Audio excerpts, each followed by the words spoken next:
where the main nerve bundle from the brain attached to the eye. But over the past few hours, the glow had spread outward and now encompassed the entire retinal surface.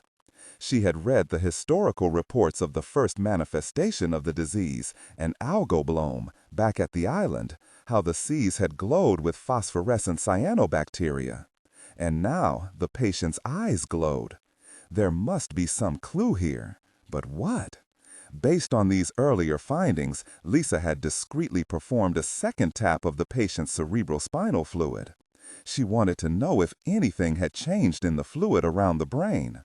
The results should be back by now, fed into the computer in the corner of the room. Lisa finished her exam, shed her gloves and mask, and crossed to the computer station. It was out of direct view of the other room. She brought up the menu for laboratory tests. Her CSF tap's results had indeed returned. She glanced through the chemical analysis. Protein levels were rising, but little else had changed. She switched over to the microscopic exam. Bacteria had been detected and identified, cyanobacteria, as she had suspected. When the blood-brain barrier had been weakened to allow the Judas strain virus into the brain, it brought some company that was growing and multiplying. Anticipating these very results, Lisa had done some earlier research. Cyanobacteria were one of the most ancient strains of bacteria. In fact, they had the distinction of being among the world's oldest known fossils. Almost 4 billion years old, one of the Earth's first life forms. They were also unique in that they were photosynthetic, like plants, able to produce their own food from sunlight. In fact, most scientists considered cyanobacteria to be the ancestor of modern plants. But these ancient bacteria also proved to be very adaptable, spreading into every environmental niche: saltwater, freshwater, soil, even bare rock. And with the help of the Judas strain, apparently the human brain. The glow of the patient's eyes suggested that the cyanobacteria in the brain must have traveled along the optic nerve sheath to the eye, where they were now setting up house. Why? From the sample, Lisa saw that a technician had performed a new microscopic scan of the Judas strain virus. Curious, she brought the fresh image to the screen. Once again, she was faced with the true monster here, the icosahedron shell, with the branch-like tendrils sprouting from each corner. She remembered her earlier words. No organism is evil for evil's sake. It just sought to survive, to spread, to thrive. The file was also cross-indexed to the original viral photos. She brought those too. Old and new, side by side, all the same. She reached to close the file, but her finger hovered over the button. No, her hand began to tremble. Of course, lightning cracked, blindingly bright through the balcony doors, followed by an immediate clap of thunder that made her jump. The entire ship shuddered. The balcony doors rattled. The lightning had struck right over the ship, maybe hitting it. The cabin lights flickered. Lisa glanced up just as they went out. Darkness fell over the cabin. The orderlies yelled out a complaint. Lisa stood up. Oh, my God. Then the light zapped back on with a surge of current. The computer squelched a complaint and made a loud, smoky pop. The television in the other room garbled, then settled into regular movie dialogue. Lisa stayed where she was, frozen in shock. She continued staring down at the figure in the bed. In the moment of brief darkness, Lisa had made another discovery about the patient. Had no one ever turned out the lights in here? Or was this phenomenon new? It wasn't only the woman's eyes that glowed. In the darkness, dressed only in a thin gown, the woman's limbs and face had glowed with a soft blush, a sheen of phosphorescence that was not evident in the bright light. The cyanobacteria had not just spread to her eyes, but everywhere. Lisa was so stunned that she failed to note one other detail for a full breath. The patient's eyes were open, staring back at Lisa. Parched lips moved. Lisa read those lips more than heard the words. Who are you? 8:12 p.m. Monk listened to the radio's earpiece as he climbed the stairs from the lower decks. He had gone down to check the access to Ryder Blunt's private dock where he kept his boat. It was unguarded. Few knew about the private slide launch. "I have the electronic key to the dock's hatch," Ryder said. "Once I'm free, I'll head down there, get the boat gassed up, and be ready to launch." "But can you free Dr. Cummings by yourself?" "Yes," Monk said into the mouthpiece. "The less commotion, the better." "And you've got everything prepared?" "Yes, Mother." Monk sighed. "I'll be ready in a half hour." "On my word, you know what to do." "Roger that." Out. Monk climbed to the next landing of the stair, crossed to a janitorial closet, and collected up the blanket, pillow, and clothes he had hidden inside earlier. His earpiece buzzed again. "Monk? Lisa?" He checked his watch. It was early. His heart thudded harder. "What's wrong?"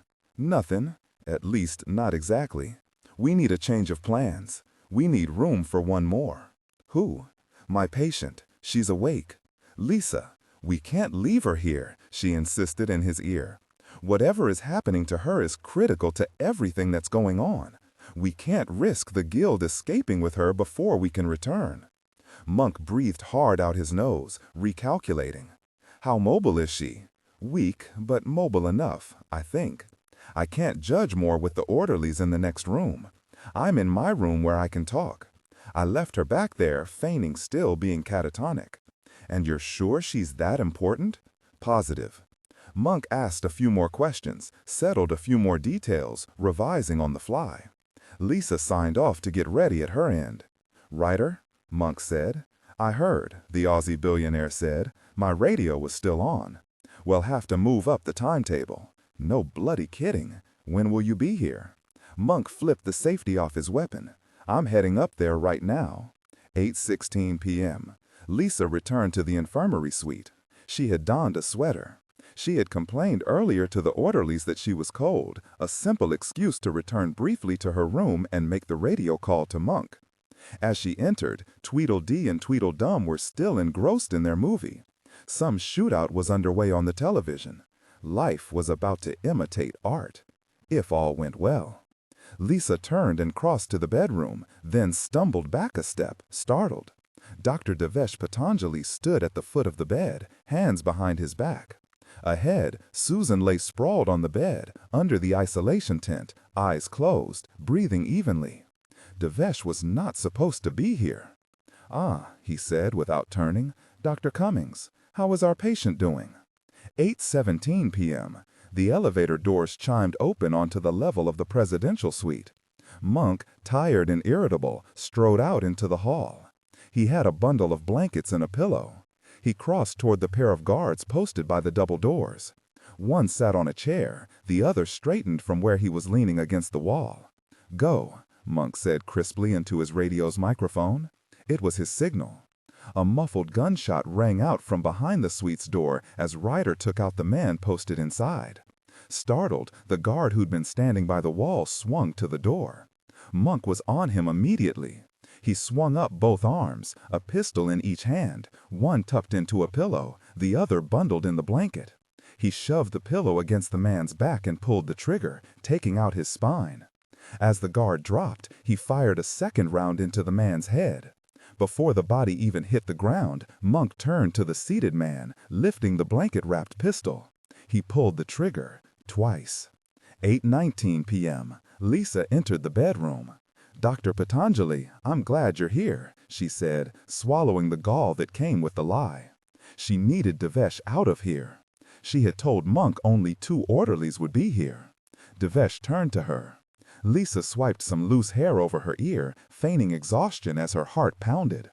"I had come to get some test results on a CSF tap I performed earlier, but—" She waved to the computer. "The power surge knocked out the CPU. I was hoping to review the results before I went to bed."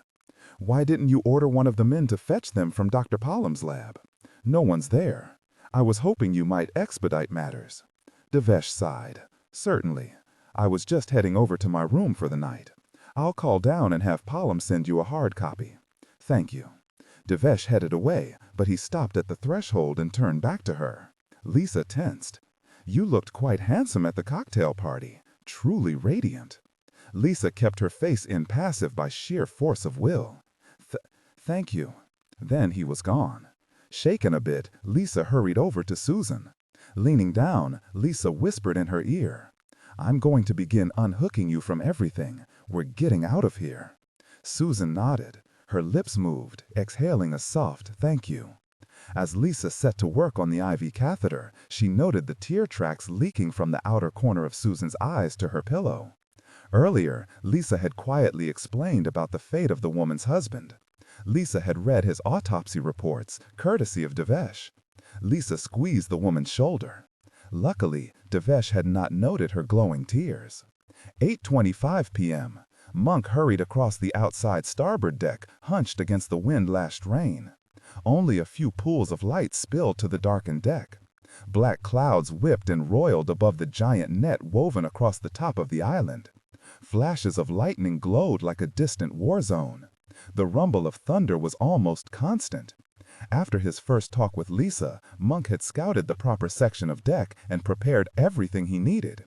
But he hadn't had time to ready a second sling. He'd simply have to haul the women up one at a time. To accomplish that quickly, Monk needed more muscle. Ryder pounded behind him, dressed in local rags like Monk. Gassing up the billionaire's boat would have to wait. "This way," Monk yelled above the drench of rain and gusts of wind. A deck chair skittered past him. The winds were picking up. They needed to be out of here in the next hour to escape the worst brunt of the coming typhoon. Overhead, the island's woven roof shook and rattled. Monk reached the section of deck where he had rigged a rope and fireman's sling, stolen from out of the ship's emergency rescue gear. Monk pointed. "Haul it to the rail," he hollered as he leaned over the edge. He searched below. The curve of the ship's hull made it hard to be certain, but 2 levels below him should be the balcony to the cabin where Lisa had been tending her patient. It was the point of egress for this op. Farther below, the dark lagoon reflected the ship's few lights, rippling gently, sheltered from the worst of the wind by the high volcanic walls. As Monk turned to Ryder, he noted some flashes of light in the water. Not reflections, something deeper. Bright blues and crimson fire. What the hell?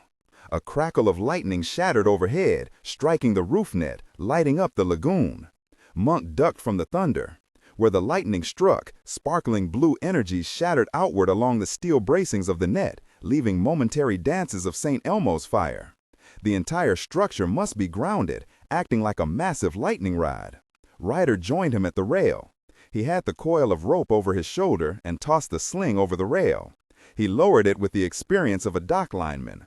The sling reached the level of the balcony, swinging in the blustering wind. "I'll go down," Monk yelled in his ear. "Secure the cabin, then haul ass back up here. The 2 of us will have to pull the women up."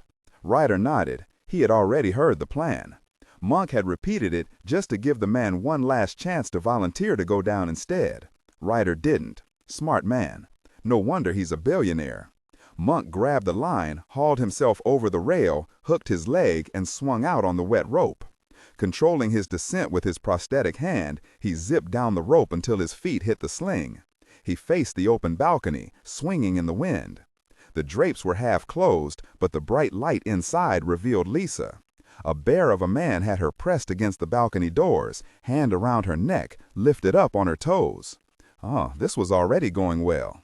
8:32 p.m. Lisa hung from Tweedledee's arm, his hand clenched around her neck. His nose was in her face, and spittle flew as he yelled. "What in the really were you doing with the IV lines, difficult person?" The last word was spat at her in heavily accented English.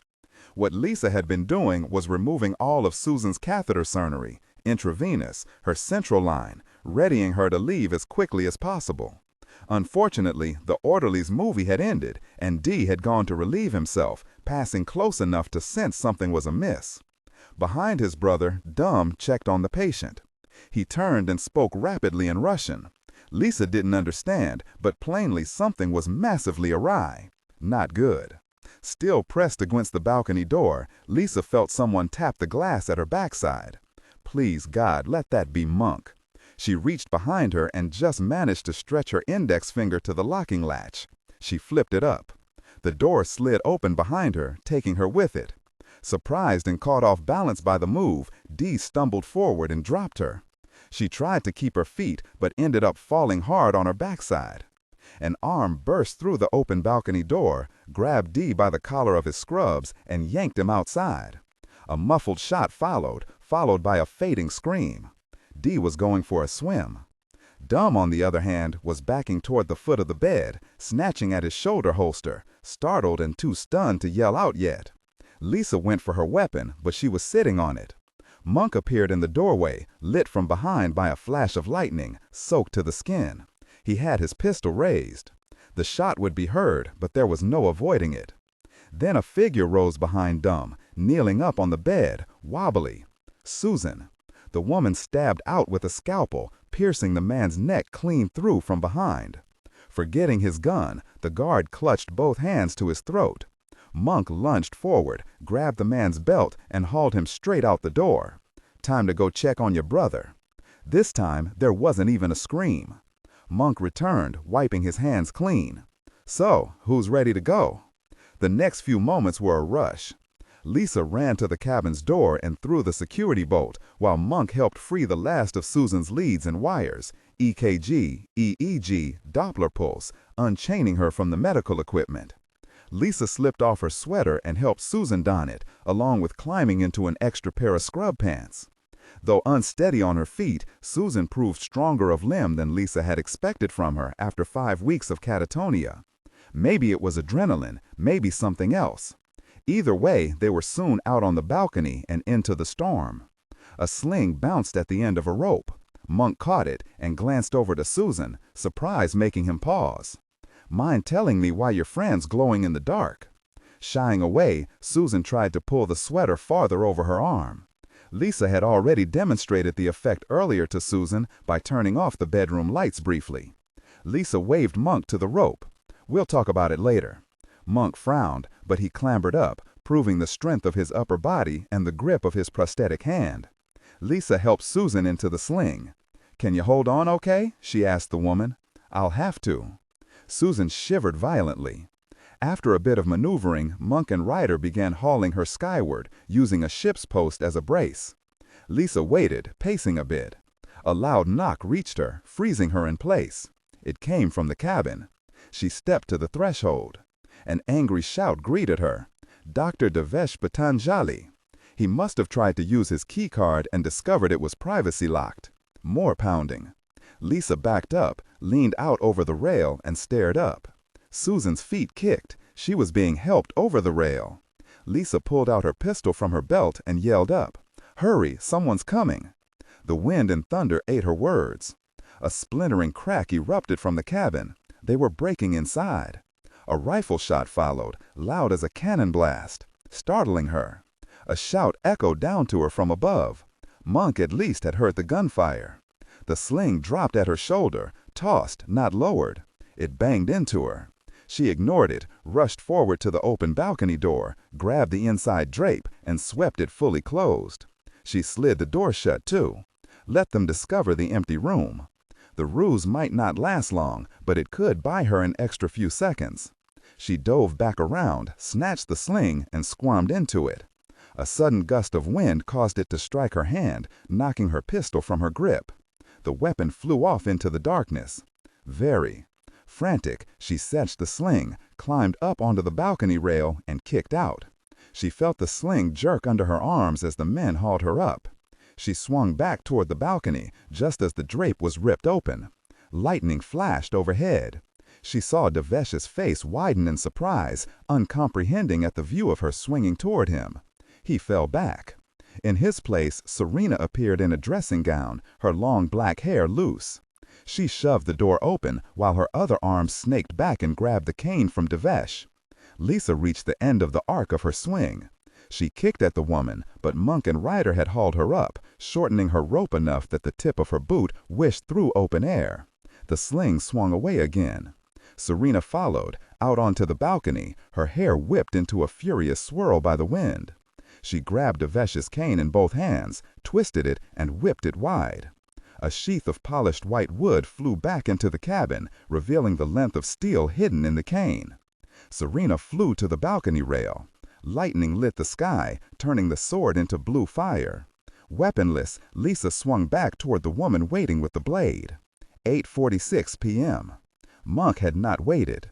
With the first rifle blast, he knew Lisa needed more direct help, so he left the big Aussie to haul her on his own. Monk rappelled out on a rope.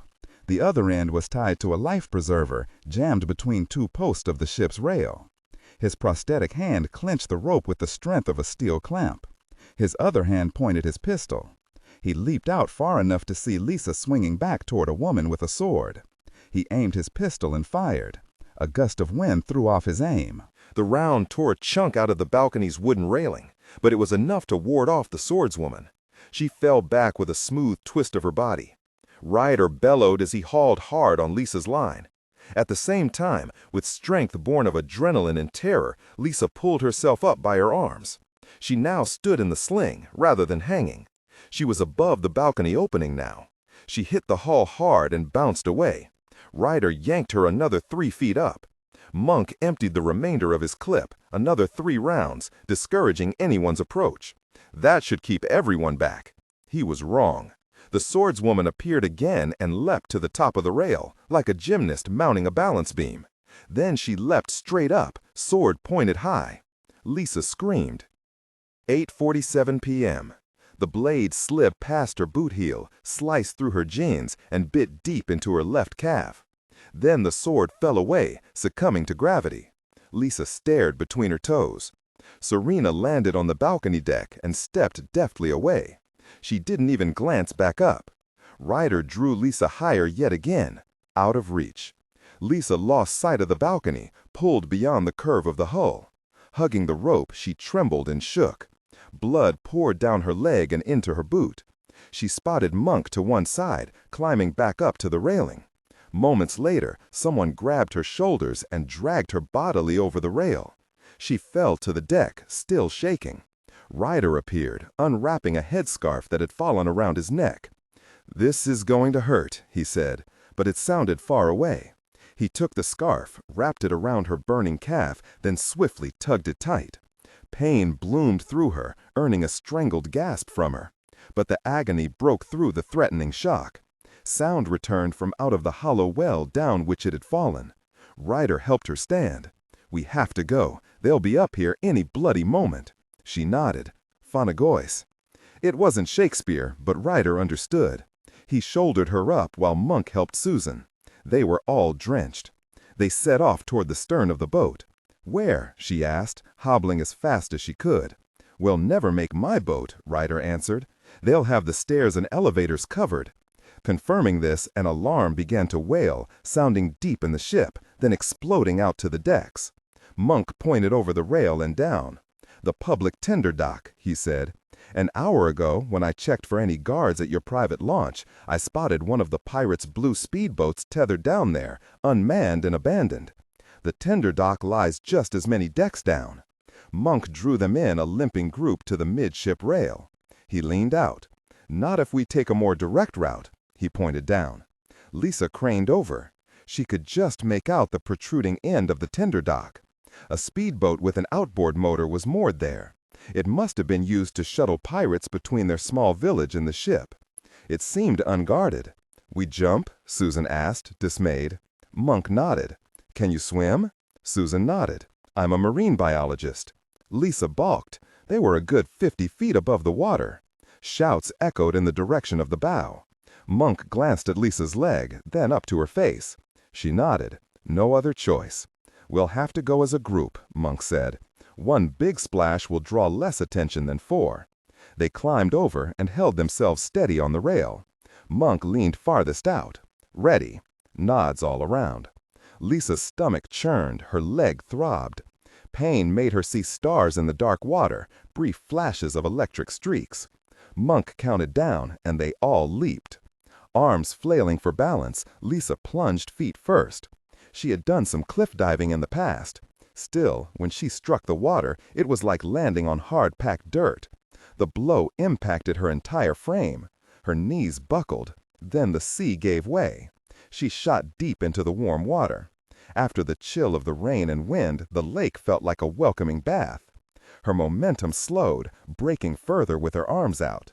Then she was rising. She kicked and stroked back to the surface, breaking through with a gasp. All around, rain pebbled the water. Wind spat in contrary gusts. Treading water, Lisa spotted the three others. Monk was already headed to the boat. Ryder helped Susan. He glanced over to Lisa. She waved him to the boat. Her boots and sodden clothes made it harder, but she kept pace. Monk reached the speedboat first and hauled himself up and into it like a beaching seal. He stayed low and surveyed the tender dock. No shouts arose. The ship still rang with alarms. Everyone was probably still heading to the upper deck, where the fugitives had last been spotted. Ryder reached the boat next with Susan. As Monk helped them aboard, Lisa closed the distance. She was almost to the boat when something struck her leg, bumping it hard. Startled, she floundered a bit. She searched the dark waters. Something brushed against her hip. It left a tracery of green fire in the water, flashing, then gone. Hands grabbed her shoulders. She almost cried out. She had not known she had reached the boat. Ryder hauled her up and over the edge. Lisa sprawled across the floor. Abandoned tools pinched her backside. She smelled oil in her hair, but she didn't move. She breathed deeply, slowing her heart. The engine behind her suddenly gave a watery growl. Ryder yanked off the mooring lines. Monk edged the boat away from the dock.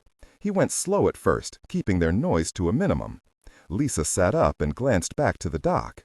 A shape stepped out of the ship and onto the planks of the tender dock. Even with his face shadowed, Lisa pictured his tattoos. Rakau, the Maori leader, had not been fooled. He knew there were only so many ways off this ship.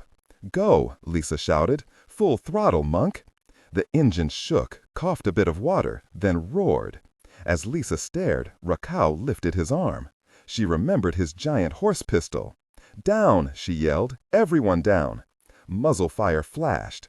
The metal side of the boat rang from a glancing shot. The boat's speed kicked up, churning a thick wake. Rakau fired again, but even he must have realized it was wasted. He already had a radio to his lips. Monk sped away from the cruise ship. Lisa noted another speedboat appear from around the stern of the cruise ship, still some distance off. It must have been returning from the beachside village. It suddenly sped faster, aiming for the tender dock. Rakau must have summoned it, preparing to give chase. But they had a good lead. That is, until the engine choked with a loud clank and an oily gout of smoke. The speedboat shuddered and slowed. Lisa sat higher, twisting around. She stared down at the tool she had sprawled atop. The oily towel crumpled in the back. The boat had not been waiting to ferry passengers between boat and village. It was being repaired. The engine's smoking grew worse. Its roar became a putter. Ryder swore, climbed past her, and opened the hatch on the engine. More smoke poured out. Ryder scowled. This little tinny's broken down. Back at the cruise ship, Rakau leaped from the dock to the speedboat. It took off after them. "We have no choice," Monk said, turning the wheel as they weakly limped along. The engine sputtered a bit more speed. "We'll have to make for shore. Hope for the best." Lisa stared at the beach, then back toward Rakau's boat. It would still be a close call. Monk cajoled as much horsepower as he could. The dark forest rose before them. At least it looked dense enough to hide them. A half-minute later, the engine finally died completely. "Swim for it," Ryder said. The beach was not far, less than 50 yards. "Abandon ship," Monk agreed, "and move quickly." Once again, they all leaped into the lake. Lisa kicked off her boots and followed. Rakau's boat roared toward them. Only after she hit the water did she remember something bumping her earlier, her momentary panic. But right now, Rakau scared her more. Having been diving all her life, Lisa had been bumped by her fair share of inquisitive sharks. Rakau was definitely scarier. She kicked for shore. Glancing behind her, she noted strange flashes in the water. Emerald, ruby, sapphire. Scintillations like fire underwater. They streaked through the water, aiming for their group.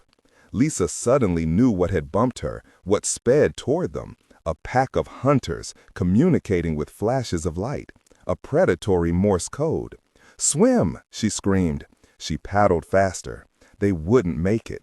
It follows the scent trail of blood in the water. Lateral fins undulate and glide. Muscles pump water through its mantle and out its rigid rear funnel, jetting its 6-foot bulk through the water. It clenches its 8 arms into a tight point, a sleek, muscular arrow. Its 2 longest tentacles flash with brilliance at their tips. Streaks of luminescence shiver in stripes along its flanks, guiding the pack. Large globular eyes read the messages of its brethren. Some sweep wide, others go deep. The blood scent grows richer.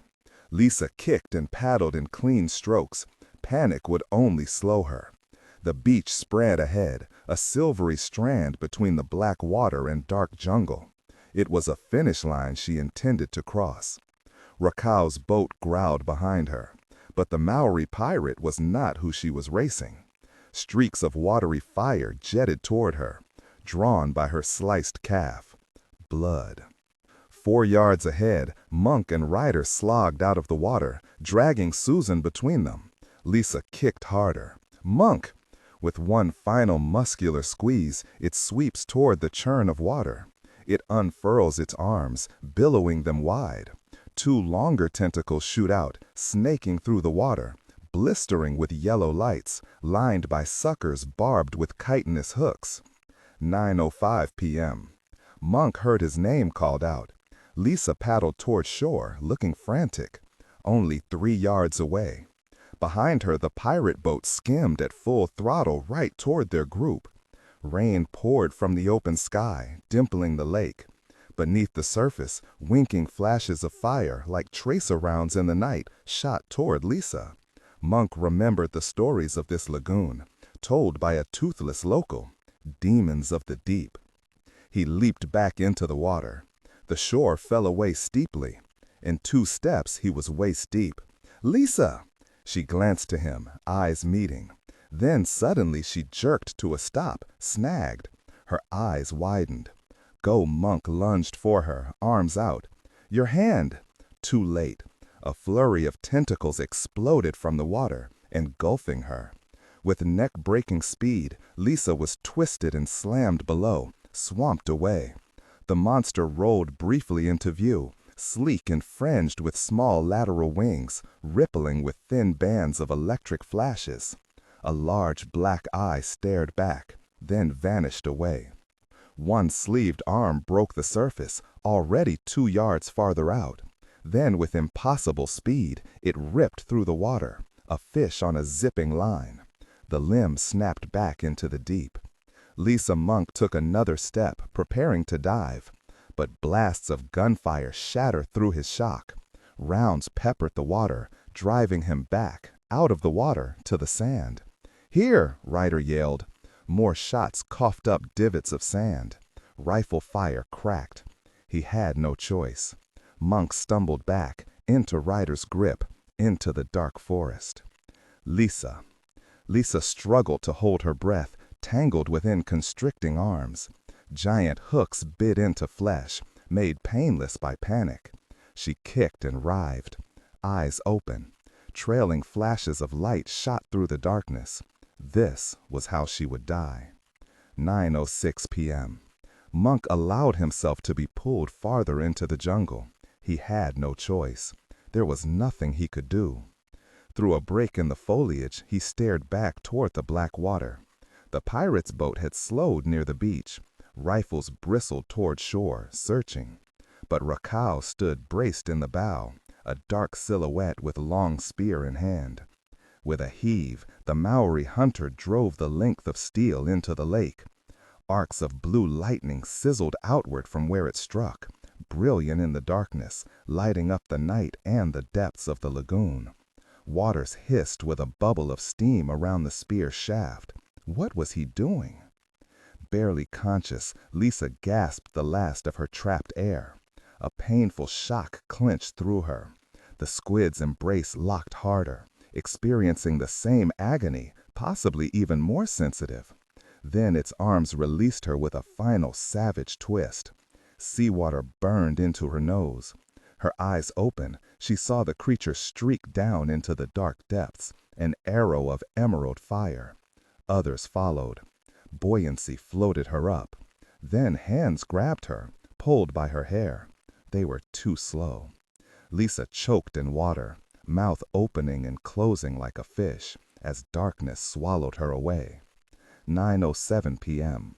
From the shelter of a boulder and heavy jungle, Monk watched as Lisa was hauled from the water by her hair, limp and boneless, her head lolled back at an impossible angle.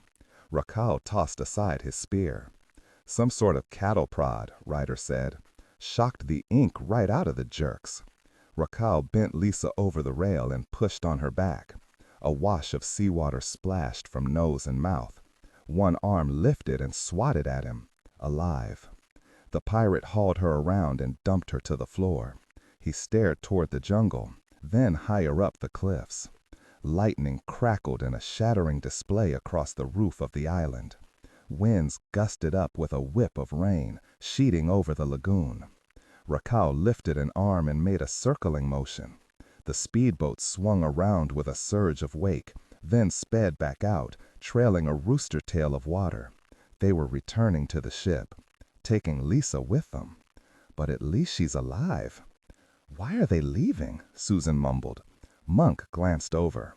In the darkness of the forest, the woman's face and hands shone with a whispery glow, barely noticeable, but there, like moonlight through thick clouds. Not like there's exactly anywhere we can go, Ryder said bitterly. By morning, they'll be hunting us.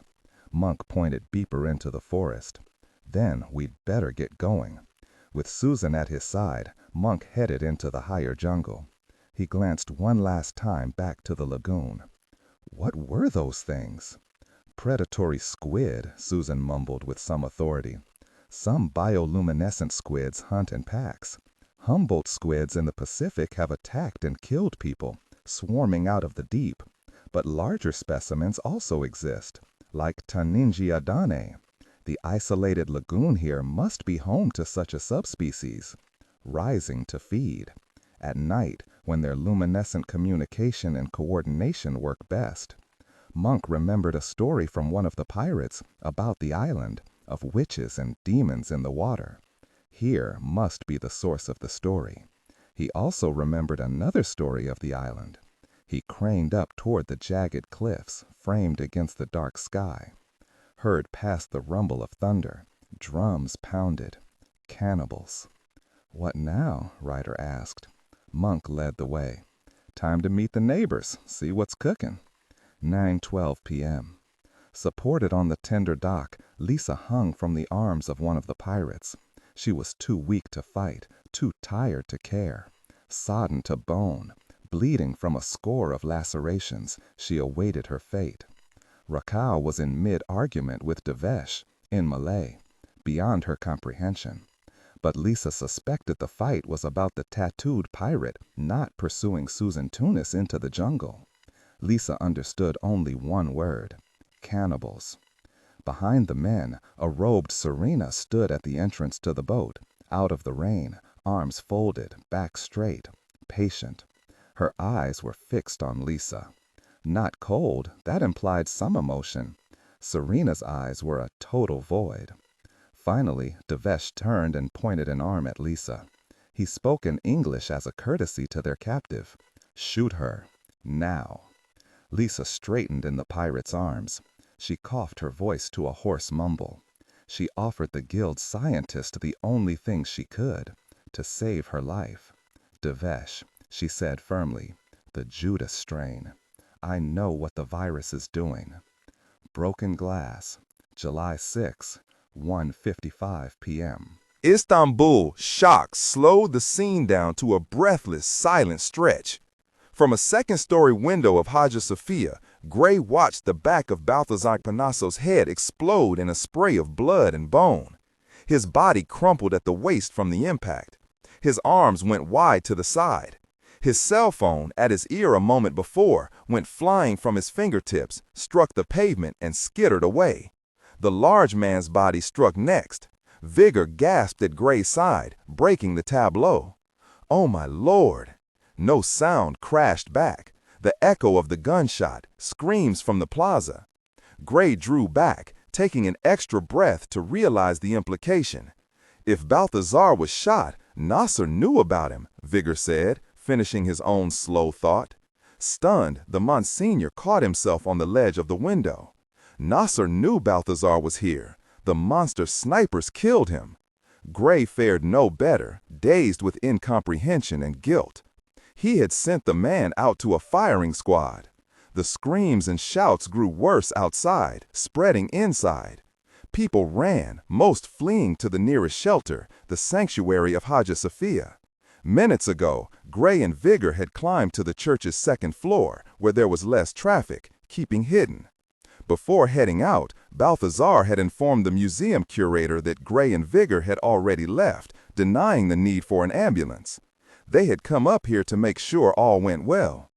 "The police will swarm here," Gray said. "We've got to hide." Vigor grabbed Gray's sleeve. "Your mother and father." He shook his head. He had no time to consider that. Nasser had warned against any ruse. But once voiced aloud, Gray could not escape the terror. His breathing grew heavier. He became lightheaded. Gray's parents would also suffer for this mistake. How had Nasser known about Balthazar? Vigor continued to stare out the window. The Monsignor's fingers tightened on Gray's arms. Dear Lord, what's she doing now? Gray turned his full attention back to the open plaza below the western facade. As people fled the square or crouched in fear, only one figure ran straight through all the confusion. She limped slightly, favoring her left side. Sei-chan. Why was she coming here? Almost to the church, a chatter of sparks struck at her heels. Someone was shooting at her. Nasser's man. But her sudden appearance had caught the snipers off guard. With orders to keep Gray and his companions from leaving the church, they hadn't been expecting someone running toward the church. Sei-chan sped faster, racing death. 1:58 p.m., blindsided, Sei-chan cursed. So Nasser did have a sniper or two positioned out here. She had missed picking them out earlier. Then again, the snipers had plenty of time to hide well. Sei-chan had not anticipated a traitor among their group. Balthazar had already been at Hagia Sophia all morning, setting up a snug snare. She dashed through the imperial doors and ducked against the inside wall. Were gunmen in here too? She searched the cavernous length of the nave. People, frightened by the gunplay, cowered in corners or shifted in maddened tides of confusion and panic. She had to find Gray and Vigor. Sirens sounded in the distance. A hand snagged her shirt. Reflexively, she jabbed a pistol into ribs. Her target didn't flinch. Sei-chan, what happened? It was Gray, his face drawn and pale. Gray, we have to get out of here, now. Where's the Monsignor? He pointed toward a neighboring stairwell. Vigor kept half hidden at its entrance and watched the crowd. Sei-chan herded Gray over to him. The Monsignor stared back at the arched doorway, his eyes wounded with grief. Nasser shot him. Shot Balthazar? No, Sei-chan said, killing any misconception. I did. Vigor backed up a step. Gray swung around. He was working with Nasser, Sei-chan explained. Vigor's voice turned angry. How can? I have photos from 2 years ago. Nasser and Balthazar together. Money changed hands. She fixed Vigor with a hard stare. He's been working with him all along. Sei-chan read the continuing disbelief. She hardened her voice. Monsignor, who called your attention to the inscription in the Tower of Wind? Vigor glanced toward the doors, toward the dead man out of sight. Before involving you both, Sei-chan pressed, Nasser and I were playing cat and mouse throughout Italy, searching for the first bits of the angelic puzzle. No one was supposed to discover my invisible mark in the Vatican until I called you, alerted you to search the tower's closet with an ultraviolet light. Do you think your friend just accidentally stumbled upon it? He said one of his students. He was lying. Nasser told him. The jerk followed the same trail I did, used Balthazar to recruit you into solving the riddle. Vigor sank to the stairs, covering his face. Sei-chan turned to Gray. He stood a step away, eyes glazed, reconfiguring all the morning's events in light of the revelation. He must have sensed Sei-chan's attention. Then Nasser knew we were trying to betray him, Gray said. He knew we had the first key. He knows everything. Not necessarily. Sei-chan pulled Vigor up by the shoulder and shoved Gray toward the church. The Monsignor stared back at the arched doorway, his eyes wounded with grief. Nasser shot him, shot Balthazar. No, Sei-chan said, killing any misconception. I did. Vigor backed up a step. Gray swung around. He was working with Nasser, Sei-chan explained. Vigor's voice turned angry. How can? I have photos from 2 years ago. Nasser and Balthazar together. Money changed hands. She fixed Vigor with a hard stare. He's been working with him all along. Sei-chan read the continuing disbelief. She hardened her voice. Monsignor, who called your attention to the inscription in the Tower of Wind? Vigor glanced toward the doors, toward the dead man out of sight. Before involving you both, Sei-chan pressed, Nasser and I were playing cat and mouse throughout Italy, searching for the first bits of the angelic puzzle. No one was supposed to discover my invisible mark in the Vatican until I called you, alerted you to search the tower's closet with an ultraviolet light. Do you think your friend just accidentally stumbled upon it? He said one of his students. He was lying. Nasser told him. The jerk followed the same trail I did, used Balthazar to recruit you into solving the riddle. Vigor sank to the stairs, covering his face. Sei-chan turned to Gray. He stood a step away, eyes glazed, reconfiguring all the morning's events in light of the revelation. He must have sensed Sei-chan's attention. Then Nasser knew we were trying to betray him, Gray said. He knew we had the first key. He knows everything. Not necessarily. Sei-chan pulled Vigor up by the shoulder and shoved Gray toward the church. It was why I had to take him out. I don't think he had the time to call Nasser after he left you. I took him out before he got the chance and made things worse. Worse? Gray stopped, refusing to move, his eyes furious. You could have captured him. We could have used him against Nasser. There were 1,000 options. All of them too risky. Sei-chan stepped closer, walking into the fire.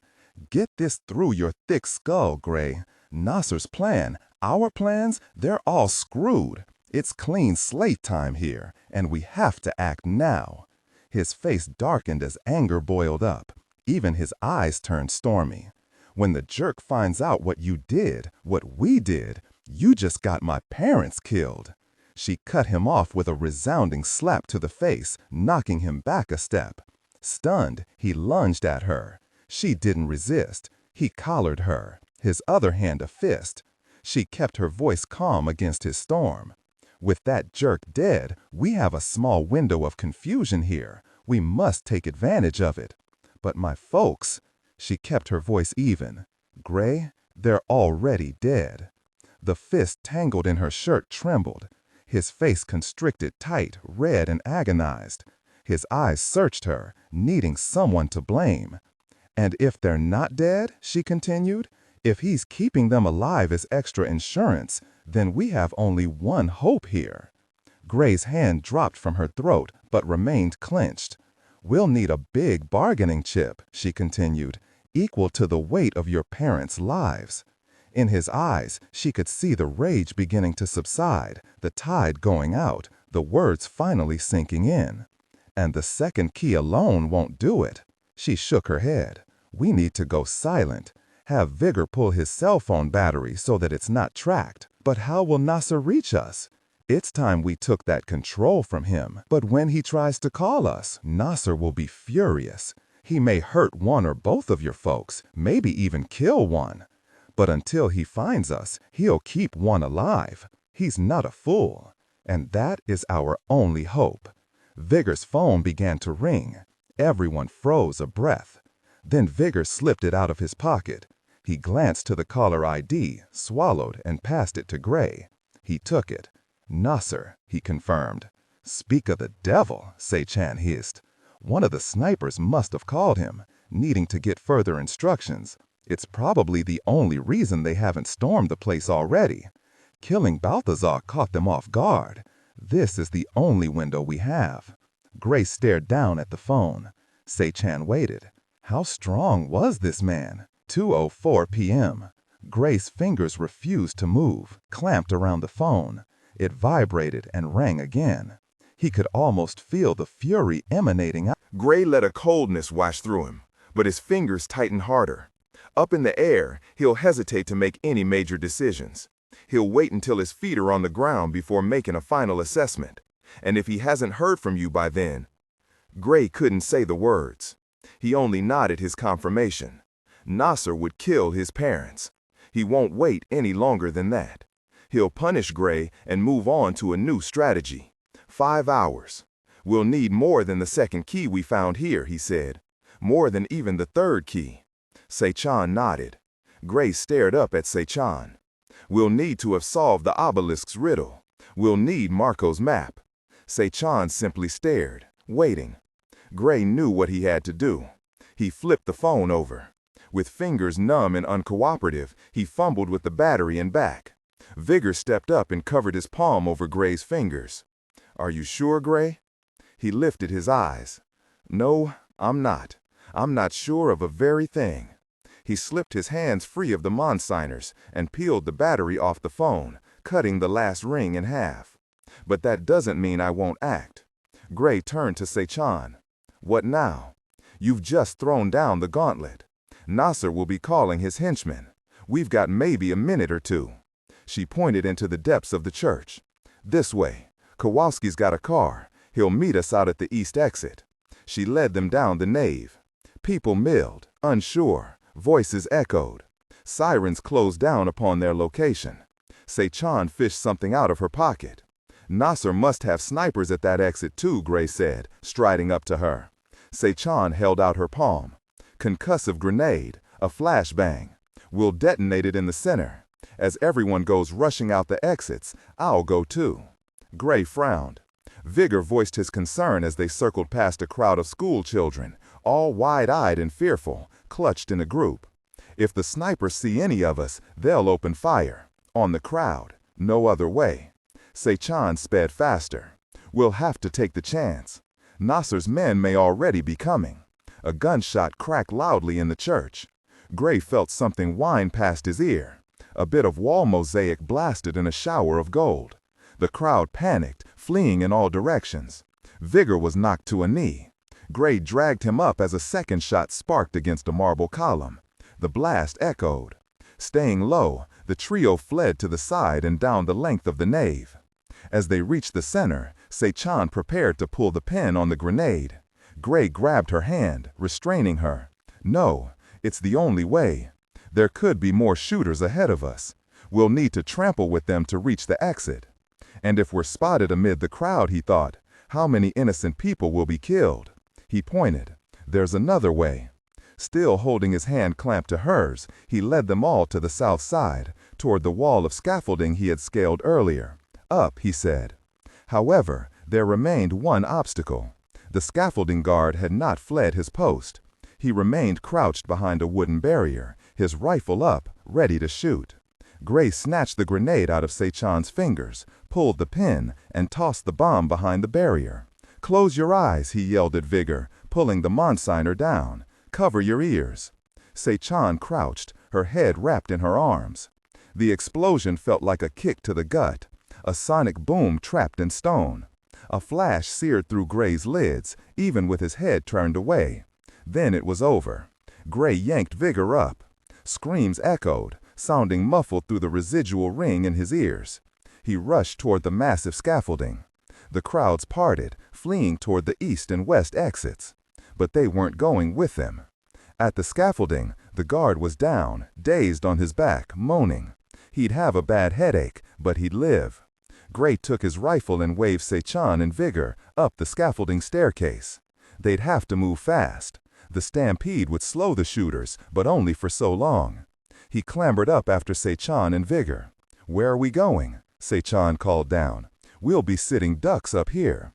Go, Gray said. Get yourselves up there. They fled around and around, leaping steps.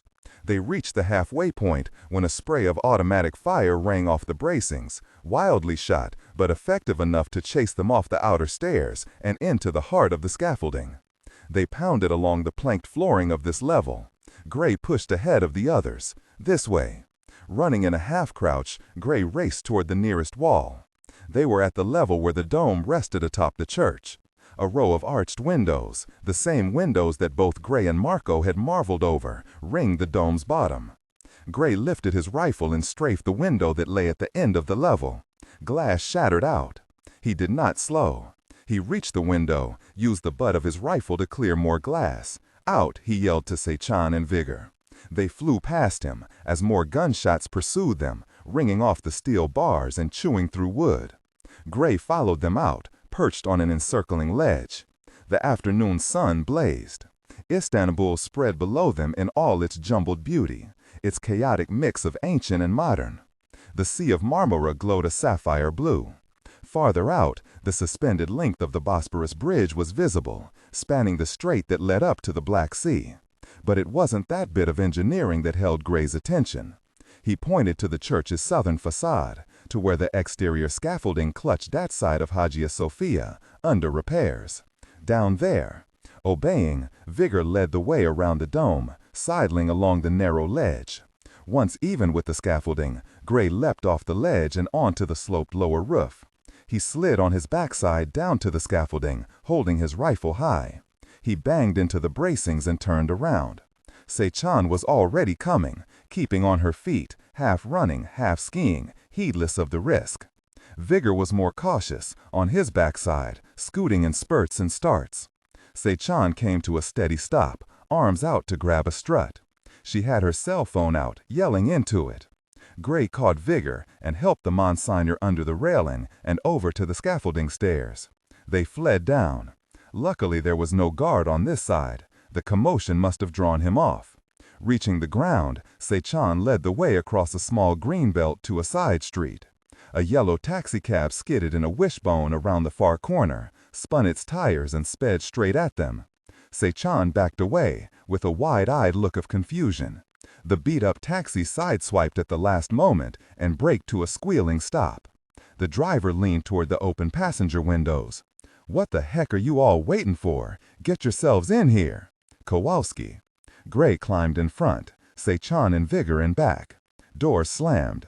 Kowalski took off, smoking the tires and tearing away. Sechan fought the acceleration enough to lean forward. "This isn't the car I left you with, that piece of Japanese junk. This is a Peugeot 405 M16, early 90s, sweet for speed." Proving it, Kowalski revved the engine's RPMs, downshifted for the next corner, twisted the wheel, throwing them all to the left, then planted back on the power and shot out of the turn like a rocket. Sechan hauled back up, red-faced. Where? Sirens erupted behind them, streaking around the same corner. "You stole it," Gray said. Leaning forward, nose by the wheel, Kowalski shrugged. "You say carjacking, I say borrowing." Gray twisted around. The blazing police car was fading back, outgunned by their engine. Kowalski sped around the next corner, throwing them all in the other direction, dictating the features of the car. "It's got a perfect weight-to-horsepower ratio. Power steering stiffens at higher speed. Oh, and it's got a sunroof." He lifted his hand off the gear shift to point up. "Nice, huh?" Gray leaned back. Kowalski lost the police in another 2 turns. They found themselves a minute later, puttering with the busy traffic headed out of Istanbul's old district, lost in a sea of taxis. Bray finally calmed enough to turn back to Sechan. 5 hours, he said. "We need to get over to Hormuz."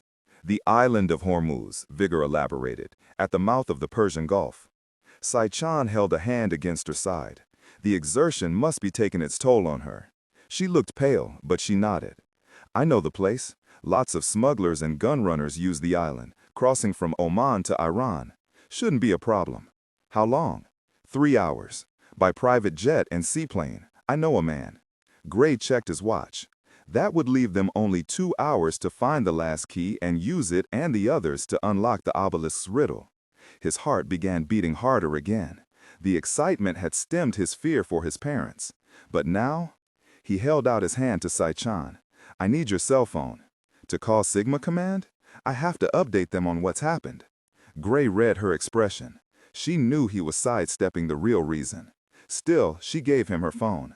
He sat back. In another few moments, he had Director Crow on the line. He did update Painter on all the recent events, from the discovery of the second key through their escape. So it was the Vatican that had been infiltrated by a guild mole, Painter said, his words dropping in and out a bit. But Gray, I don't think there's much I can do for you at that island. It's Iranian territory, especially in such a short span, not without alerting intelligence agencies throughout the Middle East. I don't want you to intervene, Gray said. Just please my parents. I know, Gray, I get it. We'll find them. Despite the promise, Gray heard the hesitation in the director's voice, the unspoken words. If your parents are still alive. 8:02 a.m., Arlington, Virginia. They were being moved again. Harriet balanced a glass of water against her husband's lips. Dressed in sweatpants and a sweatshirt, he was tied to a chair. Jack, you need to drink. Swallow. He fought. Get that pill down, the woman barked, or I'll force it down another way. Harriet's hand shook. Please, Jack, drink. Anishan was losing patience. The woman, dressed in black leather, had taken a call a few minutes ago and had called in the other guards, even those on the street. Harriet had been dragged out of the old walk-in freezer where she had been locked up all night. It was a frightening place. A single bare bulb shone upon a double row of meat hooks hung along tracks in the ceiling. Fresh blood stains had streaked the floor, only haphazardly washed toward the freezer center drain. Then the call. Harriet had been hauled out to attend her husband. Jack had been kept apart from her. They wouldn't let her stay with him. She had spent the entire night fearing for his life. He had been barely conscious after being struck by the taser in the hotel room. She was horrified to find him bound and gagged in the chair, but he seemed otherwise unharmed. He had thrashed against his ropes when he first saw her again, but he didn't really recognize her, not fully. He remained in a dissociative state, brought on by all the stress, the near electrocution, waking bound and gagged. Forget it, Anishan finally said, grabbing Harriet's shoulder. The pills you gave him earlier didn't do anything. He was already agitated, she said, begging. It takes time and consistency of dosage. He needs this pill. Anishan waved to her. One more try. Harriet leaned against her husband's cheek, holding his head with one hand, the glass in the other. He jerked back, but she held tight. Jack, I love you. Please drink. For me. She dribbled water over his mouth. His lips finally parted, an animal reflex. He must be thirsty. He finally drank, gulping the offered water. It even seemed to calm him. He sagged in his bonds. Harriet sighed in relief. Did he take it? Anishan asked. It should calm him in about an hour. We don't have an hour. I understand, but Harriet knew someone must be looking for them. The longer they stayed in one place, the greater the chance they might be tracked. The more moves, the trail would grow colder. Get him up, Anishan said. The woman grabbed Harriet by the scruff of her shirt collar and hauled her to her feet. She was strong. She shoved Harriet toward the back exit. Her goans untied Jack. Her husband was slung between the two gorilla-sized men, Armenian, heavy eyebrows. One held a pistol in a jacket pocket against her husband's back. Anishan gripped Harriet's elbow. Jack howled as they began to move him, struggling. No! Maybe we zap him again, the guard said in a thick accent. Please don't, Harriet pleaded. I can keep him calm. The guard ignored her. Anishan seemed to be weighing this choice. It's daylight, Harriet said, if you carried him out unconscious. There are taverns, one guard said, on the street. I pour vodka on his shirt. No one think twice. Anishan soured at the idea. Harriet imagined it was mostly because it wasn't her own. She pushed Harriet toward Jack. Keep him quiet or I'll tase him into a drooling baby. Harriet rushed to her husband's side. She took the place of one of the guards, an arm around Jack's waist. She rubbed his chest with her other hand. It's okay, Jack. It's okay. We have to go. He looked suspiciously at her, but the angry set to his eyes and lips softened. I want to go home. That's where we're going. Come on now, no fussing. He allowed them to lead him to the back exit and out to a narrow alley, barely large enough for the overflowing trash bin. The sunlight stung her eyes. They were marched out to the street. They had been in a boarded-up butcher shop, one of a row of closed businesses on the block. Harriet searched around for landmarks. They were somewhere in Arlington. Harriet knew they had crossed the Potomac after being kidnapped, but where? A black Dodge van was parked half a block away. Morning traffic was already picking up. A few homeless men and women were gathered in an alcove of a laundromat. A shopping cart stood by them, piled high with stuffed plastic bags. Anishan ignored the homeless and led her group to the van. She unlocked it with her remote, and the rear side door slid open on its own. Jack walked in a leaden daze, barely noting his surroundings. Harriet waited until they were even with the men gathered around the shopping cart. Her right hand still rested on Jack's belly. "I'm sorry." She pinched his skin through his shirt and twisted. Jack jerked straight, snapping out of his passivity. "No!" He fought the guard. "I don't know you people," he hollered. "Get away from me." Harriet tugged at him. "Jack, Jack, Jack, calm down." He swatted at her, striking her hard on the shoulder. "Hey," one of the homeless men called out. He was skeletally thin with a ragged beard. He clutched a bottle, snugged in a paper sack. "What are you doing to that guy?" Some faces inside the laundromat lifted to stare out the steamy, streaked windows. Anishan stepped back toward Harriet. She wore a thin smile, staring straight at Harriet. One hand rested in the pocket of her light hooded sweater, the threat plain. Harriet rubbed Jack's belly and faced the bearded stranger. "He's my husband. He has Alzheimer's. We're taking him to the hospital." Her words soothed the wary cast to the man's face. He nodded. "Sorry to hear that, ma'am." "Thank you." Harriet led Jack into the van. They were soon settled in, and the doors closed. Anishan sat in the front passenger seat. As they pulled away, she turned to Harriet. "Those pills had better kick in," she said, "or next time we'll leave him hanging from one of those butcher's hooks." Harriet nodded. Anishan turned back around. One of the men reached from the back seat and pulled a black hood over her head. She heard a moan of protest from Jack as the same was done to him. She reached a hand over and gripped her husband's hand. His fingers gripped hers back, if only in a reflex of love. "I'm sorry, Jack." Harriet's other hand slipped into the pocket of her sweater. Her fingertips nudged the pile of pills. The pills she had only pretended to give her husband, before and now. She needed to keep Jack agitated, confused enough to act out, to be seen, to be remembered. She closed her eyes, despairing. "Forgive me, Lord." Of a map, forbidden, July 6, 4:44 p.m. Strait of Hormuz. The Russian seaplane, a Beriev 103, coasted up from Keshem Island International Airport and sailed out over the aquamarine waters of the Strait of Hormuz. Gray was impressed with the short turnaround at the airport. Their jet from Istanbul had touched down only 10 minutes ago. The amphibious plane had been waiting, fueled, engine warmed, its twin propellers slowly turning. The seaplane sat only 6 people, including the pilot. 3 sets of paired seats, lined one behind the other.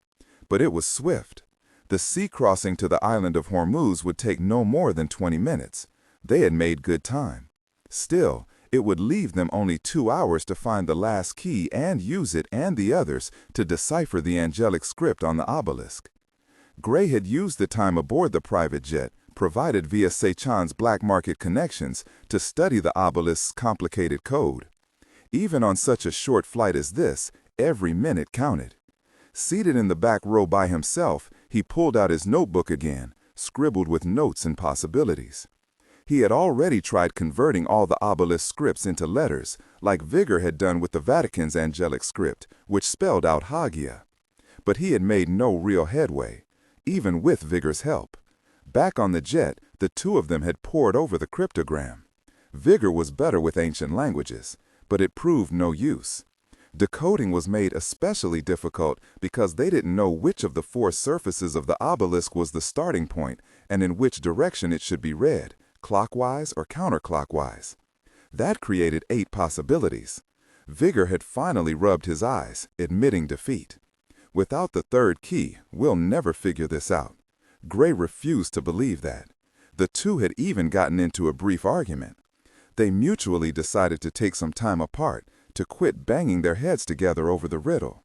Gray knew much of the shortness of his temper was tied to the knot in his stomach. Even now he felt like vomiting. Every time he closed his eyes, he pictured his mother's face. He saw the blame in his father's eyes. so Gray stopped closing his eyes and continued to work. It was all he could do. Gray stared again at one of the letter substitution pages. 7 more possibilities covered the next pages. Which was right? Where to even begin? Ahead, a loud snort drew his attention forward. Kowalski had already fallen asleep, probably before the wheels even left the tarmac. Vigor shared the neighboring seat, poring over the silk diary yet again. It was surely a dead end. The Monsinus scowled at Kowalski's racket and undid his belt. He slid back to join Gray and collapsed in the next seat. He held the scroll in his hands. A moment of awkward silence stretched. Gray closed his notebook. Back there, earlier, I know. Vigor reached out and gently patted his hand. We're all worried, but I wanted to run something by you. Get your thoughts. Gray straightened. Sure. I know you want to solve the obelisk's code, but since we're about to land, maybe now's a good time to figure out where on Hormuz Island the third key might be. I thought we already knew where to search, Gray said. Unable to resist, he reopened the notebook and tapped the angelic symbol found on the back of the third gold peitsu. They had compared it to a map of the island and discovered that the blackened circle marked the location of the ruins of an old Portuguese castle, built about a century before the keys were hidden. In its prime, it had been a prominent stronghold. Built on an isthmus and separated by a moat, it had overlooked the town of Hormuz and the best anchorage ports. To those Vatican mystics looking to hide a key for the ages, the castle would have appeared to be a good place. They were headed to its ruins now. Vigor nodded. Yes, the Portuguese castle. But what I meant was, why are we searching there? If we knew that, we might figure out what to look for inside the castle ruins. Okay, so where do we begin? Vigor pointed out Gray's porthole window. The island could be seen ahead. Hormuz was a major trading port, trafficking in jewels, spices, and slaves. Important enough that the Portuguese invaded during the 16th century and built their castle. But during Marco's time, it was also important enough for Kublai Khan to send a young woman of his household here to be married off, Caucasian, the Blue Princess. It was purely a commercial arrangement. In fact, the Persian king to whom she was betrothed died while Marco and Caucasian were en route. She ended up marrying the man's son. But again, it was a marriage of conveyance. She ended up dying only 3 years later. Some say at her own hand, some say because she was pining for another love. Gray turned. You don't mean... Even Marco did not marry until after Caucasian was dead. And when Marco did die, he had 2 treasures in his room. The gold peitsu that Kublai Khan had given to him, but also a golden headpiece encrusted with jewels. Vigor stared pointedly at him.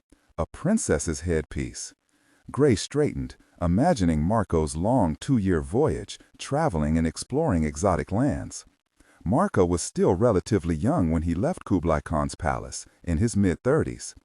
Caucasian was 17 when she left China, 19 when she reached Persia. It was not impossible to imagine them falling in love, a love that could never last beyond Hormuz. Gray rubbed at the headache he'd been fighting. He remembered the brick back at Hagia Sophia, the interior glazed in royal blue, a secret hidden in stone. But could the brick also represent Marco's heart, symbolic of his secret love for Caucasian? Then we've forgotten another clue left to us, Vigor continued. He lifted the scroll. The story was embroidered on silk. Why silk? Gray shrugged. It's a material from the Far East, where Marco had traveled. Yes, but could it signify something more? Gray remembered Vigor bent over the scripture, even examining it with a loupe. What did you discover? He asked. The Monsignor lifted the scroll. This silk was not new when it was embroidered with the text.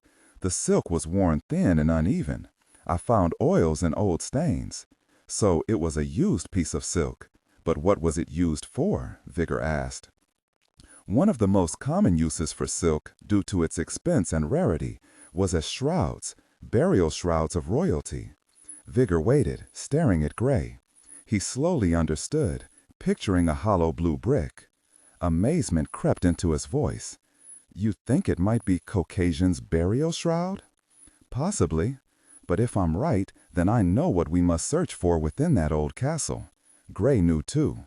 Caucasian's tomb. 4:56 p.m. Seated in the co-pilot seat, Se-chan had an expansive view of the island as the seaplane dove toward a sheltered bay. It was not a large island, no more than 4 miles across. Its center was rocky and hilly, with sparse veins of green. Most of its coastlines were cliffs and isolated jagged bays, home to many smugglers' coves. But to the north, the higher slopes fell more gently toward the sea. Here, the land turned greener with date palms and tilled fields, nestling a small township of thatched huts. From the air, evidence of an older, more extensive city could be spotted: massive foundations, the stones quarried from the island's rock-salt hills, a few crumbled homes looking more like rubble piles, and a single tall minaret once used as a lighthouse by the Portuguese. But none of this was their destination. The seaplane tipped on a wing and banked over the isthmus that extended north from the old city. Upon the spit of land rested the remains of the old castle. It had once been separated from the ancient city by a wide moat, but it was now silted up, marked only by a sunken line drawn from east to west. As the plane crossed over the ruins, Se-chan studied their target. The massive fort was surrounded by tall seawalls, but the western side had long ago lost its battle with those seas, undermined and toppled by battering waves. The eastern side, sheltered by a gentle bay, had fared better. The plane angled for a landing in this bay, diving low, then skimming the water. Se-chan caught a glimpse of rusty iron cannons on the roof of the fort, and 6 more on the beach of the bay, now used as mooring ties for boats. In fact, a small tin boat was tied up to one. A small brown figure, naked except for a long pair of shorts, waved an arm at their approach. Se-chan expected that the young man was the guide she had ordered up from the village. With only 2 hours to spare, they needed someone who knew the castle grounds. The seaplane coasted down to the water, spraying a fierce wash behind as the flying boat settled to the sheltered waters. Se-chan was shoved forward in her seatbelt, earning a twinge of complaint from her wounded side. She had checked the injury earlier, in the airport's bathroom. The bandages were damp with some leakage, but more pink than red. She'd survive. The pilot guided his ship around as the tin boat sped at them, bouncing through the plane's wake. Their guide sat in the rear, a hand on the rudder. A few moments later, the hatches were opened, and the party climbed from plane to skiff. Their guide ended up being a boy of 12 or 13, all rib bones and smiles. And plainly he wanted to practice his English, as fractured as it might be. "Good chaps, fine lady, welcoming to Hormuz, I am named Fiaz." Gray helped Se-chan into the boat, cocking one eyebrow. "This is your experienced guide? Unless you're willing to melt down one of those gold passports, that's the best money can buy here." And she had already spent top dollar to get them here so quickly. She watched Gray settle to a seat. His eyes were already studying the castle. She noted the worry in the hunch of his shoulders. In profile, his features were hard, all angles, from chin to cheekbones. But he was mortally torn, broken and weakened. Over his mother and father. With a slight dismissive shake of her head, Se-chan turned away. She could not even remember her parents. Only one memory existed, of a woman being dragged through a door, weeping, reaching for her, then gone. She wasn't even sure it was her mother. Fiaz whined up the small outboard and sputtered toward the palm-lined beach and the towering ruins of the castle. Kowalski trailed a hand in the water, yawning. Vigor stared over toward the village. Some celebration was underway, with music wafting over. Gray glanced back at her. He wore a familiar expression, both eyebrows high, that asked, "Are you ready?" She nodded. As Gray turned back, he shook out of his light jacket. The sunlight blazed down. He wore only a khaki t-shirt. She noted a flash of sunlight at his collar. His right hand absently tucked back the bright bit of silver under his shirt, a dragon charm. She had given it to him mostly as a teasing joke from a past cooperation, but Gray had kept it and still wore it. Why? It made her feel inexplicably warm, not so much from affection as a mix of confusion and embarrassment. Did Gray think she had given the charm as some token, some sign of attraction? She should have been amused, but for some reason it just irritated her. The boat's bow scraped against the sand, jarring her back. They'd reached the shore and began unloading. Si-Chan tossed Kowalski a satchel that contained additional gear, including a laptop computer, several more flashbang grenades, and 6 boxes of ammunition for the 4 pistols. Gray held out a hand to help her out of the boat. She brushed him aside and hopped out. Fiaz tied up the boat to one of the rusty cannons and waved them toward a square opening in the fort's walls. Higher up, narrow casements pierced the ramparts, where once Portuguese gunmen had defended the bastion. The group passed under the wall and into the abandoned stone courtyard. Thorny weeds grew from cracks. A few steps away, a large open cistern threatened a nasty fall, and a couple of scraggly date palms sprouted from an old garden patch. Everywhere else, loose sand whispered across the rock with the hissing voices of ghosts. Fiaz lifted an arm toward the main bulk of the castle. It climbed in 6 stories to toothed ramparts, where the rusted tips of cannons still protruded. "I will show you all," Fiaz declared, "much to watch." He began to set off, but Vigor touched the boy's shoulder. "Does the castle have a chapel?" he asked. The boy frowned for a moment, then brightened again with his perpetual smile. "Chapel? You are thirsty." Vigor smiled. "No, a church." The boy's brow pinched, but his smile refused to fade. "Ah, you are Christian. That's okay, all good. Muslims like the Bible. It's a holy book, too. We have saints, too, Muslim saints, but the Prophet Muhammad is best." He shrugged sheepishly. Vigor squeezed his shoulder, recognizing the boy was struggling between being a good tourist guide and being a good Muslim. "The church?" he asked again. The boy nodded vigorously. "The room of the crosses." He led them toward the dark opening, still babbling in a furious stream. Kowalski shook his head at the boy's antics and set off after them. "He needs to cut caffeine out of his life." Gray smiled, a rarity, sunshine through thunderclouds. "Let's go," he whispered to Si-Chan as he passed. He brushed close, his hand grazed hers. She almost reflexively grabbed it. Instead, angry at herself, she clenched her fingers. But her reaction wasn't all fury or frustration. There was guilt, too. She hated lying to this man. 5:18 p.m. "Oh, this is gonna be a pain in the neck," Kowalski said. Gray did not argue. The chapel rested on the first floor of the castle, all the way to the rear. After passing through the entrance hall, they had needed flashlights to traverse the low back passages. It grew quieter the deeper they traveled. The air went still. The only movement was from a few nesting rats scurrying from the beams of their lights. The hall had ended at a low door, requiring not just ducking one's head, but also bowing at the waist. Vigor had been the first to enter the room with their guide. A small gasp escaped him as he straightened inside. Gray had followed next. He stood now splashing his beam around the dark chapel. Cut high into the far wall, a cross-shaped window allowed in some sunlight, but not much. The window was no more than a pair of crossed slits, certainly too narrow to squeeze through, but maybe another place from which to defend the castle. The window cast a cross of sunlight across a waist-high slab of stone, the chapel's altar. The room was otherwise empty, but not unadorned. Across every surface, walls, floor, roof, even the altar cross, crosses had been carved into the stone. Hundreds, if not thousands of them. They varied from ones no larger than a thumbprint to ornate, life-size giants. "No wonder they call it the Room of Crosses," Vigor said. "Yeah, real serial killer chic," Kowalski commented sourly. "Must be all that island inbreeding." Gray studied the expanse of crosses, remembering the faint cross inscribed into the marble tile in Hagia Sophia. He pulled out the silver cross, Friar Agrahir's crucifix. "Now all we have to do is find the one that matches this." Vigor stepped over and asked Fiaz to leave them alone here. He seemed confused until the Monsignor pointed to the cross in Gray's fingers.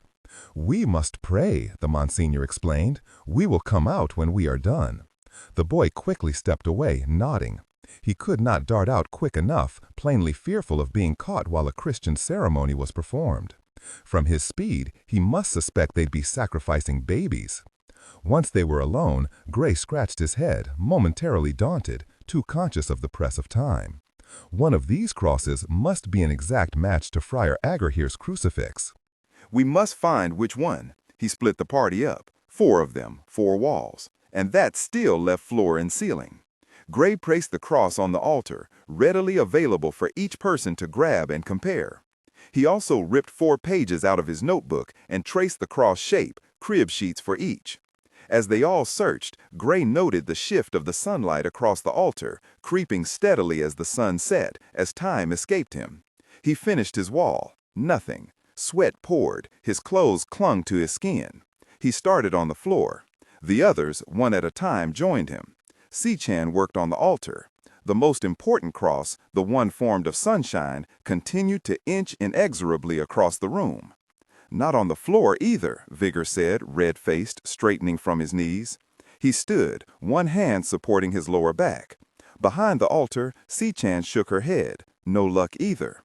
Gray stared up. The roof was low, but not low enough to touch. It would require much lifting to test every cross up there that might be the right size. Maybe I was wrong, Vigor said. Maybe Caucasian's tomb is somewhere else in the castle. All these crosses may be a false lead. Gray shook his head. No, they had lost a full hour already. They didn't have time to search every nook and cranny of the castle by hand. They had committed to the chapel. There was no turning back, no second guessing. Caucasian's tomb must be here, Gray insisted. Vigor sighed. Then that leaves us the ceiling. Gray assigned Kowalski to help boost the Monsignor up. He stepped over to Si-Chan's side. Man, I got the raw end of this deal, Kowalski griped. Ignoring him, Vigor pointed to the walls. Well, start along the outer edges. You two do the middle. Si-Chan climbed onto the halter. I can reach the ones above here by myself. As she stood, a cross of sunlight lit her back. She had stripped out of her vest and only wore a black t-shirt. Gray noted her form as she reached up. Despite all his worries, a part of him was still drawn to her presence, yet he felt guilty about it. Now wasn't the time. I think I see a possibility, Si-Chan mumbled, extending to her toes, stretching higher. Then she winced and came down on her heels. Her hand cupped her left side. She had strained her wound. Gray climbed up next to her. Let me help you. He offered her a leg up, lacing his hands together into a stirrup. She picked up the silver crucifix, then stepped into his hands. As he straightened and lifted her, she balanced one hand atop his head and reached the crucifix toward the ceiling. Their bodies were in close proximity. He felt a moment of internal conflict. I think, Si-Chan whispered, it fits. This mark's carved deep, and the crucifix snugs right into it, a perfect match. Gray craned up, but his view was obscured. Can you tell what Christ is staring at? He asked, remembering Hagia Sophia. Down at the altar, she answered, but she seemed distracted. The crucifix is seated in a circular block of stone. When I pushed the crucifix in there, I thought I felt something click, and the stone almost seems loose. With the crucifix in place, I think I can turn it, maybe loosen it free. I don't think you should. He heard a scrape of stone. A loud clank sounded, but it came not from above. Gray stared down between his toes. The altar dropped from under his feet, falling straight through the floor, taking Gray with it. Si-Chan tumbled into his arms, hugging tight to his neck. The stone slab hit the ground with a jarring impact, dropping Gray to one knee. Dust flumed up. One of the floor bricks broke away, smashed into the altar, and bounced away into the darkness that lay ahead. Gray stared up. Though it had scared the breath out of him, they had fallen only 4 feet. Vigor and Kowalski stared down at them. I think you found something, Indiana, Kowalski said with a smirk. He passed over a flashlight. Gray rolled his eyes, but he accepted the flashlight. Si-Chan climbed off him, dusting herself off. Crouching, Gray pointed his light into the chamber revealed under the chapel. A dark archway beckoned. He slid off the altar stone to the floor, Si-Chan at his shoulder.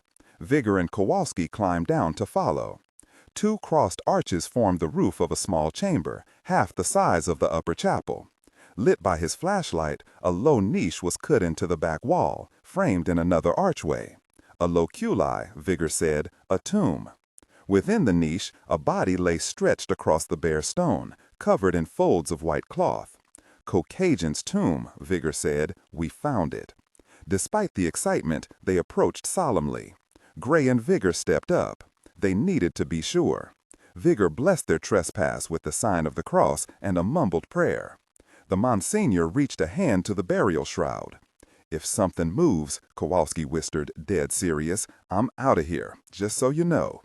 Vigor ignored him and reverently lifted away a fold of cloth from one end. "Silk," he whispered. Dust wafted as he pulled it back. The dome of a skull was revealed. Resting atop it shone a gold headpiece. Rubies and sapphires reflected the light. Diamonds glistened. "The princess's headpiece," Vigor said in a hushed voice. Gray remembered Vigor's story, how Marco had the headpiece with him at his deathbed. Vigor's hand trembled.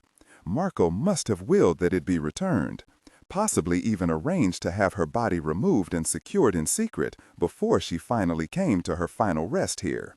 Gray reached out and covered Vigor's hand with his own. The third patsuit, the third key. They were short on time. Gray drew the silk shroud away from the rest of the bones. Vigor gasped and fell back a step. Even Gray froze, stunned.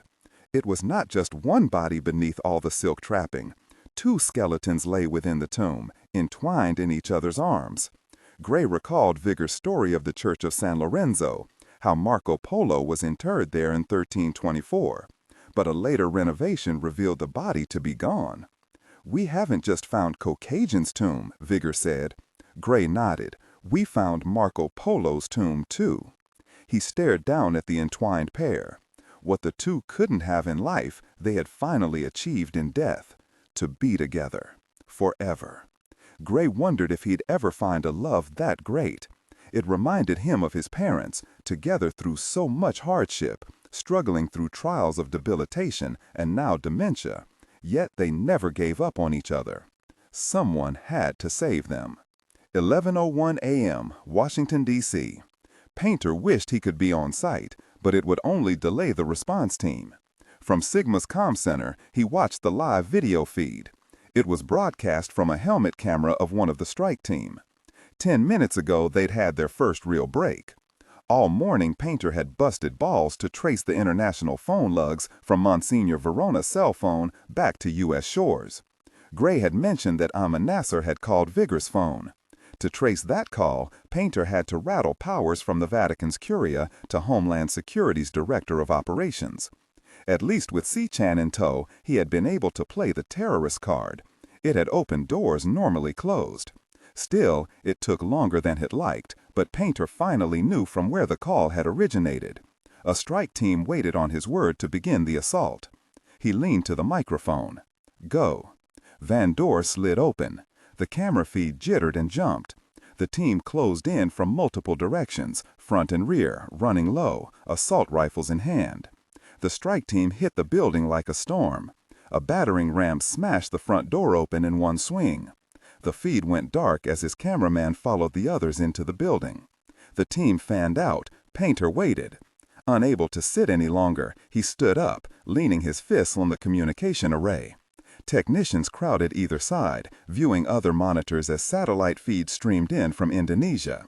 A major storm with hurricane-strength winds blanketed most of their region, hampering the search for the hijacked mistress of the seas. The storm also grounded a good number of the search planes out of Australia and Indonesia. The lack of progress had boiled up Painter's frustration. His fear for Lisa, for Monk, had grown close to crippling. Then the hit on the phone trace. He needed a win, at least here. Within his earpiece, he heard the chatter of the strike team, crisscrossing reports and call-outs. Finally, one clear voice rang through, coming from the cameraman. He had stopped inside what looked like a meat locker. Hooks hung from the roof. "Director Crow, we've completed the sweep of the butcher shop. We're negative on the targets. The place is deserted." The video jittered as the cameraman bent down, then straightened, lifting his fingers into view. They were damp. "Sir, we've got blood." "Oh, no." One of the technicians glanced in his direction, saw something he didn't like in Painter's expression, and quickly turned back around. A voice cut through his despair, coming from the door. "Director Crow." A woman stood in the doorway, dressed in navy blues.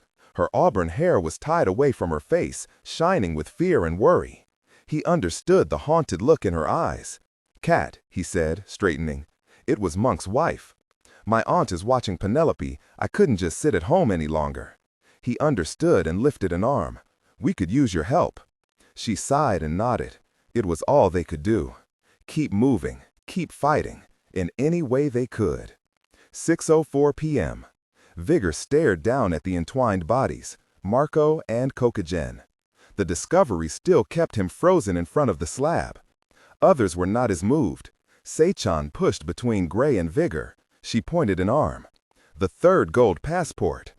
Gray pulled the burial shroud fully aside. Nestled between the bodies, covered by the two skeletal hands, a glint of gold shone past the bones. It was the third peitsu. And resting beside it was a familiar length of bronze tube, the third and final scroll. With a reverential gentleness, Gray removed the items. He slipped the headpiece off the skull, too. It might bear a clue, he justified. Vigor didn't argue. With the burial chamber opened, it would be quickly stolen if left unattended. They all climbed back up into the chapel. Once there, they gathered in a corner of the room. Gray turned over the golden passport to reveal a third angelic glyph. "We have them all," Seichan said. "But not the entire story," Gray said. He pulled out his notebook and nodded to Vigor. "Let's hear it." Vigor needed no further prompting. He nicked open the bronze tube and extracted the scroll. "Silk again," he commented, and began unwrapping it with care. The last piece of the story was longer, stretching a quarter of the way across the chapel floor. Vigor translated Marco's Italian dialect. The harrowing tale continued with the appearance of the glowing angelic figures coming upon Marco's party trapped inside a tower room. Vigor read the story aloud. These strange apparitions held forth the crude chalice, and in plain and vigorous method insisted we drink. In such a manner we would be preserved against the dread pestilence that had turned the city of death into a vision of hell, as man consumed the flesh of his brother. With such a promise, we each partook of the drink, which, upon closer sight and taste, was found to be blood. We also were urged to eat a bit of raw meat upon a palm leaf, which, upon closer sight and taste, was some form of sweetbread. Only after such consumption did I think to inquire as to the source of such offerings. The Khan's man answered, and thus proved ourselves to be cannibals already, for it was blood and sweetbread drained and cut from a man. Thus were we treated in such ill manner, which would later prove virtuous, as it did indeed protect us from a great pestilence. But there was a cost for such a cure. Friar Agrier was not allowed to partake of the blood and sweetbread. There was much murmuring and pointing toward his cross and to the man who bore it. In the end, we were allowed only to depart if we left Friar Agrier behind. In his great grace and blessed countenance, Friar Agrier insisted we escape. I wept hard, but obeyed the confessor. With his last word, he left me with his crucifix, so as to return it to the Holy See. The final sight of the noble man had him being led in the opposite direction, and I guessed their destination. Lit by the fullness of the moon, a great mountain towered above the forest, carved with 1,000 faces of demons. "Dear God," Vigor muttered. He slowly read the rest.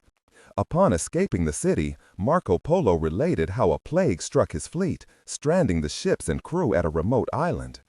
Only those who consumed the medicine offered by these glowing men remained untouched. Marco left the city of the dead with enough additional medicine to treat his father and uncle, along with Kokagen and 2 of her maids. They ended up burning the ships and bodies of the diseased, many of them still alive. Vigor read the final section. "May the Lord forgive my soul for disobeying a promise to my father, now dead. I must make one final confession. In that dread place, I discovered a map of the city, a chart which I destroyed upon the will of my father, but set to mind not to forget. I've recorded it here anew, so as to keep such knowledge from being lost forever. May whoever reads this take good warning. The gateway to hell was opened in that city, but I know not if it was ever closed." 6:22 p.m. As Gray listened to the story and its cryptic ending, he worked on the puzzle in the notebook. It helped him concentrate to listen to Vigor while contemplating the mystery in hand. It distracted him from the terror clutching his own heart. And as the story unfolded, he began to understand. He'd been a fool. He studied his notebook, blurring his eyes, seeing the answer hidden in the code. And with the 3 keys, perhaps a way to read it. He flipped through the pages, looking for the right one. When he found it, he leaned closer, tracing with a finger. Could this be right? He needed to investigate it more. He checked his watch. With less than a half hour left, do I have enough time? Before he could find out, a rattle of automatic fire echoed to them, sounding like firecrackers. Pop, pop, pop, pop. Gray leaped up. God, no. Had Nasser found them? He crossed to the chapel opening and stared out into the dark halls. Get everything together, he urged without turning. Now. Backlit by the filtering sunlight, Gray made out the slim shape of a figure running toward him. Bare feet slapped stone, then a voice called out, balanced between urgency and stealth. Hurry! It was Fiaz. The boy did not slow and ran straight at them. Farther out, coming from the direction of the castle courtyard, angry shouts in Farsi echoed. Gray caught the thin boy's shoulder as he flew up to them, breathless. Hurry! Smugglers! Fiaz did not wait and rebounded back into the outer hall and headed in the opposite direction, paralleling the rear of the castle. Gray turned to the others. Grab what you have, leave the rest. They set off after Fiaz. The boy waited halfway down the hall, then fled onward. Fiaz continued a running commentary. Apparently even the threat of smugglers did not stifle his tongue. You take so long. With your prayers, I sleep, under palms. He waved back in the general direction of the courtyard. They not see me, almost step on me. I wake and run. They shoot, bang, bang, but I am fast on the legs. Proving it, he flew through the back rooms and halls. Behind them, shouts changed in timbre, indicating the raiding party had entered the castle. Fiaz led them to crude stairs leading down. This way. They reached a narrow, low tunnel, barely taller than a crawlway.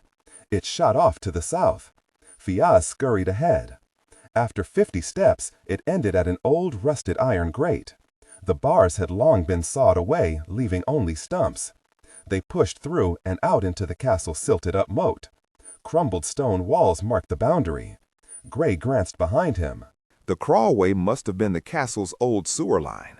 Waving them to stay low, Fiaz led them along the moat toward the eastern bay. Shouts still echoed from the castle. The smugglers had not yet realized the mice had fled. Reaching the water, Gray saw the plane still waited, unmolested. Fiaz explained, "Dirty smugglers never steal plane. They pinch little." He demonstrated by holding his fingers apart, almost touching, then shrugged.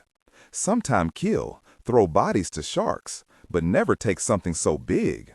Government will send bigger planes, bigger guns, so not worth the risk."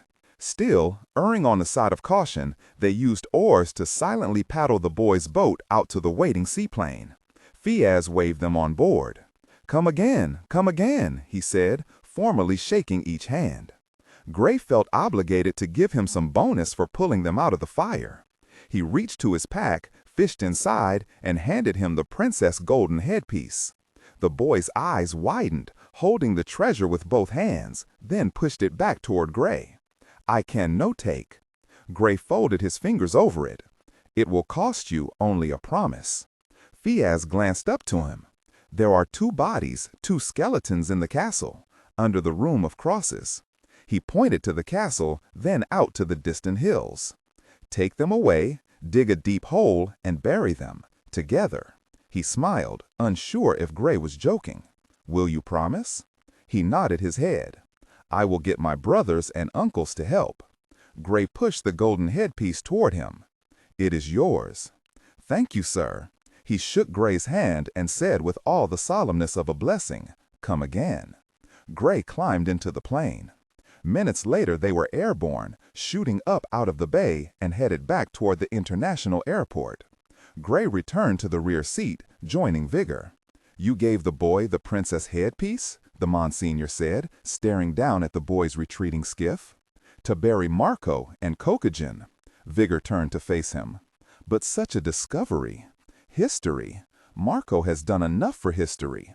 It was his last wish to be buried in peace with the woman he loved. I think we owe him that much. And besides, we don't need the headpiece." Vigor stared at Gray, one eye narrowed, plainly sizing him up, judging his generosity. But you thought the headpiece might hold a clue. That's why you took it. The Monsignor's eyes widened and his voice raised. Dear Lord, Gray, you actually solved the angelic code. Gray pulled his notebook out. Not quite. Almost. How? Sai-chan overheard that discussion and came back to join them, standing between the seats. Kowalski twisted around, peering over the seat back. Gray answered the Monsignor.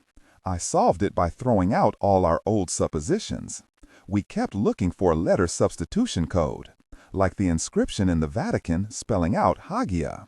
I think that was done to purposefully mislead. The big mystery on the obelisk is not a letter substitution puzzle. Show us, Sai-chan said. In a moment. Gray checked his watch. 8 minutes left. I still have part of the puzzle to figure out, the 3 keys. Keys organized in a certain order. He opened his notebook and tapped the 3 angelic symbols. Gray continued. With the obelisk's code always in plain sight, the keys only served one purpose: to reveal the correct way to read the code. The obelisk has 4 sides, but on which side do you start? In which direction do you read it? Gray flipped his notebook open and found the original page of script supplied by Sai-chan. For the gold-inscribed symbols to be so important, they must be written somewhere on the obelisk. And so they are. Gray circled them. This sequence only appears once. It's unique. Notice how it wraps from one of the obelisk's surfaces to the next. It's delineating where to begin reading and in which direction. He added an arrow. So you must reorder the sequence to match the keys. He flipped the notebook pages, searching through the 8 variations that he and Vigor had mapped out earlier. He found the right one and circled the key symbols. This is the proper way the map must be laid out to be read correctly. Sai-chan leaned closer. What map are you talking about? This is what I noticed back at the chapel, he said. Watch. He took a pencil and began poking holes through the page and marking the next blank page. What are you doing? Vigor asked. Gray explained. Notice how some of the diacritical marks, those small circles in the angelic script, are darkened and others are not. We know from the second key how that symbol's black diacritical mark ended up being a marker for the Portuguese castle. So the blackened circles on the obelisk's code must be markers too. But markers to what? If you poke out each dark circle onto a fresh page, stripping all else away, you get this. Well, that sure helped, Kowalski said sarcastically. Gray rubbed a hand over the stubble on his chin, concentrating. Something's here. I can sense it. Maybe you're supposed to connect the dots, Kowalski said with no less sarcasm. Maybe it'll form a big flashing arrow spelling out, "Go really here." Sai-chan frowned. And maybe it's time for you to shut the gosh up. Gray did not need their bickering, not now. Kowalski was fine as a getaway driver, good in a firefight. But Gray needed sage advice, not kindergarten suggestions, like connect the dots. Then he saw it. Oh my God! Gray sat up, fumbled his pencil, and grasped it more firmly. Kowalski is right. I am? He is? Sai-chan responded. Gray turned his Vigor, clutching his forearm. The first clue, in the Tower of Winds. Vigor frowned, then his eyes widened. Which holds the Vatican's astronomical observatory, where Galileo proved the Earth moved around the sun. Vigor tapped the sheet. These are stars. Gray took his pencil. He had been staring hard at the sheet and recognized a familiar pattern. This is a constellation. He drew it in. Vigor recognized it too. That's the constellation for Draco, the dragon. Sai-chan cocked her head as she stared down. Are you saying it's a navigational star map? It looks that way. Gray scratched his head with his pencil's eraser. But how does one constellation tell us where to go? No one answered. It can't, he finally conceded. Gray's heart pounded in his throat. They were running out of time. Had he just taken them down the wrong path? Vigor sat back. Wait, he mumbled. Remember Marco's story, the last stanza. Marco said he drew a map of the city, not a map to the city. And? Gray asked. Vigor took the paper, spun it around. This can't be stars. It has to be the layout of the city of the dead. That's what Marco's text stated. Possibly the Vatican made the same mistake we just did. They misinterpreted Marco's map in the same manner. They also thought it was a navigational star map. Gray shook his head. That's a rather strange coincidence that a city should be laid out in the exact pattern of the Draco constellation. If I'm not mistaken, even the stars outside the dragon line mark the placement of real stars. Vigor nodded. But remember, from my study of ancient civilizations, from the Egyptians through Mesoamerica, many civilizations built their monuments and cities patterned after the stars, made to mimic them. Gray remembered a similar lesson. Like the 3 Egyptian pyramids are supposed to represent the stars of Orion's belt. Exactly. Somewhere in Southeast Asia is a city patterned after the Draco constellation. Sai-chan suddenly swung around. Choi mai, she swore under her breath. I remember something I heard about some ruins in Cambodia. My family has roots in the region, Vietnam and Cambodia. Sai-chan rushed to her pack, pawed through it, and pulled out her laptop. There's an encyclopedia program on here. Sai-chan squatted down between the knees of Vigor and Gray. She called up the program and typed rapidly. She double-clicked on an icon and a digital map filled the screen. This is the temple complex of Angkor, built by the Khmer people of Cambodia in the 9th century. Notice the layout of the temples, Sai-chan said, where each one lies. I had heard stories of how these ruins were supposedly laid out in a star-like grid. With his finger, Gray drew a line connecting the temples in a pattern and tapped the remaining temples. He held up the first star map and placed it next to the open laptop. They're an exact match, Vigor said, awed. Marcos, City of the Dead. It's the ancient city of Angkor Wat. Gray leaned down and hugged Sai-chan's shoulders. She tensed, but didn't pull away. Gray owed everyone a debt of gratitude, even Kowalski, whose simplistic overview had broken the way to the solution. Gray checked his watch, not a minute to spare. He held out his hand toward Vigor. Your phone. It's time to make a deal. Vigor passed him the cell phone and battery. Gray snapped the battery in place, praying for some measure of good fortune. He dialed Nasser's number, supplied by Sai-chan. Vigor reached over and gripped Gray's hand, offering support. The phone rang once and was picked up. Commander Pierce, a cold and furious voice answered. Gray took a steadying breath, struggling not to lash out. He needed to be deliberate and firm. My plane is about to land, Nasser continued, not even waiting for acknowledgement. For your treachery, I will allow you to decide which of your parents will die first, your mother or your father. I will make you listen to their screams, and that parent, I promise, will be the luckier of the two. Despite the threat, Gray took some solace. If Nasser wasn't lying, both of his parents were still alive. Taking comfort in that, Gray kept his voice even, his jaw muscles aching with the restraint. I will offer you a trade for their lives. There is nothing you can offer, Nasser barked back. Even if I told you that I've solved the obelisk's angelic code? Dead air answered him. Gray continued. Nasser, I know where Marco's City of the Dead lies. Fearing even this might not be enough to sway the bastard, Gray spoke the next words slowly, so there was no misunderstanding. And I know how to cure the Judas strain. Vigor turned to him, startled. Silence continued on the phone. Gray waited. He stared at the digital map of Angkor Wat on the laptop.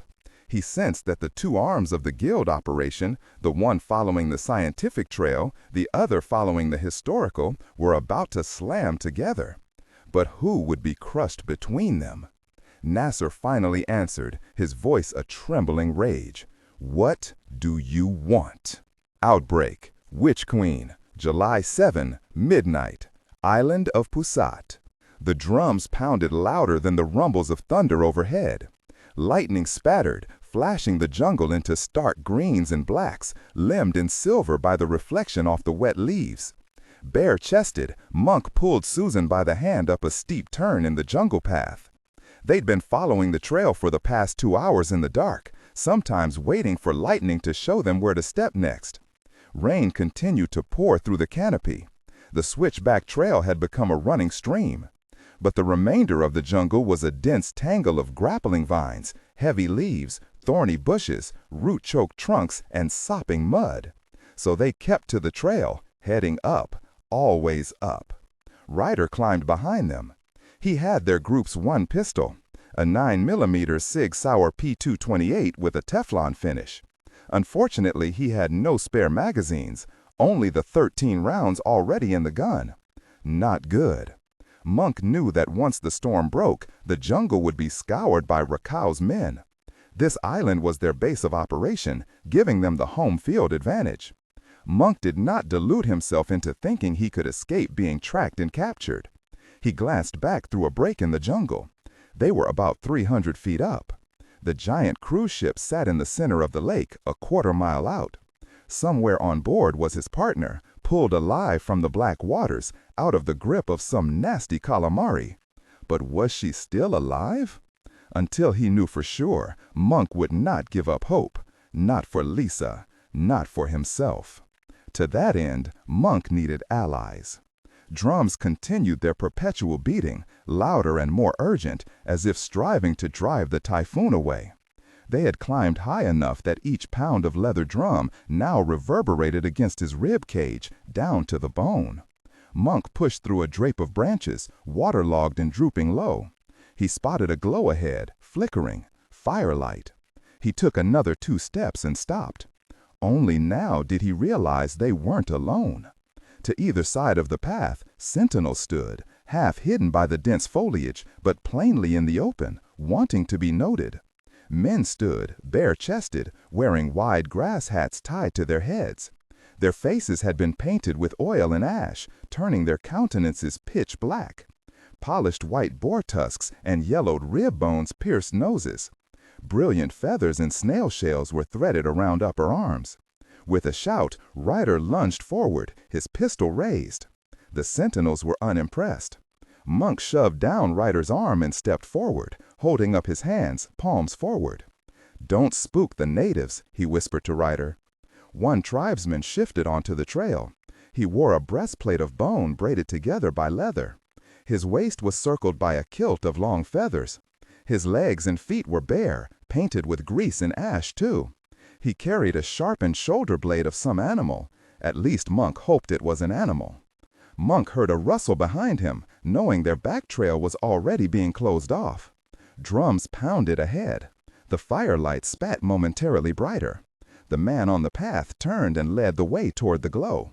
"Looks like we're invited to the party," Monk said, putting his arm around Susan. Ryder followed, pistol in hand. If things went awry, they might need the billionaire's remaining 13 rounds to blast their way to freedom. But for now, Monk knew their best bet was to cooperate. The path ended at a cliff face in the volcanic rock. A natural coved amphitheater had been carved out of the reddish-black rock, roofed over with thick palm thatching. The downpour drained in a sheet of rain off the roof's front edge, creating a watery curtain. Beyond the flow, lit by a massive bonfire within, Monk spotted lines of drummers along both walls, working hard, pounding away. 2 massive drums, as wide as his outstretched arms, hung from the rock walls and were struck with bone hammers. Each stroke shook the thin waterfall that cascaded from the thatched roof to the rock floor. They were led forward. A single boar rooted through the open space in front and squealed back from the stranger's approach. More pigs huddled under an overhang, squeezed tight together, rump to rump. Monk led Susan through the sheet of water and under the large overhang. He shivered as the rain cascaded over his bare chest. The heat of the fire inside was welcome, but the smoke choked and stung, doing its best to exit a narrow flue in the thatching. Around the fire ahead, a crowd had gathered, some standing, some squatted. Monk estimated over 100. Men, bare-breasted women. But cave openings lined the walls. More faces peered out. A few naked children stood staring, wide-eyed. One cradled a piebald piglet. At some signal, the drum suddenly stopped with one resounding note. The quiet intimidated. In that sudden silence, a voice called out. "Monk!" Startled, he turned. A thin figure stood pressed up against the bamboo bars of a cage built into a back corner. He wore a torn shirt and a pair of muddy white briefs. Jessie? The young nurse was still alive. But before they could continue their tearful and heartfelt reunion, a towering figure stepped forward, though for the tribe, towering was about 5'0". The old graybeard looked like someone had sold him a skin suit 2 sizes too large. He was greased and daubed in ash, too. He wore some sort of twisted gourd as a covering, and a shock of purpled feathers in his hair, sticking straight up, as if startled. And nothing else Monk recognized that this was the tribe's leader. It was time to perform, to dance for his supper. Or rather, to dance not to become supper. Monk lifted his arm toward the elder. "Boogla boogla rah," he intoned solemnly, then tensed his forearm and reached his other hand to pull the toggle at his wrist. Freed from its electromagnetic contacts, his prosthetic hand dropped to the muddy volcanic stone. A gasp arose from the crowd. The leader fell back a step, almost into the fire. Monk lowered his arm, staring down at his disembodied hand. Besides looking authentically fleshy, the prosthetic was a marvel of DARPA engineering, incorporating direct peripheral nerve control through its titanium wrist contact points. It also was bioengineered with advanced mechanics and actuators, allowing sensory feedback and surgically precise movements. But that was only half the story. Monk's stumped end of his wrist was encased in a polysynthetic cuff, surgically attached to the end of his wrist and wired into nerve bundles and muscle tendons. In actuality, it was the other half of his prosthesis. The hand might be the brawn, but the wrist cuff was definitely the brain. With his remaining hand, he manipulated the titanium contacts on the cuff. It was the best feature of his artificial hand. Mark performed this stunt at parties all the time, so why should this be any different? The cuff and hand were linked wirelessly, a digital radio interface. As Monk tapped a practiced sequence on his wrist, his severed hand lifted up onto its fingers and began to dance across the rock like a 5-legged spider. This time, the cannibal leader did step into the fire, searing his backside enough to yelp and leap away. Monk sent his hand chasing after him. By now, a wide ring cleared around the party. Ryder had drawn Susan back into the shadows of the cliff face, giving Monk the stage. "Now that I have your attention," Monk bellowed. He strode toward the fire. Guessing no one spoke English here, he had to sell it with a bravado of expression and a great pounding of his bare chest. Still, it wasn't good enough just to scare the superstitious folk. He needed to win them over.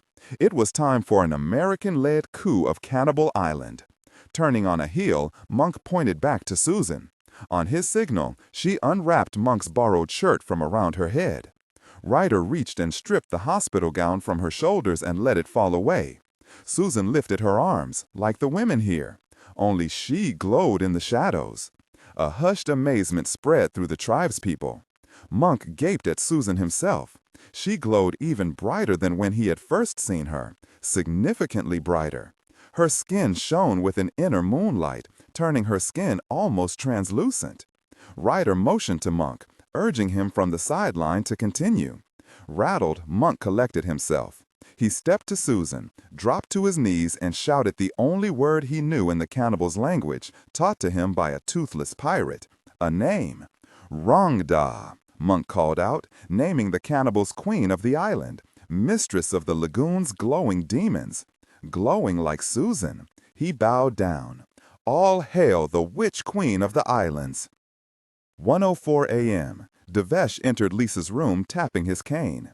Sprawled in bed, hooked to an IV, Lisa knew she could not stall any longer. Earlier, as she was hauled back onto the ship from the tender dock, she had swooned in her guard's arms, catching him by surprise and collapsing with a bone-jarring thud to the deck. Lisa had split her lip doing so, but she'd had to make it look convincing. It hadn't been hard.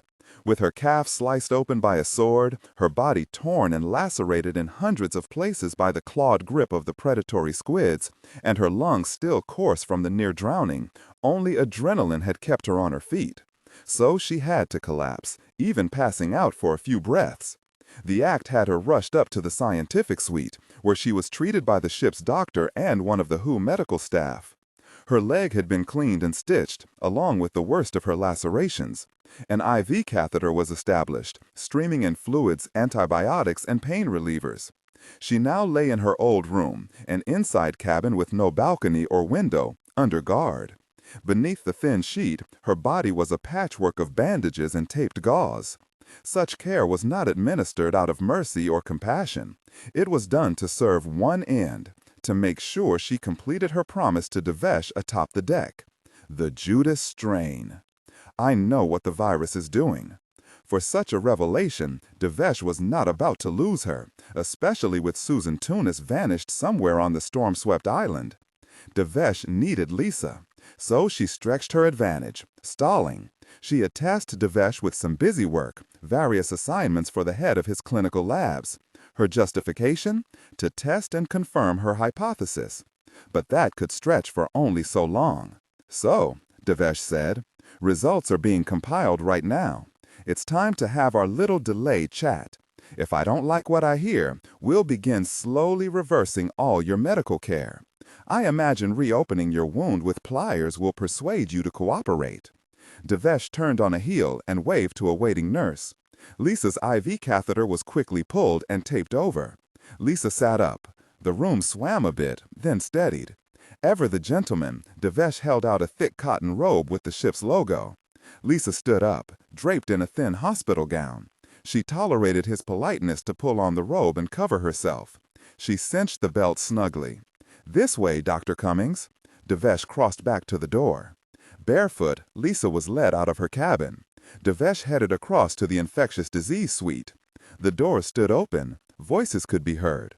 Following Devesh inside, Lisa immediately recognized two familiar faces, the bacteriologist, Benjamin Miller, and her confidant since arriving, the Dutch toxicologist, Henry Barnhart. The two clinicians were seated on one side of a narrow table. Lisa glanced around. The back half of the suite had been emptied of all furniture and refilled with laboratory equipment, much of it stolen from Monk's gear. Fluorescence microscopes, scintillation and auto-gamma spectrometers, carbon dioxide incubators, refrigerated centrifuges, microtiter and ELISA readers, and along one wall, a small fraction collector. Some universities weren't so well equipped. Dr. Eloise Chenier, the Guild's virologist and chief administrator of the infectious disease lab, stood on the other side of the table, dressed in an ankle-length lab coat. In her late 50s, with salt and pepper hair and a pair of reading glasses hung on a chain around her neck, she looked like some quaint schoolmom. The virologist had an arm raised to a pair of computer stations behind her. Data flowed across one monitor, the other displayed a jumble of overlapping files. She was just finishing some explanation with Henry and Miller, accented heavily in French. "We gained an excellent viral load by washing a sample of the cerebral spinal fluid through a series of phosphate buffers, then fixed it with glutaraldehyde and teleted it by centrifugation." Chenier noted their arrival and waved them to the table. Devesh joined his colleague while Lisa found an empty stool next to Henry. Her friend placed a reassuring hand on her knee. Henry glanced at her, his expression asking, "Are you okay?" She nodded, glad to be seated. Devesh turned to Lisa. "We've completed all the ancillary tests you requested, Dr. Cummings. Perhaps now you can explain why." His accusing gaze weighed heavily on her. Lisa took a deep breath. She had delayed for as long as possible. Her only hope for further survival was to offer the truth and pray her ingenuity proved of great enough value to overcome her earlier betrayal. She remembered Devesh's first lesson: be useful. Lisa started slowly, relating her discovery of the strange retinal glow in Susan's eyes.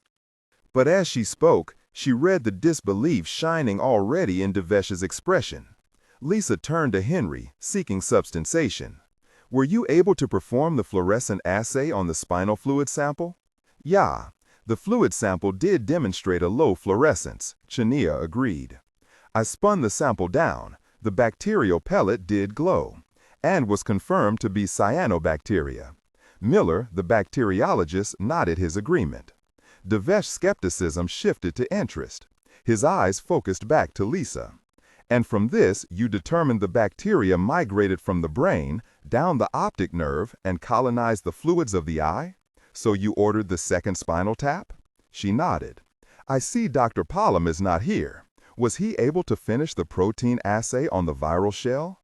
Lisa had ordered this test too. It wasn't truly necessary, but it had promised a good couple hours of extra labor. "One moment," Chenier said. "I have the results here." She turned to one of the monitors and began collapsing screens while narrating. "It might interest you to know that we were able to classify the virus from genetic assays into the Bunya virus family." Henry noted the pinch to Lisa's eyes and explained, "It was what we were discussing before you arrived. Bunya viruses typically infect avian and mammalian species, causing hemorrhagic fevers, but the vector for transmission is usually arthropods, biting flies, ticks, mosquitoes." He slid over a notepad. Lisa glanced to the open pages. Henry had diagrammed the pathway of infection. Henry tapped the center. "Insects are necessary to spread the disease. Bunya viruses themselves are seldom transmissible directly from human to human." Lisa rubbed her temples. "Unlike the Judas strain." She picked up a pencil and altered the diagram. "Instead of an insect to spread the disease, it takes a bacterial cell to pass the virus from one person to another." Henry frowned. "Yes, but why did—" Gunfire blast cut off his words. All of them jumped.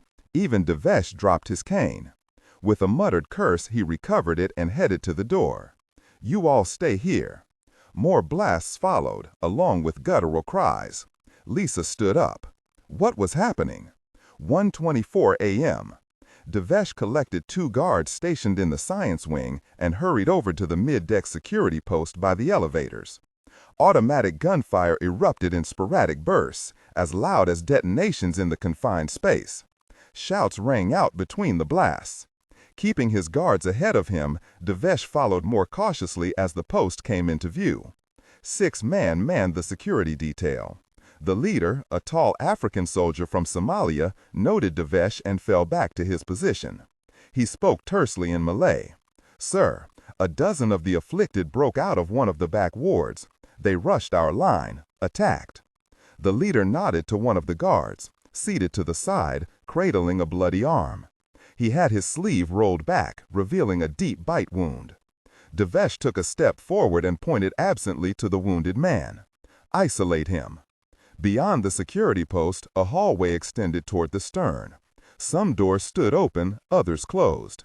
Down the passageway, a few bodies sprawled, riddled with bullets, blood soaking into the carpet. The closest 2, a naked obese woman and a shirtless teenage boy, were tangled together. Devesh noted the bubbled rashes and the blackened boils on the corpses. He fought to control his temper, breathing heavily through his nostrils. The stern section of this level housed the most debilitated patients, making them readily available to the research team. Devesh had outlined a firm protocol when dealing with patients on this level. Such lapses would not be tolerated, not when he was this close to success. "I've called in reinforcements," the sentry leader said. "When we started firing, some of the afflicted fled into open rooms. We'll have to flush them out." A moan arose from farther down the hall. A man rose up to an elbow. His other shoulder was a bloody ruin. He wore a medical smock. One of the doctors. Caught in the firefight. "Help me," he croaked out. From an open doorway at his shoulder, a hand lashed out and grabbed his jacket. Another tangled in his hair. He screamed as he was yanked halfway through the door. His legs still protruded into the passageway, his heels kicking and pounding. The sentry leader glanced to Devesh, asking permission to proceed forward. Devesh shook his head. The doctor's screaming suddenly cut off, but his heels continued to beat a rhythm of agony. Devesh felt no sympathy. Someone had been careless with a restraint or door lock. He heard the booted tread of reinforcements echoing up the stairwell. Devesh turned away but waved an arm back to the hallway. "Exterminate them." "Sir?" "The entire deck. Clear it all out. Cabin by cabin." 1:54 a.m. Still in the virology lab, Lisa listened to the spats of rifle fire. Screams also reached her. No one spoke. Devesh finally returned. He seemed unfazed, only a little red in the face. He pointed his cane at Lisa. "Come with me. There is something I would like you to see." He turned on a heel and stepped briskly away. Lisa stood and followed, hurrying to keep up. Devesh led her past the security station and down the next hallway. It was a slaughterhouse. Blood-splashed walls. Bodies lay rolled up against the walls, massacred by automatic gunfire. Lisa swallowed hard, choking on the stench in the confined passageway. As they passed along the hallway, the cabin doors to either side all lay open. She glanced inside and spotted more bodies, lifeless, twisted, bloody. Some had been shot while still handcuffed to their beds. More gunfire blasted. Not scattered, purposeful. Farther down, a pair of guards exited a cabin, rifle smoking, then moved to the next room. You're slaughtering the patients, Lisa said. We're winnowing the patient load, that's all. Devesh lifted an arm and vaguely motioned ahead. This is the second breakout. An hour ago, a pair of patients escaped their restraints, biting off their own fingers in order to free themselves. They attacked their doctor, killing him before they could be stopped. In such a deranged state, these patients are strong, hyped on adrenaline, oblivious of pain. Lisa remembered the video footage of Susan Tunis' husband, raving and attacking. It was starting here now, too. Devesh glanced back to her. From EEG studies, it seems you were right. The pathology appears to be some form of catatonic excitement, accompanied by deep psychotic breaks. More gunfire chattered, causing her to jump. Responding to her reaction, he sighed. This is for everyone's safety. We're seeing a rapid decline in condition among patients, ship-wide. With medical supplies already running low, we must be efficient. Once a patient devolves to this level of debilitation, they pose a grave physical threat to all around them and serve no real purpose. Lisa understood the sentiment behind his words. Devesh and the Guild were using the ship's patients as the equivalent of living culture media for the Judas strain, harvesting the deadly pathogens and storing them as potential bioweapons. And like any field after it had been thoroughly reaped, Devesh was plowing it over. "Why did you bring me out here?" she asked, aghast. "To show you this." Devesh stepped to the only cabin door that was still closed. He keyed it and held the door open for her. A stronger stench struck her. Lisa crossed the dark threshold, unsure what to expect. The hall lights revealed an inside cabin, similar to her own. A small bath, a couch, a television, and a small bed in back. Behind her, Devesh reached inside and flicked on the lights. The bulbs flickered, then steadied into a low thrum of fluorescence. Lisa stumbled back, a hand at her throat. A body lay draped across the bed, soaked into the bedding and cushions. His two bare legs were tied to the bedposts, arms to the headboard. But it appeared as if a bomb had gone off in his belly, hollowing out his abdomen. Gore splattered ceiling and walls. A hand over her mouth, Lisa went cold, falling reflexively back to the clinic, her only safe haven. Where were his internal organs? They were found feeding on him, Devesh explained. Patients whose minds had rotted beyond restraint. Lisa shivered once violently. She was suddenly too aware of her bare feet, her near-naked body under the robe. "We've seen this before," Devesh continued. "In this state of catatonic excitement, the virus appears to stimulate a ravenous appetite, insatiable in fact. We've watched one of these victims gorge himself to the point his stomach exploded, and still he continued to eat. Oh God." Past the shock, Lisa needed another moment for the significance of his words to strike her. "You watched? Where? Dr. Cummings, you don't think we were just studying Susan Tunis? To be thorough, we must also understand every facet of the disease, even this cannibalism. This insatiable hunger bears a striking similarity to Prader-Willi syndrome. Are you familiar with it?" Numb, Lisa shook her head. "It's a hypothalamic dysfunction, triggering an insatiable appetite that can never be quelled. An endless sense of starvation. A rare genetic defect. Many of the afflicted die at a young age of stomach ruptures from gorging." Devesh's cold clinical assessment helped anchor her back inside her body, but her breathing remained heavy. Autopsy of one of the psychotic's brains showed toxic damage to the hypothalamus, similar to the pathology in Prader-Willi patients. And, coupled with the catatonic excitement and adrenal stimulation, Well, Devesh waved to the bed. Lisa's stomach churned. As she turned away, she finally noted the victim's face, the agonized lips, the blank staring eyes, the corona of gray hair. Her hand covered her mouth as she recognized the man. It was the John Doe patient, the one suffering from flesh-eating disease. From Susan's medical history, Lisa even knew the patient's name now, Applegate. To put a name to the cannibalism here, to personalize it, Lisa hurried out of the room. Devesh's eyes glinted with dark amusement. Lisa realized the bastard had brought her purposely down here, half naked, unnerved, knowing she'd identify him. It was all some awful bit of sadism.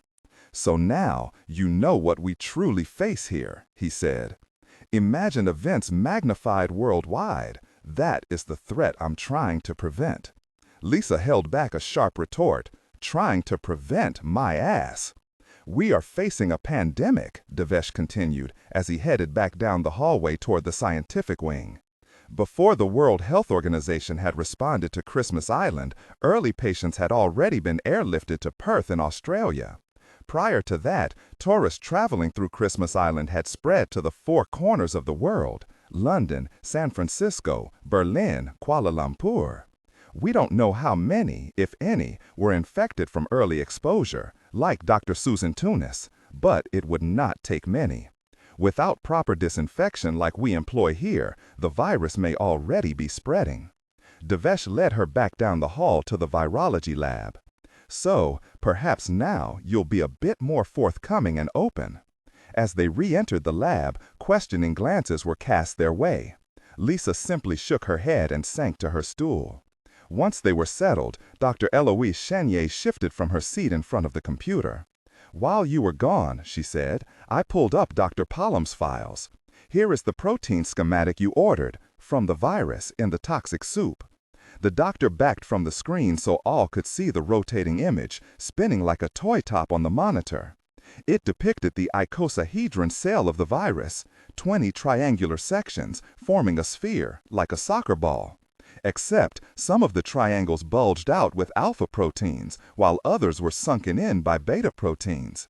Lisa had wanted it all mapped out to better test her hypothesis. Lisa pointed. "Can you stop the rotation?" Chenier tapped a button on her mouse and the spinning halted, freezing the image on the screen. Lisa stood back up. "Now, on the other monitor, can you bring up the protein map of the virus recovered from Susan Tunis' cerebral spinal fluid?" A moment later, a second soccer ball appeared, spinning. Lisa moved closer, studying it. She manipulated the mouse button herself this time, freezing the image where she wanted it. She faced the others. Devesh shrugged, using his whole upper body. "So, it looks the same." She stepped back. "Picture the two side by side." Henry stood up, eyes widening. "They're not the same." She nodded. "They're mirror images of each other. They may superficially look the same, but they are really exact opposites. Geometric isomerism. Two forms of the same geometric shape, just mirrored one upon the other. Cis and trans," Chenier said, using the technical term for the two sides of the same coin. Lisa tapped the first screen. "Here is the trans form, or the bad form of the virus. It infects bacteria and turns them into monsters." She waved to the other screen, depicting the virus found inside Susan's skull. "Here is the cis form, or the good virus that heals." "Cis and trans," Miller mumbled, "good and bad." Lisa elaborated her theory. "As we already know, the trans virus toxified bacteria in order to weaken the blood-brain barrier, thus allowing it to penetrate that virgin territory of the inner skull. It even brought along some company. The cyanobacteria," Miller said, "the glowing bacteria. And normally, the toxins produced by the bacteria corrupted the brain in such a manner that it triggered catatonic excitement with psychosis. But in Susan's case, something else happened. The virus, when it hit her brain fluid, somehow altered, changed from its evil trans form over to its beneficial cis form. And once altered, the new virus swept out and began reversing all the damage done by its evil twin. healing the patient and sending her into a deep recuperative stupor, contrary to the manic excitement phase of the other patients. Even if you're correct, Henry said, which I believe you are, what was so special about Susan's biochemistry to trigger this change? Lisa shrugged. I wager over the next days or weeks, we'll see a handful of other patients make the same transformation. Susan was infected 5 weeks ago, so it may be too soon to judge. But I think it's still a very rare event, a random quirk in her genetics. For example, are you familiar with the Aum phenomenon during the Black Plague? Chenye raised her hand as if in a schoolroom. I am. Lisa nodded. Of course, an infectious disease expert would know the story. Chenye explained, Aum was a small village in England. Back in the 1600s, the Black Plague struck the village. But after a year, most of Aum still lived. Modern genetic studies revealed why. A rare mutation was present in the villagers, in a gene called Delta 32.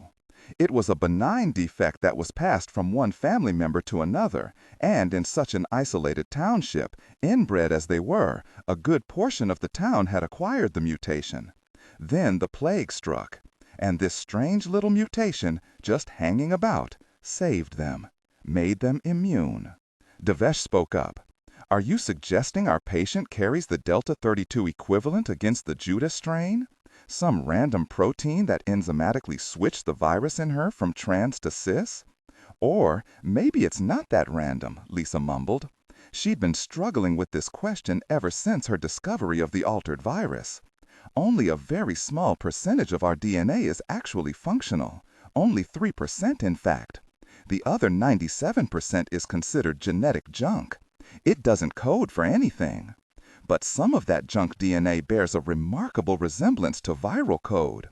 The current belief is that such coding might serve a protective role to help us survive future disease. As Lisa continued, she pictured the body of Susan's friend, attacked and eaten, like cannibalism, for example. Her strange statement drew everyone's eyes from the monitors. Lisa elaborated.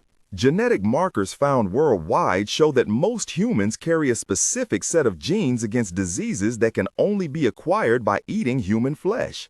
These findings suggest that our ancient ancestors might have all been cannibals. Maybe Susan has a similar genetic marker to protect her brain against the attack by the Judas strain virus. Something left over from our long-lost genetic history. Something buried in our collective past. Intriguing as usual, Dr. Cummings.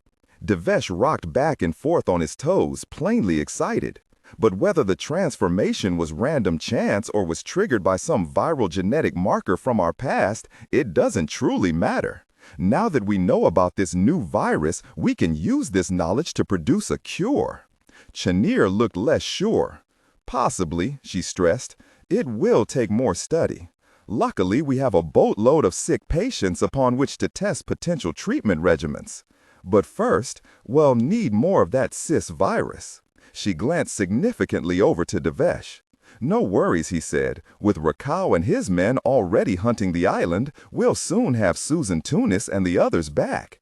But with that matter settled, Devesh turned to Lisa. It's now time to discuss your punishment. As if on cue, a figure stepped forward, carrying a doctor's satchel in her hands. Her long black hair had been retied into a braid. Serena. 3:14 a.m. Monk climbed the steep switchback following the naked rear end of one of the cannibals. Another dozen tribesmen scaled the crooked trail in the rock ahead of him. Behind Monk, more followed, another 40 strong. His cannibal army. Rain poured out of the dark skies. But at least the winds had mostly died down, snapping with only occasional gusts across the jagged peaks. Monk had purposely timed this ascent, waiting for the eye of the storm to crest over the island. It had been an agonizing delay, but his patience had opened a small window of opportunity. He continued on. Though the path they climbed was sheltered, cut deep into the rock, the downpour made the rock slippery, treacherous, requiring crawling at times on hands and knees. Monk glanced behind him. Ryder and Jesse had his back. Strung out behind them, a line of tribesmen followed, dressed in feathers, shells, bark, bird claws, and bones. Lots of bones. The improvised strike team bore short spears, sapling bows, and sharpened clubs, but half of them also carried rifles and a smattering of old assault weapons, Russian AK-47s, United States M16s, along with bandoliers strapped with extra magazines and cartridges. It seemed the cannibals had been trading for more than just two-legged meat with the pirates that shared their cove. From this height, Monk had a wide view of the dark lake. The cruise ship glowed like a sodden wedding cake in the middle.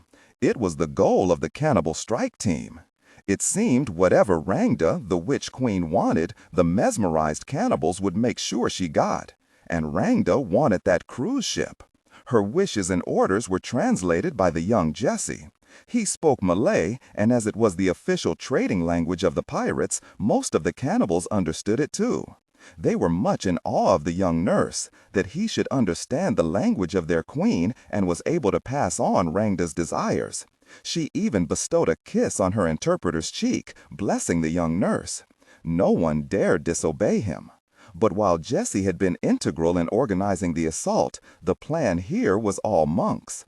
He turned his back on the cruise ship. With the water surely watched, they'd never manage an assault by boat, and swimming was certainly not an option. Even from this height, Monk noted the occasional flashes streaking through the lagoon far below. The storm had the denizens stirred up and hunting the shallows, so it had left only one choice. Monk climbed higher, all the way to the roof of the world. They had finally reached the giant steel support posts and massive cabling that anchored this section of the island's net. Monk stared out across the net's underside. Rain poured from it, soaking through all the camouflaging vegetation woven into the web's upper side. Someone had to be maintaining that illusion, and Monk guessed it wasn't just the pirates. Proving this, one of the cannibals scurried up the nearest cable, his bare feet frogging his lithe form up the span. He vanished through the netting. A rope ladder cascaded back down. Others began scaling up. Monk turned to Jesse. "You can still go back down, join Susan at the beach. We can pick you both up there." Jesse swept rain-soaked hair out of his eyes. "I'm going. Otherwise, who's going to translate for you?" Before Monk could argue, the nurse grabbed the ladder and scurried up.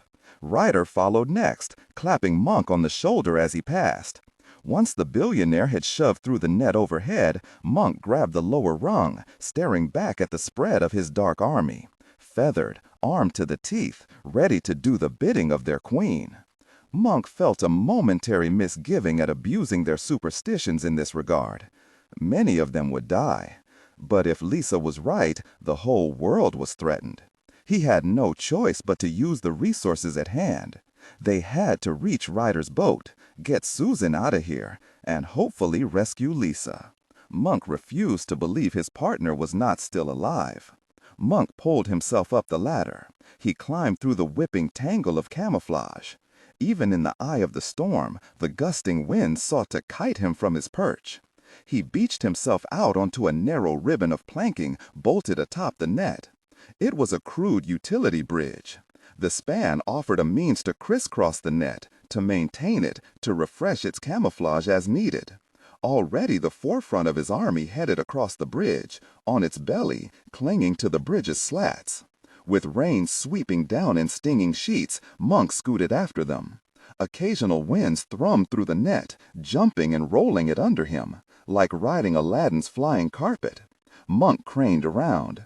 Overhead, the cloud cover had thinned enough to reveal a few stars, but all around, dark clouds churned in a continual whirl. The eye of the storm was smaller than Monk had hoped. To all sides, lightning flashed and thunder rumbled. Monk hurried onward. He and his army had to be off the net when the storm's eye swept away from the island. He recalled earlier lightning strikes, the cascades of electricity ripping across the metal skeleton. It would be death to be up here then. Slowly they inched toward their goal. As he followed, Monk stared below, between the slats. At least Susan was out of harm's way. 4:02 a.m. Her face greased with ash to hide her glow, Susan sat on a boulder, buried in the jungle, not far from the lagoon. She had spent the past hour trekking back down to the beach to await Monk there. But she was not alone. A dozen tribesmen, her royal escort, stood guard in the jungle, buried in the forest. Only a woman, whose name was Tikal, kept her immediate company, knelt beside the rock, her forehead pressed to mud. She had not moved since they had stopped. Susan had attempted to engage her, but the woman only shivered. So Susan waited, seated on her rock. She wore a cloak of dried pigskin, draped with feathers, shells, and polished stone beads. Her head was crowned by a circlet of rib bones, tied to her forehead by bark fiber. All the bones splayed outward like some macabre flower. She was given a polished staff, topped by an impaled human skull. All fitting apparel for the witch queen of Passat. And despite the ghoulish ornamentation, the cloak was warm, and her staff proved useful in climbing down from the highlands and back to the beach. Her escort had also woven a temporary shelter of thatched palm leaves overhead, keeping their mistress dry. Susan stared up toward the vast netting. She had known she was too weak to attempt to cross with the others. So she had not argued when Monk ordered her down to the beach, to keep hidden, to await the outcome of the cannibal assault upon the cruise ship. But she knew it would be a long vigil, too long. Abandoned, she began to absorb the full impact of all that had happened after waking aboard the cruise ship. Though alive herself, those closest to her heart had not survived. Greg, her husband, flooded back to her. His crooked grin, his galloping laugh, his dark eyes, the musky scent of his skin, the taste of his lips, and on. His memory enveloped her. How could all that be gone? Susan knew she was still far from fully comprehending her loss, but she knew enough. Her body felt physically bruised, all the way down to her core. Her throat closed up, and she began to tremble. Glowing tears swelled and ran over her ash-blackened face. Greg, she rocked in place for a long stretch, merely letting her grief rack through her. It was impossible to stop it. The surge of sorrow was a tidal force, as inescapable as the pull of the moon. But after a stretch of time, even a tide must ebb. In its aching wake, another primal sensation remained, washed up from even deeper shoals, something she had again avoided acknowledging until now. But it was there, as inescapable as her grief. Susan extended an arm from her cloak, staring at the breadth of her skin, glowing because of the cyanobacteria in her perspiration, in her pores. She turned her hand, palm up. The glow did not heat the skin, but there was a strange warmth. It hearkened more to fever than sunlight. What was happening to her? As a marine biologist, Susan knew all about the organism. Cyanobacteria, commonly referred to as blue-green algae, were as ubiquitous as the sea itself. They grouped into myriad formations, thin filaments, flat sheets, hollow balls. They were instrumental to evolution, being the predecessors of modern plants. Early in the Earth's history, cyanobacteria also generated the planet's first oxygen atmosphere, making the world livable. And since then, they had adapted to millions of ecological niches.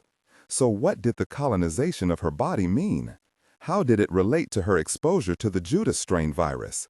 It made no sense. Despite all her questions, Susan knew one truth. Something was still coming. She sensed it deep inside, a welling sensation that defied any description, as unstoppable as any rising tide. She stared across the forest, across the lagoon, beyond the island. As surely as she could sense the sun rising beyond the curve of the planet, Susan knew she was not done changing. 4:18 a.m. From 100 yards away, Raquel spied upon his quarry. Hidden in a rain poncho, he held the infrared goggles to his brow. He counted the red glows, body heat signatures, spread along the edge of the beach. His hunters outnumbered the tribesmen 2-1. With a raised fist, Raquel signaled his team to spread out to either side, to keep their distance. His men knew to move only with each rumble of thunder. The tribesmen had keen senses. He did not want to spook his prey. Raquel studied Susan Tunis, seated on a rock. He had followed the cannibal party down from the highlands to the lagoon. Where were her companions? They could not be far. So, while he could snatch her up at any time, he was a patient hunter. As his men spread out in a snare, securing the trap, Raquel knew the best use to put the woman: as bait. Ruins of Angkor, July 7, 5:02 a.m. Siem Reap, Cambodia. 6 hours of travel deposited Gray in another century and a mishmash of cultures. He climbed out of the taxi into the heart of the old French district of Siem Reap, a small riverside hamlet in the middle of Cambodia, nestled between rice paddies and the great expanse of an inland lake. With dawn still an hour away, the place slumbered, air heavy and humid, buzzing with mosquitoes and hissing with the flicker of gas lamps.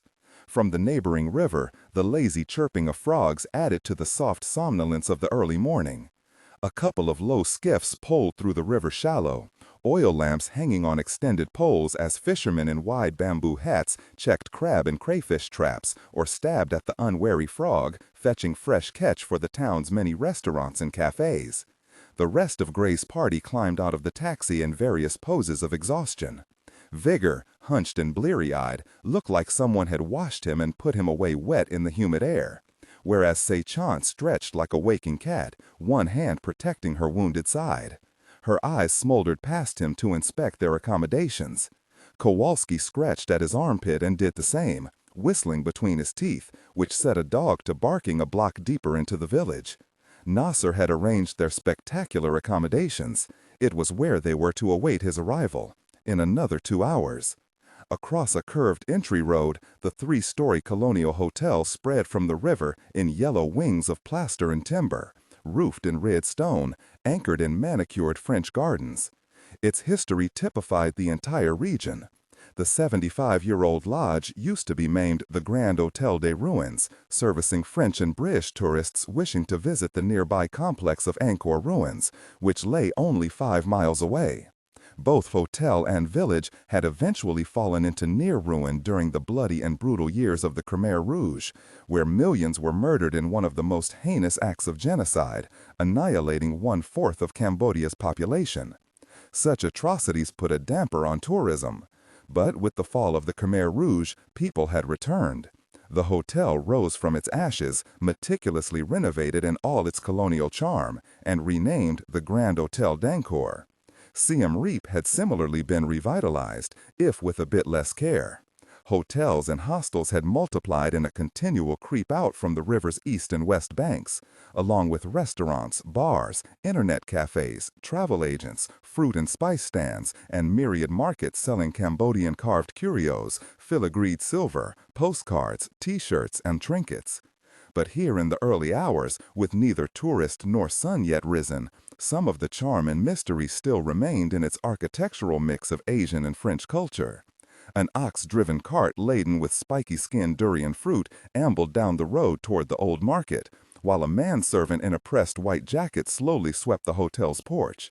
As Gray climbed the stairs, leading his group, the sweeper smiled shyly, set aside his task, and opened the door for them. The lobby was bright with marble and polished woods, perfumed by large flowering displays of roses, orchids, jasmine, and lotus. An antique elevator cage wrapped in intricately twined wrought iron stood beside an inviting curve of stairs. "The elephant bar is around the corner," Sei-chan explained, pointing an arm. It was where they were to meet with Nasser. Gray glanced to his watch for the 100th time. "I'll get us checked in," Vigor said. As the Monsignor headed over to the reception desk, Gray searched the lobby. Were their guild agents already here? It was the question that Gray had been asking himself since they landed in Bangkok and switched planes for the short hop here. Sei-chan had confirmed that the guild had operatives throughout the region, with deep ties in China and North Korea. It was practically guild home turf. Gray did not doubt that Nasser had spies planted along their entire route from the island of Hormuz to Cambodia. To spare his parents' lives, Gray had been forced to reveal where Marco's historical trail ended, the ruins of Angkor. It convinced Nasser to delay any immediate plans to murder his parents. But, as Gray feared, it had not bought his parents their freedom. With the sword still poised over his parents' heads, Gray had refused to elaborate on his second bombshell, the cure for the Judas strain. Not until Nasser was face to face with him and supplied concrete evidence that his parents were released and safe. Susan extended an arm from her cloak, staring at the breadth of her skin, glowing because of the cyanobacteria in her perspiration, in her pores. She turned her hand, palm up. The glow did not heat the skin, but there was a strange warmth. It hearkened more to fever than sunlight. What was happening to her? As a marine biologist, Susan knew all about the organism. Cyanobacteria, commonly referred to as blue-green algae, were as ubiquitous as the sea itself. They grouped into myriad formations, thin filaments, flat sheets, hollow balls. They were instrumental to evolution, being the predecessors of modern plants. Early in the Earth's history, cyanobacteria also generated the planet's first oxygen atmosphere, making the world livable. And since then, they had adapted to millions of ecological niches. So what did the colonization of her body mean?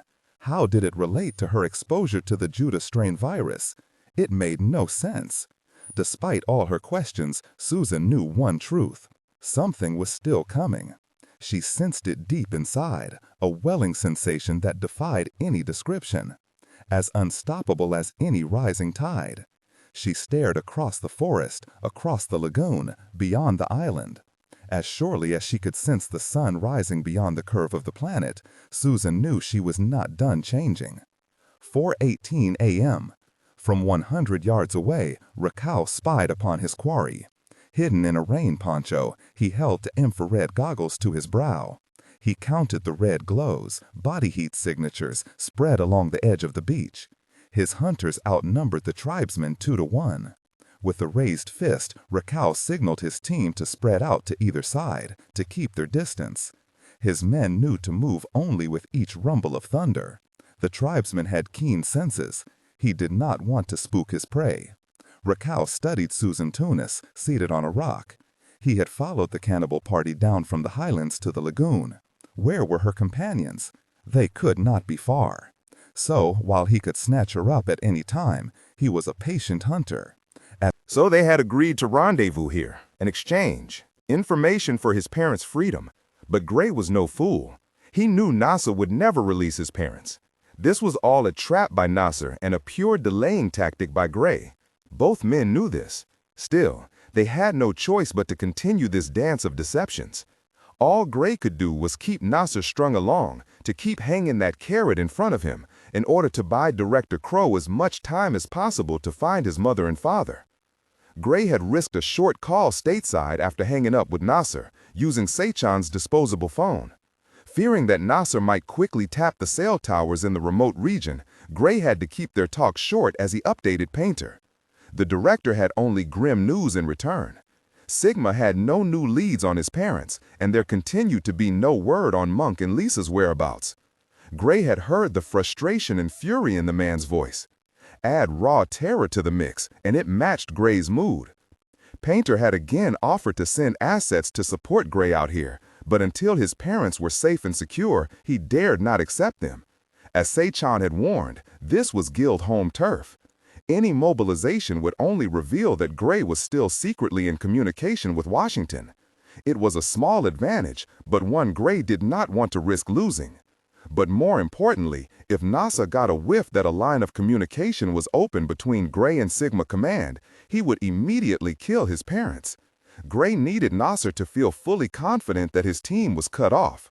Still, Gray had taken one small risk and had asked for a tiny concession from Painter. Afterward, with the matter settled, all Gray had to do was keep extending that time frame. He still had another 2 hours. The elevator door chimed open behind him. He heard the old wrought iron door ratchet back.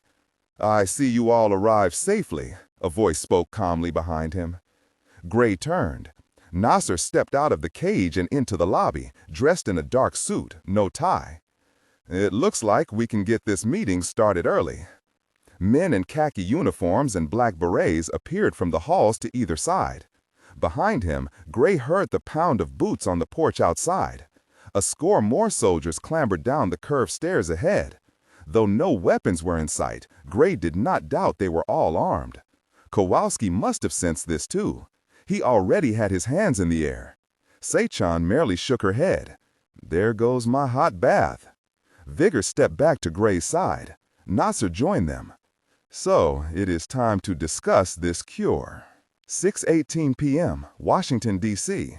From what you just told me, Dr. Malcolm Jennings said, Gray has nothing to offer the guild, nothing of real value.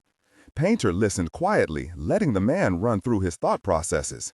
He had summoned Jennings, the head of Sigma's research and development department, up to his office to get his input. Luckily, Jennings had already been on his way up here. From the details in Marco's story, Jennings said, pacing in front of Gray's desk, Polo and a handful of others were protected against the Judas strain by consuming blood and sweetmeat, a delicacy derived from the thymus gland. And, according to the story, the blood and gland were harvested out of another man, basically cannibalism. Or, as Gray had read into the text, and I believe he's correct, it could represent a crude form of vaccination. The thymus gland is a major source of white blood cells, the body's cellular defense against disease. And the blood is a major way antibodies against infections are distributed. By consuming such tissue, you could theoretically confer the equivalent of an immunization. Painter agreed. That's what Gray believes protected Polo's companions. But such a revelation is meaningless, Jennings argued. It offers no real cure. Where did the blood and gland come from? Not from one of the sick. You just get infected. There is a missing piece of this puzzle.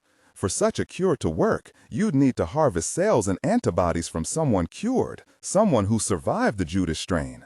It's just circuitous logic. It takes a cure to find a cure. Painter sighed. And you can't think of anything in the story that might offer some elaboration? The doctor slowly shook his head. As Painter feared, Gray was running a dangerous bluff. Amin Nasser was not a fool. The bastard would also recognize the lack of any real answer. All Gray's bluff could hope to achieve was to buy time. And with the trail gone cold after the raid on the butcher shop, it seemed a wasted effort, a needless risk. Painter had hoped Jennings might have some new insight, but no such luck. Painter resigned himself. So, it seems Marco's story leads to a dead end. Not necessarily. Jennings waited a breath. Director, there is something else I wanted to discuss. It was why I was headed up here. It may even relate to this topic. In fact, if you have an extra minute, perhaps you'd better see this for yourself. Painter truly didn't have that extra minute. He stared at the pile of papers in front of him, a plethora of reports. Down the hall, Monk's wife, Kat, had taken over minding the satellite recon of the Indonesian islands. With her background in the intelligence services, Kat had proved skilled at enlisting foreign aid and orchestrating cross-satellite platform surveys. But still, hampered by the local storm, they'd had no success locating the cruise ship. Anxious and short-wired, Painter wanted to get back down there himself. But he trusted Jennings not to waste his time with trivialities. "What do you want me to see?" Jennings waved to one of the office's plasma wall monitors. "I'd like to conference with Richard Graff in Australia. He's expecting my call if you're willing." "Graff?" Painter asked. "The researcher who had been working with Monk at Christmas Island?" "Exactly. It was Dr. Graff who had radioed a tanker passing Christmas Island and had alerted the world about the hijacking of the cruise ship. The oceanographer was currently sequestered and quarantined in Perth. You've read his debriefing with Australian authorities?" Jennings asked. "But there is something odd that the researcher has discovered since then." Painter waved to the monitor. "Okay, show me."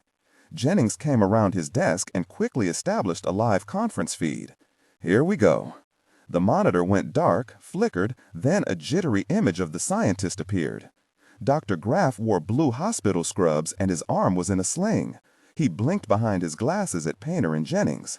Introductions were made, though Jennings passed themselves off as researchers associated with the Smithsonian Institution. "Can you demonstrate what you found?" Jennings asked. "What you showed me earlier? I think my colleagues should see it." "I have the specimen waiting right here." Graff slipped off screen. The camera angle widened and shifted to reveal a white conference table. Graff reappeared, carrying a large red object in one hand. "Is that a crab?" Painter asked, sitting straighter. "Geocarchodea natalis," Jennings explained, "the Christmas Island red land crab." On the screen, Graff nodded and settled the crab to the tabletop. Its large pincer claws were rubber-banded closed. "The little bugger, or rather a horde of them, helped save my life back on the island." Curious, Painter stood up and approached the screen. Graf put the crab on the table and released it. It immediately scrabbled across the surface, aiming in a determined straight line. Graf hurried around to the table's far side to catch it. Painter shook his head. "I don't understand. What are you trying to show me here?" Graf explained. "Dr. Kokalis and I found it strange that these crabs were not killed off by the toxic exposure, but their behavior certainly was affected. They were attacking and tearing each other apart, so I had hoped to study the behavior to see if it offered any insight into the toxicity." While narrating, Graf had settled the crab twice more to the table, but no matter where he placed it, no matter which way he faced the creature, the determined crustacean would turn and make a beeline, hitting the same corner of the table before almost toppling off. He demonstrated it a few more times. Strange. Graf explained his supposition. The Christmas Island land crab has a finely attuned nervous system that guides its annual migration pattern. Most crustaceans do, but the toxic exposure seems to have rewired the crab's nervous system, turned it into the equivalent of a fixed compass. The crab always crawls in the same direction, the same compass heading. Graf collected his crab and deposited it in a tank. "Once things calm down over at the island," he finished, "I'd like to test other crabs to see if they are similarly rewired to the same setting. It's a fascinating study. I would be happy to write up that grant proposal you mentioned earlier, Dr. Jennings." "It certainly is an intriguing anomaly, Dr. Graf," Jennings said. "My colleague and I will consult and get back to you. I appreciate your time." The call was disconnected and the screen went blank, but Jennings continued typing at Painter's computer station. A new image appeared on the plasma screen, fed from the computer, a globe of the world. "When I heard about this anomaly," Jennings said, "I went ahead and collated Dr. Graf's data and tracked the crab's trajectory. A dotted line appeared encircling the globe. I didn't think my results proved anything until you sent down the update from Commander Pierce." The globe spun and zoomed large on the screen. Painter leaned in close. The view swelled with the image of Southeast Asia. The dotted line traversed Indonesia, spanned the Gulf of Thailand, and ran straight across Cambodia. Jennings tapped the screen, noting one spot crossed by the crab's trajectory: Angkor Wat. Painter straightened. "Are you suggesting? A rather odd coincidence. It makes me wonder if this crab had been rewired to march itself straight over there." Painter stared at the screen, picturing Gray Pierce, reminded of the deadly bluff being played out there. "If you're right, then Marco's trail might not be such a dead end after all. Something must be there." Jennings nodded, hands on his hips. "But what?" 5:32 a.m. Siem Reap Vigor reminded himself never to play poker with Gray. The commander sat in a rattan lounge chair in the hotel's bar. The facility was closed at this hour, but Nasser had rented the space out for privacy. The elephant bar gained its name from the pair of large curved tusks near the entrance. Continuing the motif, the lounge was appointed with bamboo furniture upholstered in zebra and tiger prints. Gray sat across a glass coffee table from Nasser, playing a cautious game. Sei-chan had sprawled herself across a sofa, ankles crossed. Kowalski sat at the long bar, staring at the gem-like spread of bottles. But Vigor also noted how the large man continued to spy upon Gray and Nasser in the bar's mirror. Not that there was much any of them could do. Nasser's men stationed themselves at all the exits and lined both walls. With a clank of metal on glass, Nasser returned one of the gold pietzos to the tabletop. Before he even entertained any discussion about cures, Nasser wanted to verify that the ruins of Angkor were indeed where Marco Polo had first encountered the Judas strain. Gray had laid it all out, decoding the entire story as he had aboard the seaplane. Vigor stood over the table, studying the angelic script, the star chart, the map of the ruins. He had again listened to the complete decipher. Nasser finally accepted the truth. He leaned back. "And this cure?" Vigor fought against flinching. On the flight here, Gray had explained his take on the last story of Marco Polo, his theory of vaccination through cannibalism. It was intriguing, but in the end, it offered no real cure.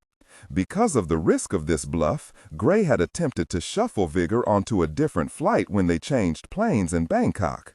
"It's too dangerous," Gray had warned. "Go back to Italy." But Vigor had refused. Besides the fact that Nasser had ordered all of them to Cambodia, Vigor had his own reasons for continuing. Somewhere among these ruins, Friar Agreer had vanished, a fellow brother of the cloth, sacrificing himself to save Marco and the others. Vigor could not turn his back on such selfless bravery. But he also had a more important argument to offer Gray. The natives who had offered the cure recognized something in Friar Agreer, some commonality, Vigor had explained. Why did they seek him out? If there is some answer beyond where Marco left off, it might take another brother of the cloth to find it. Gray had reluctantly agreed. Still, Vigor had one last reason for continuing, one he left unvoiced. Something he had noted in the young man's eyes: desperation. As these last cards were being played out, Gray was getting reckless. Like this risky bluff, walking into a trap with no secondary strategy. All Gray's hopes lay with Director Crow, trusting that his boss would find some way to secure his parents in time, freeing Gray to act. But was Gray up to the game being played here, especially plagued by the worry for his parents? Plainly, some of the sharp edge of his mind had been dulled. Vigor stared down at the spread of maps and angelic scripts. For example, how had Gray missed seeing this earlier? "The cure," Nasser persisted, pulling Vigor's attention up. "Tell me what you know." Across the table, Gray remained cool and calm, not a bead of sweat on his brow. "I will give you an airport locker number, back in Bangkok. Tell you where to find the key to confirm what I'm about to say. We stashed the third and final scroll in that locker. In that last document, Marco describes the cure. It is in 2 parts. I will tell you the first part, free of charge." Nasser shifted, one eye narrowing. "Once I'm done, as a mark of good faith, you'll release one of my parents. And I will expect satisfactory confirmation. With that, I will tell you the locker number and location of the key. You can verify my claim. Is that satisfactory?" "It depends on what I hear." Gray merely stared, not blinking. Vigor knew it was all a stalling tactic, stretching out the reveal for as long as possible. The scroll had indeed been secured in an airport locker in Bangkok, but it was a wild goose chase. There was no second half of the cure. Gray sighed, as if relenting. Here then is the story found within the third scroll. According to Marco, as Gray related what the embroidered scroll revealed, Vigor studied the documents on the table, only half listening. The commander kept to the truth, knowing that more time would be bought with the facts than lies. After Gray was finished, Nasser would make the necessary calls, arrange to have the scroll recovered from the locker, then translated. All of it would take time. The discovered scroll would verify Gray's story and make it more likely Nasser would buy any fabrication to follow. And even if Gray's lies failed to convince, at least one of his parents would be saved by then. That was the plan. Gray finally finished his narration, laying out the science. So clearly the cannibalism served some means of vaccination against the disease. But exactly how that was achieved will wait until I know one of my parents is safe. Gray folded his hands in his lap. Nasser sat silent for a moment, then spoke slowly. "So we really just need someone who is cured of the Judas strain, someone who survived. Then we can construct the vaccine from their white blood cells and antibodies." Gray remained silent, offering only a slight shrug of his shoulders, quietly stating that any further answers would wait until one of his parents was free. Nasser sighed, reached to a pocket, flipped open the phone, and pressed a button. "Anishan," he said. "Pick one of the hostages. Your choice." Nasser listened. "Yes, that's fine. Go ahead and kill them." 5:45. M. Gray lunged across the table. He had no plan, reacting on pure instinct. But Nasser must have signaled one of the men. Gray's head exploded with pain, clubbed from behind. His vision blew away into brightness, then collapsed into momentary darkness. His body struck the cocktail table and rolled with a thump to the floor, jarring back his sight. 5 guns now pointed at Gray, more at Sachan and Kowalski. Vigor stood with his arms crossed. Nasser had not moved, his phone still lifted to his ear. "Hold, Anishin, for the moment." He lowered the phone, half covering the receiver with a hand. "It seems this is the end, Commander Pierce, of many trails. Polo's last scroll only confirms what I've heard from the guild contingent in Indonesia. The scientific team has come to the same conclusion. A potential cure does reside within the body of a survivor, one who happens to glow, like revealed in Polo's story." Gray shook his head, not in denial. He just had difficulty comprehending what Nasser was saying. Blood pounded in his ears, deafening him. His plan had failed. Nasser lifted his phone again. "So it seems our historical trail has run full circle back to the scientific trail. This is the end of the proverbial road, for you, for your mother and father." Gray sensed the world closing in on him. Even his vision narrowed. Voices sounded more hollow, until Vigor stepped closer. "Enough," the Monsignor snapped out with the command of a professor in an auditorium. All eyes turned to him.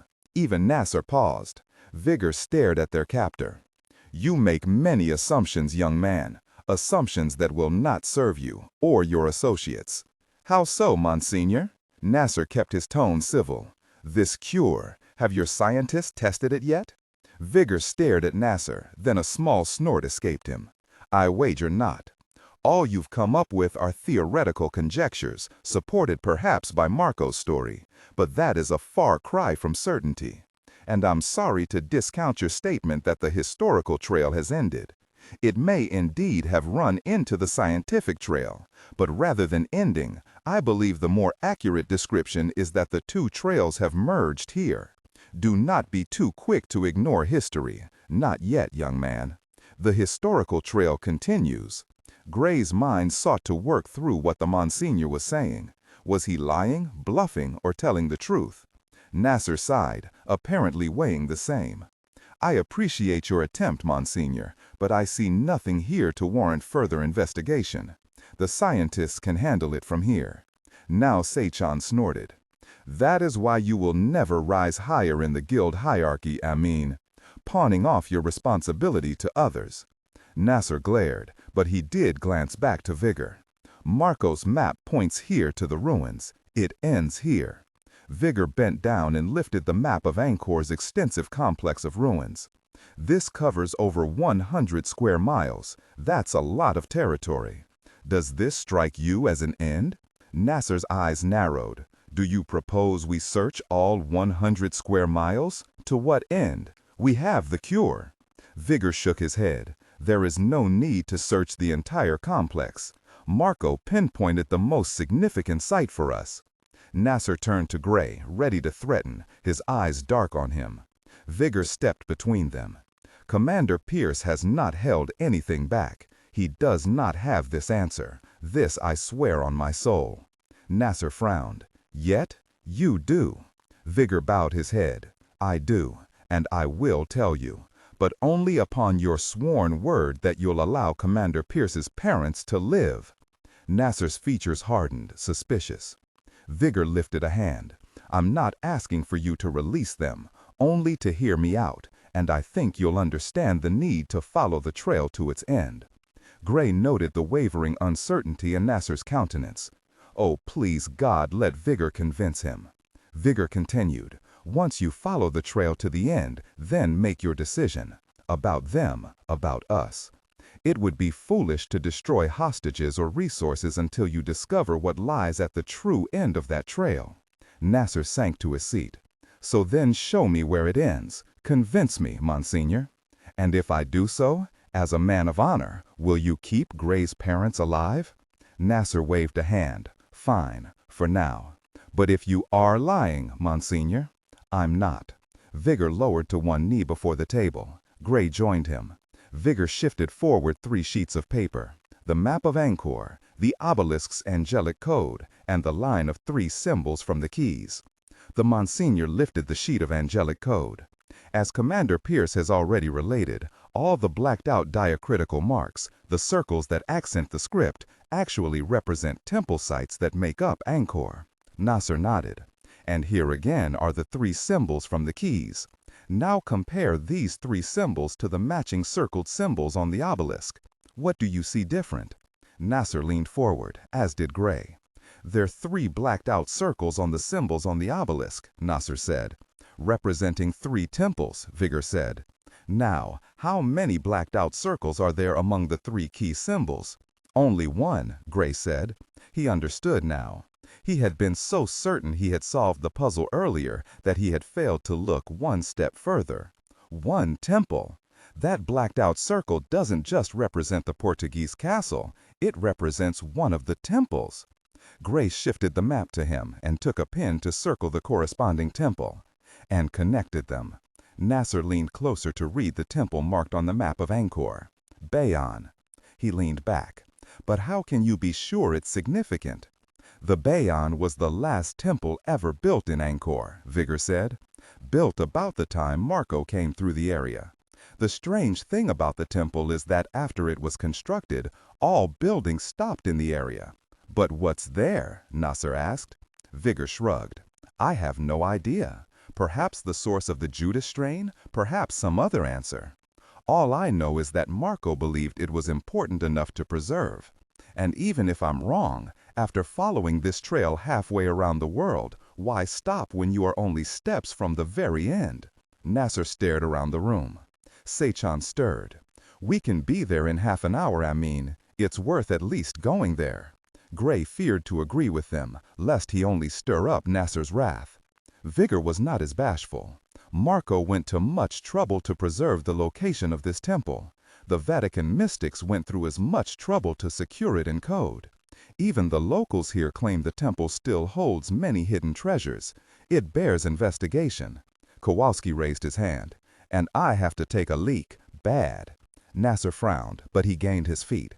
We'll head over there, to the Bayon.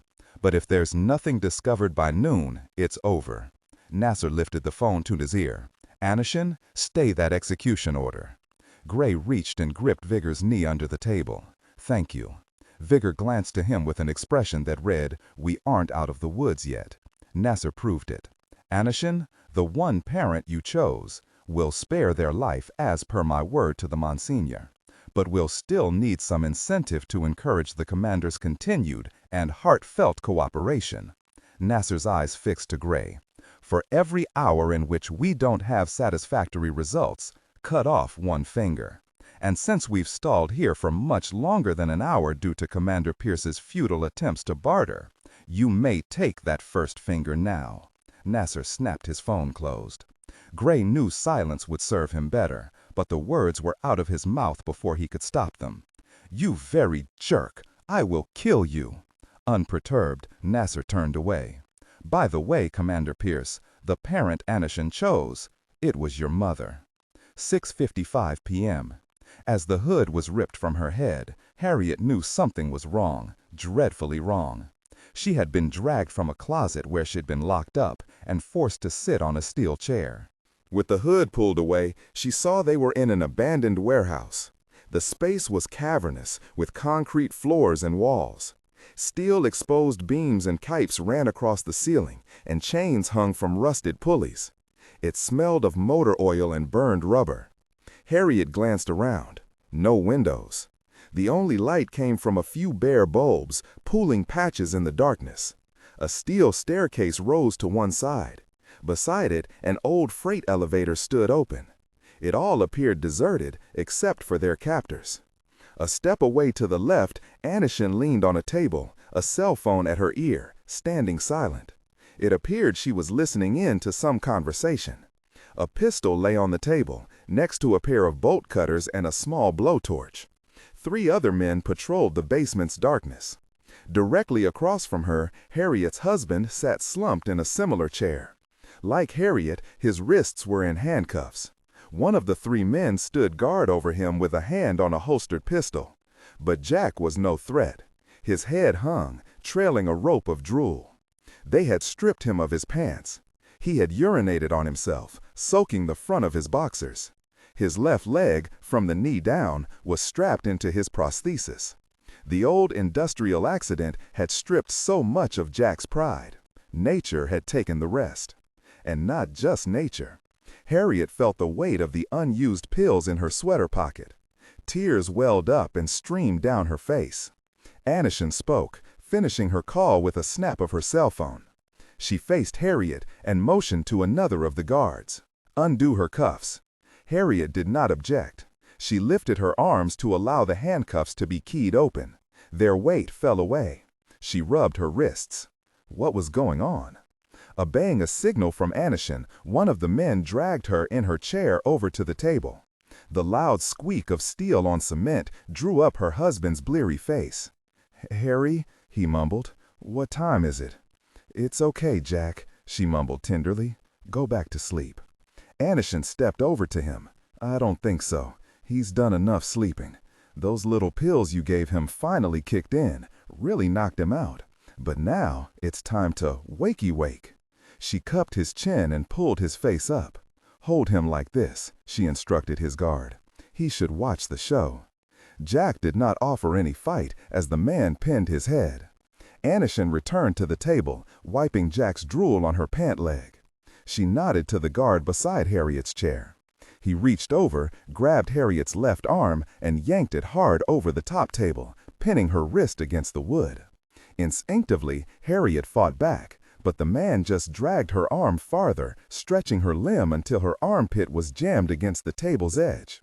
She felt the cold muzzle of a pistol against her cheek, held by the third guardsman. Anishin sauntered over. "It seems we must teach your son a little lesson, Mrs. Pierce." She picked up the blowtorch and pulled the trigger on the self-igniter. A blue flame spat out the torch's muzzle with a sharp hiss. She settled it to the table near her hand. "For cauterizing the stump." What are you doing?" Ignoring her, the woman picked up the bolt cutters, pulling the handles wide. "Now, which finger shall we cut off first?" 6:01 a.m. Gray rode in the back seat of a white van. Se-chan sat pressed against his side, the pair of them pinned between two armed guards.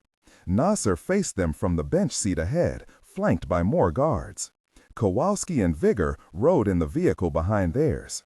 Another two vans followed front and rear, piled in with more khaki-dressed gunmen. Nasser was taking no chances. Through the windshield, Gray dully watched the spires of Angkor Wat rise out of the mists ahead. 5 massive corncob-shaped towers lit by the first rays of the rising sun.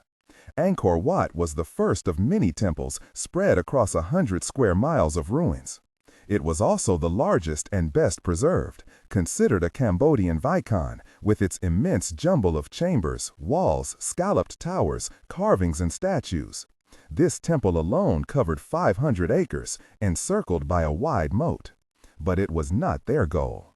They were headed to Angkor Thom, another mile north. And while not as large as Angkor Wat, the walled ruins of Thom housed the Great Bayon Temple, considered to be the heart of all of Angkor. A resounding bump shook the van. Gray caught his own reflection in the rearview mirror. His cheeks were sunken, shadowed, his lips cracked. The stubble over his jaw and chin looked like a black bruise. Only his eyes still shone flinty and hard, fueled by his anger and vengeance. But deeper in his chest, there remained only grief and guilt. Se-chan, perhaps sensing him sinking into a numbing despair, gripped his hand in her own. It was not a tender gesture. She squeezed hard, nails biting, refusing to let him slip away, dragging him from the edge of that well. Nasser noted her gesture. A shadow of a sneer appeared, then vanished away again. "And I thought you were smarter than that, Commander," he muttered. "Is she intimate with you yet?" Gray focused back at him. "Shut the gosh up." Nasser laughed, once, sharp, amused. "No? Too bad. If you're being screwed over, you should at least get something out of it." Se-chan slipped her hand from Gray's. "Really you, Eamon." "Not anymore, Se-chan. Not after I kicked you out of bed." Nasser's eyes turned to Gray. Did you know that we were once lovers? Gray snapped a glance toward Sey-chan. Surely Nasser was lying. How could she, with the jerk who had just ordered his mother's torture? Just the thought of his mother spilled more acid into his stomach. But Sey-chan refused to meet Gray's eye, glaring instead at Nasser. Her fingers curled into a fist on her knee. But all that ended, Nasser said. The ambitious, difficult person. We were both vying to rise to the next station in the guild hierarchy, the last rung to the very top. But we came to a difference of opinion about how to acquire you. Gray swallowed. What the hell are you talking about? Sey-chan wanted to use her wiles to lure you into cooperating of your own volition to help the guild follow Marco's trail. I, on the other hand, believed in a more direct approach, blood and coercion, a man's way. But when the guild decided against her plan, Sey-chan sought to take matters into her own hands. She murdered the Venetian curator, stole the obelisk, and fled to the United States. Sey-chan crossed her arms, glowering back in disgust. And you're still piss-sore that I beat you to the prize. Again. Gray studied Sey-chan. All her talk of saving the world, could it have all been a lie? So, I followed her to the States, Nasser continued. I knew where she'd be going. It was easy enough to lay a trap. Where you missed killing me, she scoffed, once again proving your incompetence. He pinched his fingers up between them. By a fraction of an inch. He lowered his arm. Still, you kept to your original strategy, didn't you, Sey-chan? You still sought Commander Pierce out, only perhaps as more of an ally now. You knew he'd come to your rescue, you and Gray against the world. He laughed coarsely. Or are you still playing him, Sey-chan? Sey-chan merely sniffed in derision. Nasser turned back to Gray. She is nothing if not ambitious, ruthless. She'd step over her own dying grandmother to rise up in the hierarchy. Sey-chan leaned forward, glaring. But at least I didn't kneel quietly while my mother was murdered before my eyes. Nasser's face clenched hard. Coward, Sey-chan mumbled, falling back into the seat with a satisfied snare. You even murdered your father while his back was turned. Still couldn't face him. Nasser lunged at her, a hand going for her throat. Gray instinctively knocked Nasser's arm away. Maybe he shouldn't have. Still, Nasser pulled back on his own, his eyes sharpened by hate. Best you know who you're in bed with, he said savagely to Gray. Should be careful what you tell that difficult person. The combatants settled silently to their corners. Gray-eyed Sey-chan, realizing that for all her bluster she had never denied Nasser's statements. Gray reran the past day's events over in his skull, but it was hard to concentrate with his head pounding and fear wormed deep into his belly. Still, there were some realities that were hard to dismiss. Sey-chan had murdered the Venetian curator to get the obelisk, in cold blood. And when they'd first met years ago, she had even tried to kill him. Nasser's words echoed in his head. Best to know who you're in bed with. Gray didn't know. Ultimately, he didn't know whom to believe, whom to trust. Gray knew only one thing for certain. There could be no missteps from here. Any failure threatened more than just his life. 7:05 p.m. Harriet struggled, sobbing in terror. Please, no. Her wrist was clamped in the vice of the guard's grip, pinned to the table, her hand flattened under the same guard's fist. The blowtorch hissed a few inches away. Anishan held the open jaws of the bolt cutter over Harriet's splayed fingers. Eeny, meeny, miny, mo. She lowered the jaws toward Harriet's ring finger. The diamond on her wedding band glinted under the bare bulb. No. A loud crack echoed, startling them all. Harriet turned her head as Anishan straightened. 2 yards away, the guard who had been cradling Jack's chin, forcing her husband to watch the impending mutilation, cried out and stumbled back. Blood poured from the guard's nose. Jack lunged out of the chair, twisting away from where he had just headbutted the guard. As he turned, he yanked the guard's pistol out of its holster and swung it around in his cuffed hands. "Get down, Harriet," he said, firing at the same time. The guard who had been holding the pistol against Harriet's cheek took a round to his chest. He flew backward. His gun skittered into the darkness. The second guard released Harriet's arm and went for his weapon. Bang! From the corner of her eye, Harriet saw the man's cheek and ear vanish in a mist of blood and gore. But her full attention was on Anishin. The woman had already dropped the bolt cutters with a clatter and snatched her pistol from the tabletop. She was whip-fast, turning on Jack. Harriet, her arm still on the table, lunged and grabbed the blowtorch. She flashed the flame over the woman's hand and wrist. Anishin screamed, her gun fired. A wild shot struck the cement floor and ricocheted away. The woman's sleeve caught fire as she fell back, dropping her pistol. Jack fired again, but pain only made Anishin faster. The woman danced to the side, kicked the table over, and dove with a trail of flame out a back doorway. Jack fired another 2 shots, chasing the woman off. Then was at Harriet's side. He hauled her up, hugged her tight, then hurried with her toward the stairs. Must get out of here. The shots. Already shouts rang above their heads. The blasts had been heard. "The freight elevator," Jack said. Together they rushed toward the open cage, Jack hopping a bit with his prosthesis. Once inside, Jack hauled the gate closed and punched the button for the 6th floor, the second from the top. "They'll have the main floor guarded. We'll head up. Seek a fire escape, a telephone, or just find a place to hole up." He pulled Harriet to the elevator's back corner as the cage climbed past the main floor. Shouts reached them. Flashlights bobbled through the darkness. At least 20 men. Jack was right. They'd have to find another way out or some way to call for help. Failing that, they would have to hide. The elevator continued to climb. Jack held her. She clung to him. "Jack, how? You were so gorked?" Jack shook his head. "Jesus, Harriet, do you think I'm really that bad off yet?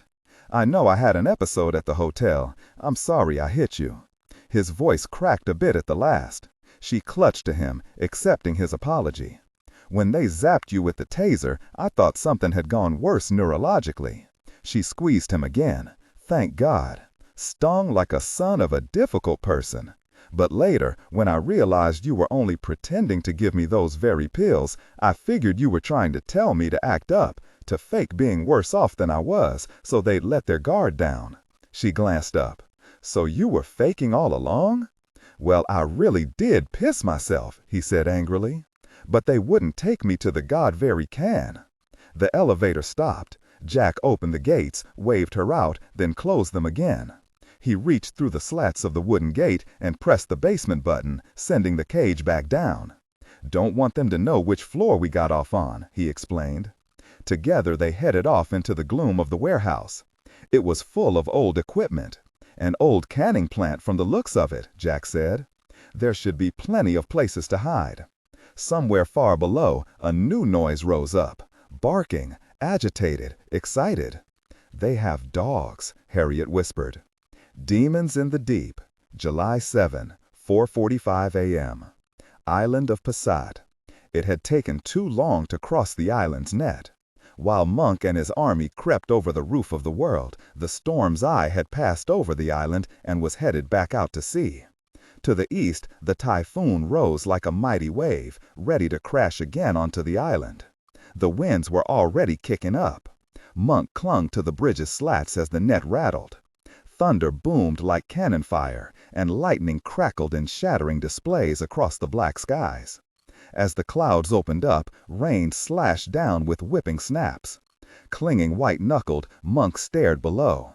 The mistress of the seas floated in the lagoon, bright and inviting. Ropes slithered from the net's underside and snaked down to the helipad atop the sun deck. Monk wished the helicopters were still here, but the birds had flown the coop before the ship had entered the island's lagoon. That left only Ryder's boat. More ropes dropped, making an even dozen, swaying in the wind. Ahead, Jesse yelled out orders in Malay. The young nurse was only 30 yards away, but the winds tore most of his words away. Jesse sat on the net, his legs wrapped tight. He motioned and waved down. The closest tribesman ducked head first through the net, dropping away, like diving pelicans into the sea. Monk spied under the net. The trio reappeared, clinging to ropes. They slid with practiced skill as more ropes were mounted. Slowly, the army began to crawl again, flowing toward the rigged lines and down. Monk followed along the bridge. He reached Jesse as Ryder grabbed a rope and leapt through the net. The billionaire did not hesitate. Monk understood his hurry. Lightning slammed into the net's far side. Thunder clapped, deafening. Blue energy shot outward along the canopy skeleton, but it faded before it reached them. The smell of ozone hung in the air. "Keep off anything metal," Monk screamed. Jesse nodded, repeating his warning in Malay. In another minute, Monk had joined Jesse. "Get below," he ordered, and pointed down. Jesse nodded. As he rolled off the bridge, the storm crested the island and blew with a sudden and sharp gale, roaring like a freight train. Jesse, caught in mid-reach, unanchored, was shoved bodily off the slatted bridge. He rolled out onto the looser camouflage netting. His weight tore through it. Monk lunged and grabbed his ankle. His prosthetic hand clamped hard as Jesse fell away. Monk's shoulder wrenched with fire as he caught Jesse's weight. The young nurse hung upside down below him, screaming a string of Hindu curses, or maybe it was prayers. "The rope!" Monk yelled down to him. One of the rigged lines hung 10 feet away. Monk began swinging the man. Jesse understood, his arms out, hand clawing for the rope. It was still too far, but only by a foot. "I'm going to throw you." "What? No." He had no choice. Monk's shoulder burned as he swung Jesse one last time. "Here we go." Monk tossed the nurse underhanded toward the line. Jesse tangled into the rope, scrabbling for the wet line. His body began falling, sliding, kicking. Then he hooked a leg and found a grip. He braked and halted his plunge. He clung to the rope, his cheek against it. His lips moved in a silent prayer of thanks, or maybe a curse aimed at Monk. With the boys safe, Monk rolled back atop the bridge and crawled with caution. The winds pounded him, but he reached the nest of rigged ropes. Another lightning strike blasted behind him. Monk flattened as thunder deafened. He stared back over a shoulder as the net jolted like a trampoline. The rear of the bridge shattered upward from the strike, the wooden slats on fire. One of the tribesmen flew high in the air, arms pinwheeling, while electric blue current crackled through the netting to either side. But the acrobat landed safely among his brethren. Lucky man, but there was no going back now. Only one way to go. Monk grabbed the nearest rope and dropped through the net. He slid down toward the rain-swept helipad and landed cleanly. The rest of the army followed. Ducked low, Monk hurried to where the others had gathered near the staircase that led down from the helipad. Jesse was already directing the tribesmen, pointing toward Monk, toward Ryder. They would split up from here. Monk would go after Lisa. Ryder and Jesse would head down, clearing a path and readying the boat. Behind Monk, bare feet slapped the decking as the last of the army drained down from the sodden net. Monk turned to Ryder and Jesse. "Ready?" he asked. "As well ever be," Ryder answered. Monk glanced over at the raiding party, armed with bone axes and AK-47s. Lightning flashed, limbing the army with fire. Eyes glinted from ash-painted faces.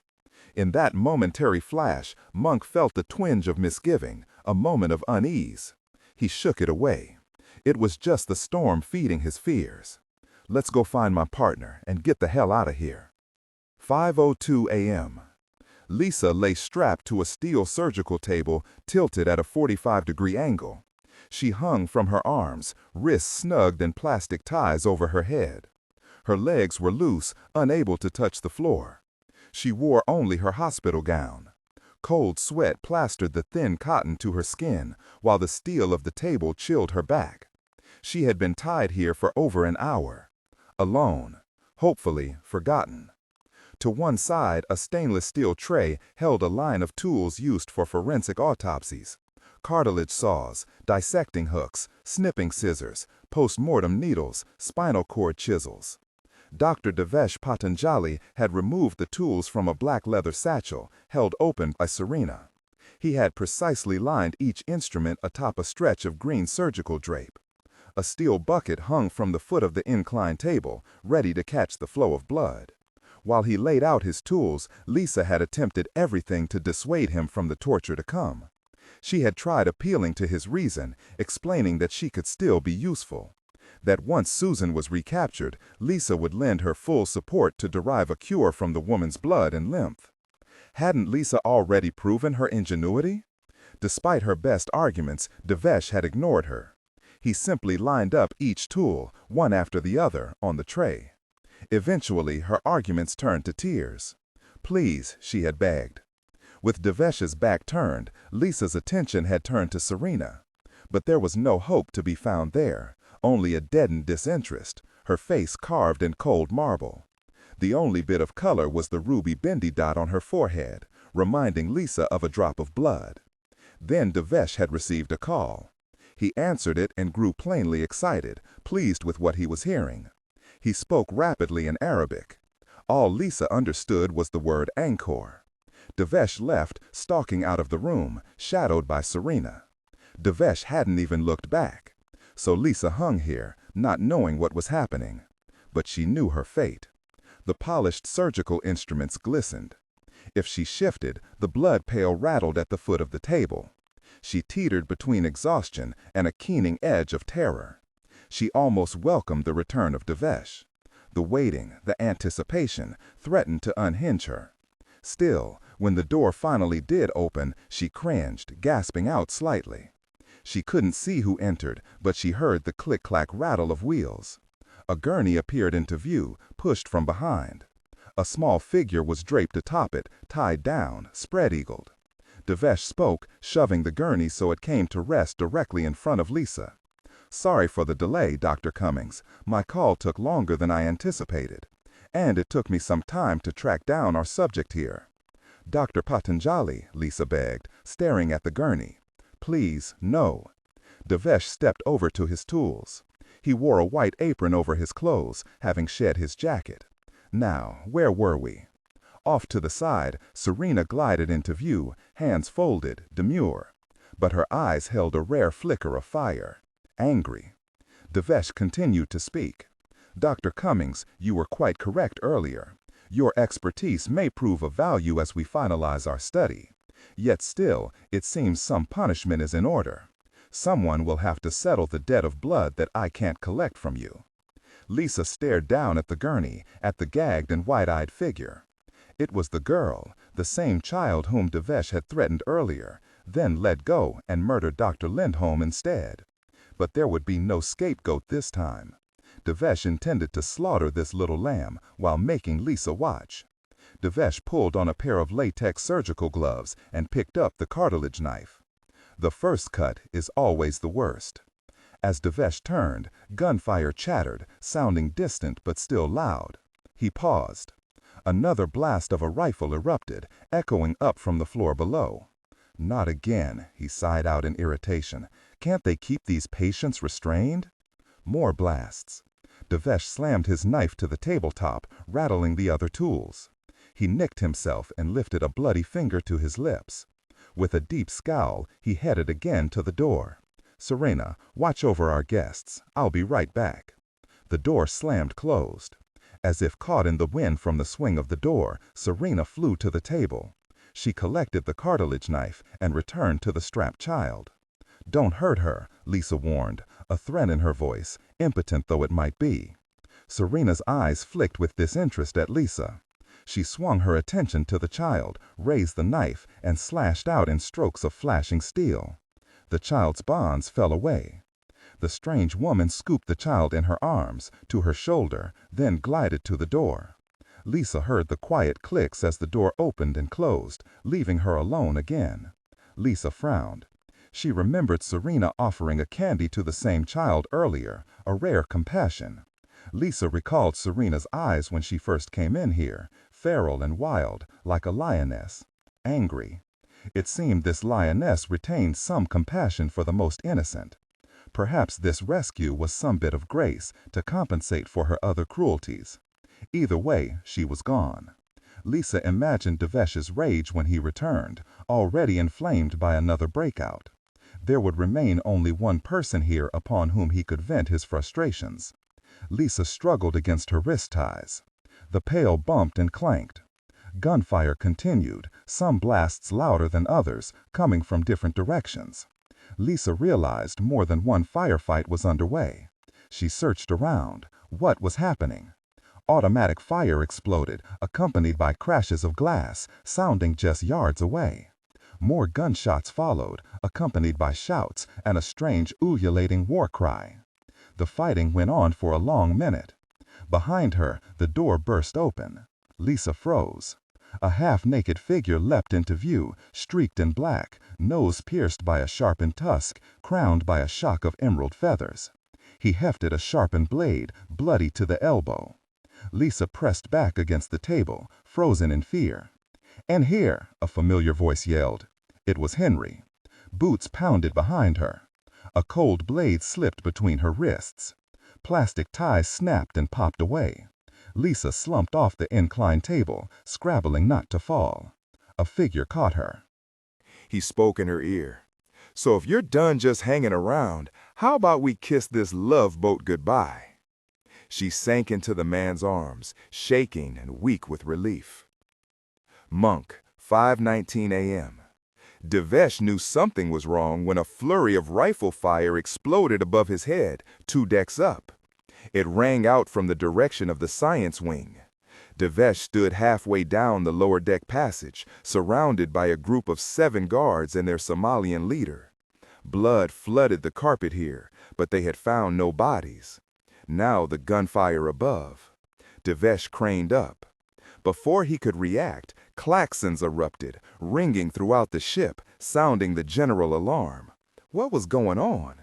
More gunfire blasted above, again from the science wing. "Back up," Devesh yelled, and pointed his cane at the stairwell. Turning in unison, the guards headed back, but down the hall, a short figure flashed past an intersecting passageway. Bare-legged, dressed in feathers and rattling bones, his body daubed in black. One of the island's cannibals. He'd had an assault rifle in his hands. The guard leader swore. Gunfire rattled behind them. Rounds tore into carpet and walls. One of the guards fell back as if punched. Blood coughed out his nose and mouth as he crashed to the floor. The other guards flattened to all sides, returning fire. The Somalian dragged Devesh behind him, crouching and blasting with a pistol in his other hand. But no one was there.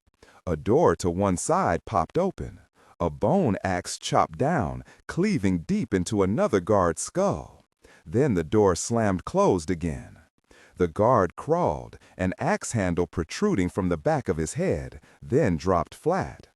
Another man fired into the door. Rounds pounded through it. But Devesh read the door's sign, "Employees only." It led to the cruise ship's inner passages. The killer had surely fled. Another cannibal. The ship was under attack, its defenses breached. Flurries of gunfire erupted elsewhere on the ship, echoing hollowly down to them. They were losing control of the ship. The Somalian leader stepped to Devesh's side. The remaining guards stood ready, half facing forward, half backward, wary of all doors. "Sir, we must get you somewhere safe," the Somalian growled.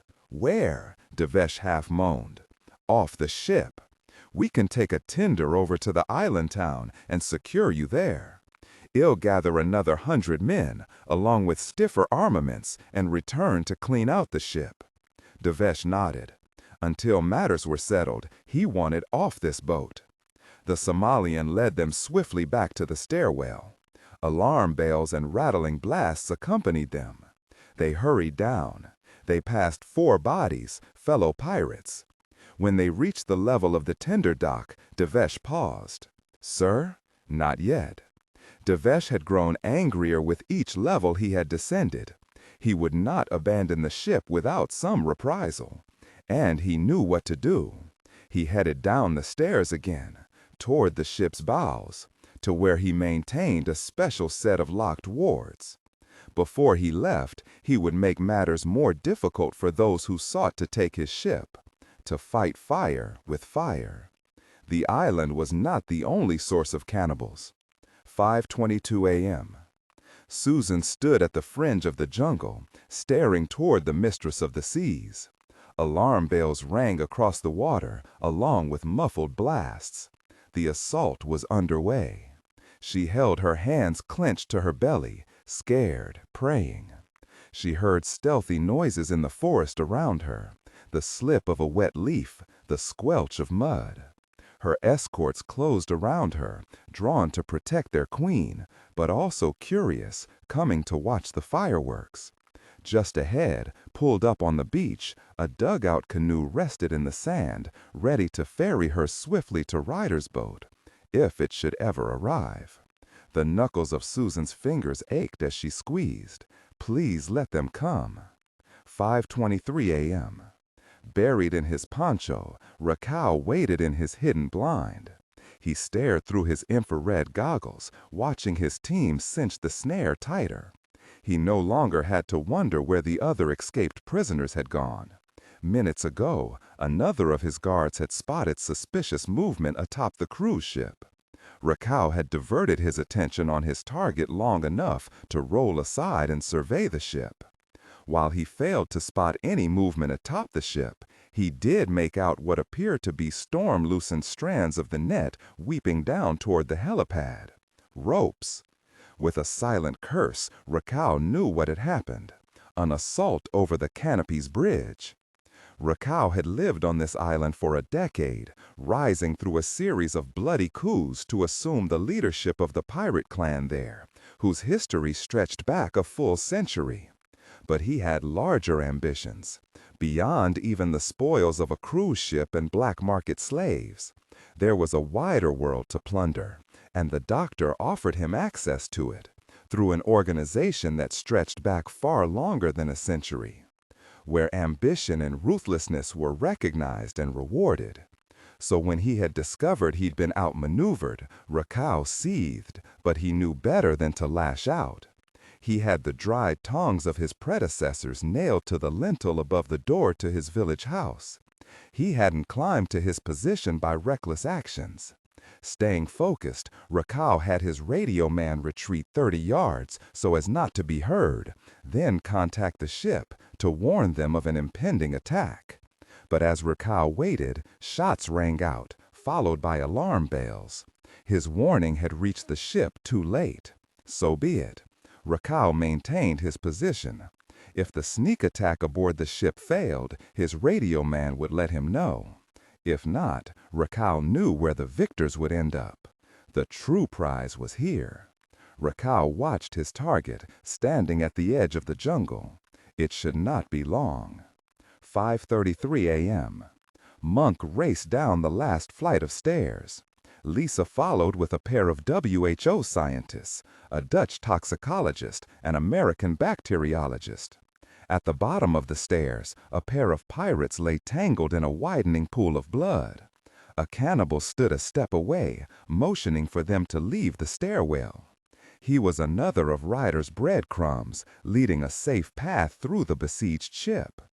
It was a circuitous route down flights of stairs, through a passenger hallway, along the outer deck, even trespassing across a kitchen. Gunfire continued in sporadic bursts of guerrilla fighting. At least the alarms had finally gone silent. But was that good news or bad? Monk led the way across the bloody landing and out into the main starboard hallway.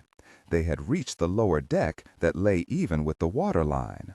Ryder's private launch was on this level. Monk took a breath to orient himself. This deck also housed the ship's tender dock, along with a theater, daycare center, video arcade, and the Midnight Blue Disco. Ryder's launch was near the ship's bow. This way. He headed to the right, stopped, turned around again. No, this way.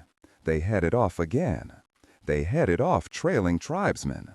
He spotted furtive movement ahead, rising from a mid-deck stairwell, not far from the opening to the tender dock. He recognized the shabby uniforms. Pirates. Both parties spotted each other at the same time. Monk shoved Lisa into the arcade. "Get down!" His group scattered into other doorways or behind support pillars. One of the cannibals took a round to the head, flying back. But Monk's party outnumbered the pirates. They laid down a continual swath of return fire, chewing down the passageway. 3 pirates fell.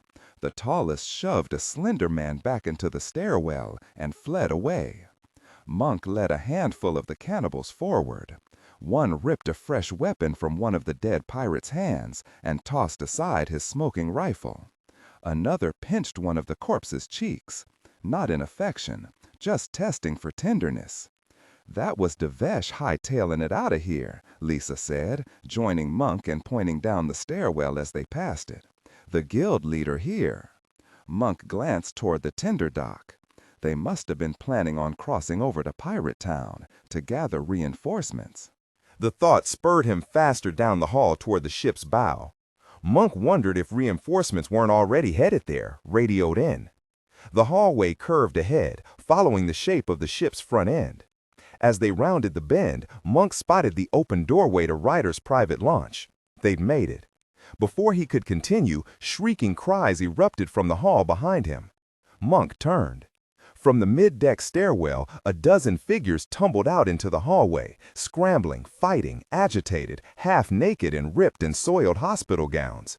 Limbs were blistered and weeping, bloody lips peeled back in savage snarls. Even from 50 yards away, Monk recognized the sheen of madness shining from eyes caked with pus. "Patience," Lisa whispered, grabbing Monk's arm and drawing him back. "In a catatonic psychosis. They'll attack anyone. Devesh must have set them loose. Jerk." Monk waved the last of his party around the bend, out of sight. He hurried toward the open door to Ryder's launch. More cries arose from ahead, past the door, where the hallway curved around to the port side. Feet pounded in that direction, running toward them. Monk lifted his weapon, but a familiar figure raced into view, one hand along the outer wall keeping him upright. Jesse spotted his group, face brightening with relief. He was followed by a clutch of 7 cannibals. The last 2 supported a third, a man bleeding heavily from a rip to the neck. From his green surgical scrubs, he was one of the WHO doctors. The 2 groups met at the open door to the launch bay. "You made it," the young nurse gasped out. Ryder, drawn by the commotion, appeared at the doorway with his own escort of cannibals. He smelled of gasoline, wiping oil from his hands on a rag. "What's happening?" Monk nodded. "Is your boat gassed up?" A nod. "She's ready to fly." To the side, Jesse allowed Lisa to hug him briefly while nodding to the other 2 WHO doctors. "Dr. Barnhart, Dr. Miller." He waved a hand to the man in the green scrub smock. "I need help with him." The cannibals lowered the wounded man to the floor. Blood, dark and heavy, pumped from his neck wound. Lisa knelt to one side, the other 2 doctors on the man's other side. Jesse already had his shirt off and passed it to Lisa. She bunched it and pressed it against the wound. The man convulsed once, coughing blood. Then he lay still, unmoving, eyes open. Only his chest collapsed a bit deeper, sagging with death. Still holding the bundled shirt to the wound, Lisa checked for a pulse on the other side of the man's neck. She shook her head. There was nothing they could do for the man. As she had worked, Jesse had related his story, wiping his brow and smearing blood there. "We rescued him. He was being attacked by one of the patients. We had to shoot her. But others are rising up from below.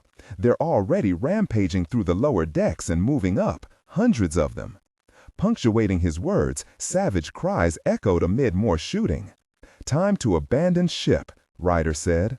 Monk turned to Ryder. "How many can your boat hold?" 6 seats, but we can squeeze in 1 or 2 others."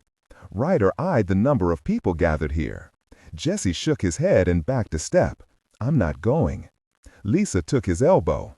"Jesse, someone has to defend the people, the children still on board. From the pirates, from the madness. The tribesmen are their only hope, and they know me. They'll listen to me." Dr. Barnhart stepped to the young nurse's side. "I'll help him. We'll attempt to set up some secure barricade, gather as many as we can, to wait you all out."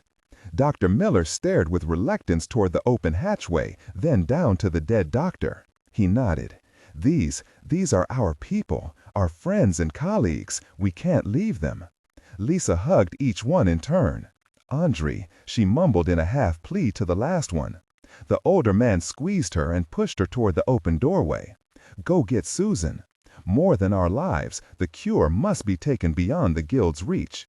Lisa nodded and allowed Monk to turn her. They followed Ryder into the launch bay. Monk's steps faltered as he cleared the doorway and spotted Ryder's boat. Good heavens! 5:43 a.m. Devesh descended toward the darkened stage of the ship's musical theater. The glittering crimson curtain hung closed.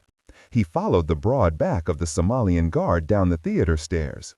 After being ambushed and driven away from the tender docks, Devesh and the guard had fled up. Down was not an option, not any longer. The screams and cries had chased them up the stairwell. Down in the ship's bows, Devesh had opened all 5 storage holds, unleashing the horrors contained within. They'd been feeding on one another, the strongest preying on the weakest. Over 200. Kept for experimentation. Devesh had sought to use the unleashed madness to combat the cleverness of the ship's attackers, to thwart them long enough for him to orchestrate a return to the ship with grenades and machine guns. He would then slaughter the whole lot of them. He would retake his ship. But for the moment, he was caught in his own trap. It was his Somalian bodyguard who had come up with this plan to escape. To reach the tender docks, rather than descending any of the main stairs, the Somalian had led Devesh to the upper balcony entrance of the ship's 3-story tall theater. They used the theater stairs to descend the 3 levels back down to the deck that housed the tender dock. The theater's lower doors lay directly across the hallway from the dock.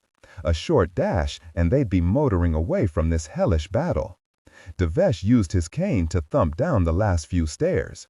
The Somalian guard held up a hand and headed to the door. Stay back. Let me make sure it's clear.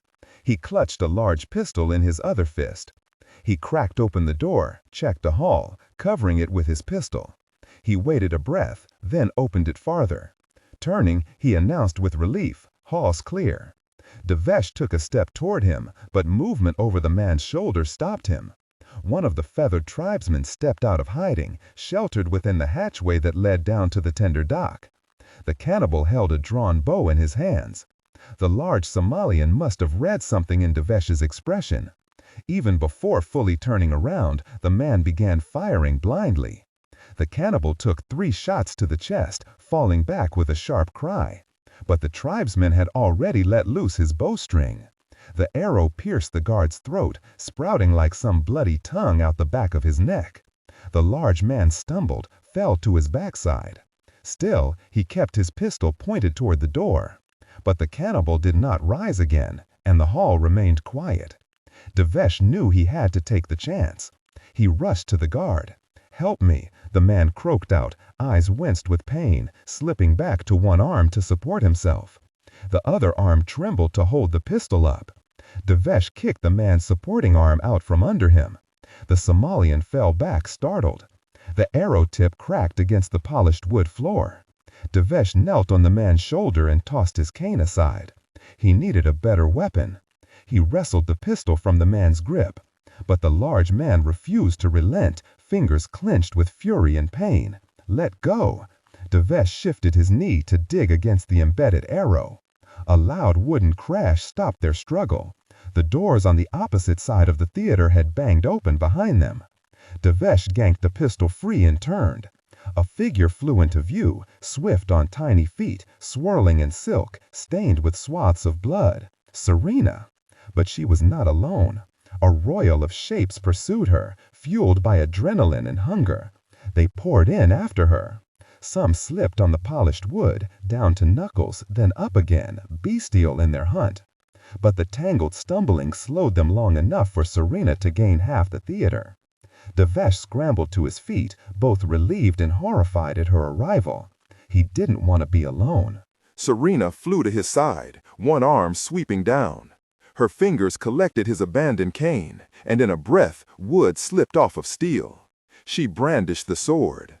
Devesh headed toward the open door. "This way." Cradling the pistol in both hands, he leaped over the Somalian, who groaned, only half conscious, blood spreading over the dark wood. At least the man's body might distract the cannibals. As Devesh landed, he felt 2 sharp bites at the backs of his knees. He took a startled step, but suddenly his legs lacked any ability to hold him upright. He fell to a knee in the doorway, then harder to an elbow, knocking the pistol away. The pain rang up his arm to his skull. From the corner of an eye, he watched Serena rise from a low stance behind him, her sword held out to one side, blood spattered from its tip. Devesh kicked to stand, but he had no ability to control his legs. He watched blood pouring through the knees of his pants. As Serena slipped past him, he realized what had happened. The difficult person had sliced through the tendons at the back of his knees, hamstringing him. She sailed across the hall and vanished into the darkness of the dock. Serena! Devesh tried to crawl, dragging his legs toward his pistol, but other hands fell upon him, drawn by the blood, digging into his flesh. He heard the guard's agonized scream from the depths of the dark theater. Devesh was dragged back to join him, his palms scrabbling through the smears of his own blood, fingers dug for some purchase, some last mercy. He found none. 5:45 a.m. As screams and gunshots echoed down to them, Lisa joined Monk at the bottom of the launch bay's stairs. She shivered in the damp breeze. Ryder's private bay was small, arched in steel, reeking of gasoline and oil. In the center rested what looked like the aluminum tracks of a roller coaster, consisting of a pair of cushioned rails tilted at an angle and aimed toward an open hatch in the ship's side. Beyond the hatch, the dark lagoon beckoned, brushed with sweeps of rain. But it was what rested atop the tracks that continued to hold her partner's full attention. "That is no ferry boat," Monk blurted out. Ryder led them forward, hurrying. "It's a flying boat, mate. Half seaplane, half jet boat." Monk gaped at the sight. Lisa was no less awed. Seated on the launch tracks, the craft looked like a diving hawk with its wings tucked back. The enclosed cabin ended in an aerodynamic point at the bow. Its stern supported 2 raised propeller engines. And over the top, 2 wings lay folded over the cabin, tips touching just in front of the upright tail section and propellers. "She's built by Hamilton Jet out of New Zealand," Ryder said as he ran a hand along her hull and led them to the open side hatch. "I call her the Sea Dart." In the water, her twin V12 petrol engines pump water from the front and shoot it out the stern's dual nozzles. Once you get her up to speed, all you have to do is explode the hydraulics to snap wide the folded wings, and she sails into the sky, where her rear props keep her aloft. Ryder patted its side. "She's quick on her legs, too. Sky our water. Clocked her airspeed up to 300 miles per hour. Ryder held out a hand toward Lisa. He helped her up the steps beside the launch track. She ducked into the cabin. It was not that much different from a Cessna, a pair of seats for a pilot and co-pilot in front and 4 more seats in the back. Ryder climbed in behind her and scooted forward to settle into the pilot seat. Monk clambered in last, closing the hatch. "Strap in," Ryder called out. Monk took the seat nearest the side hatch, ready to haul Susan inside when they reached the beach. Lisa climbed forward and took the seat next to Ryder. "Hold on," he said to her. Ryder triggered an electronic release, and the Sea Dart rolled smoothly down the inclined tracks and dumped into the lagoon with a slight jar. Water washed over the windshield as the boat's bow bobbed deep. Lisa immediately heard the rumble of engines behind her, throaty and growling with horsepower. She felt it in the seat of her pants, too. The Dart began to glide forward across the water with a gentle burbling from the stern. Rain rattled in fits and splashes over the top of the cabin. "Here we go," Ryder mumbled, and throttled the speed. The boat lived up to its name and shot like an arrow across the storm-swept water, throwing Lisa back into her seat. Behind her, an appreciative whistle flowed from Monk. Ryder angled the boat, skimming over the water as if on ice. He sailed the boat around the cruise ship's bow, a gat before a whale. Lisa stared up at the mighty ship.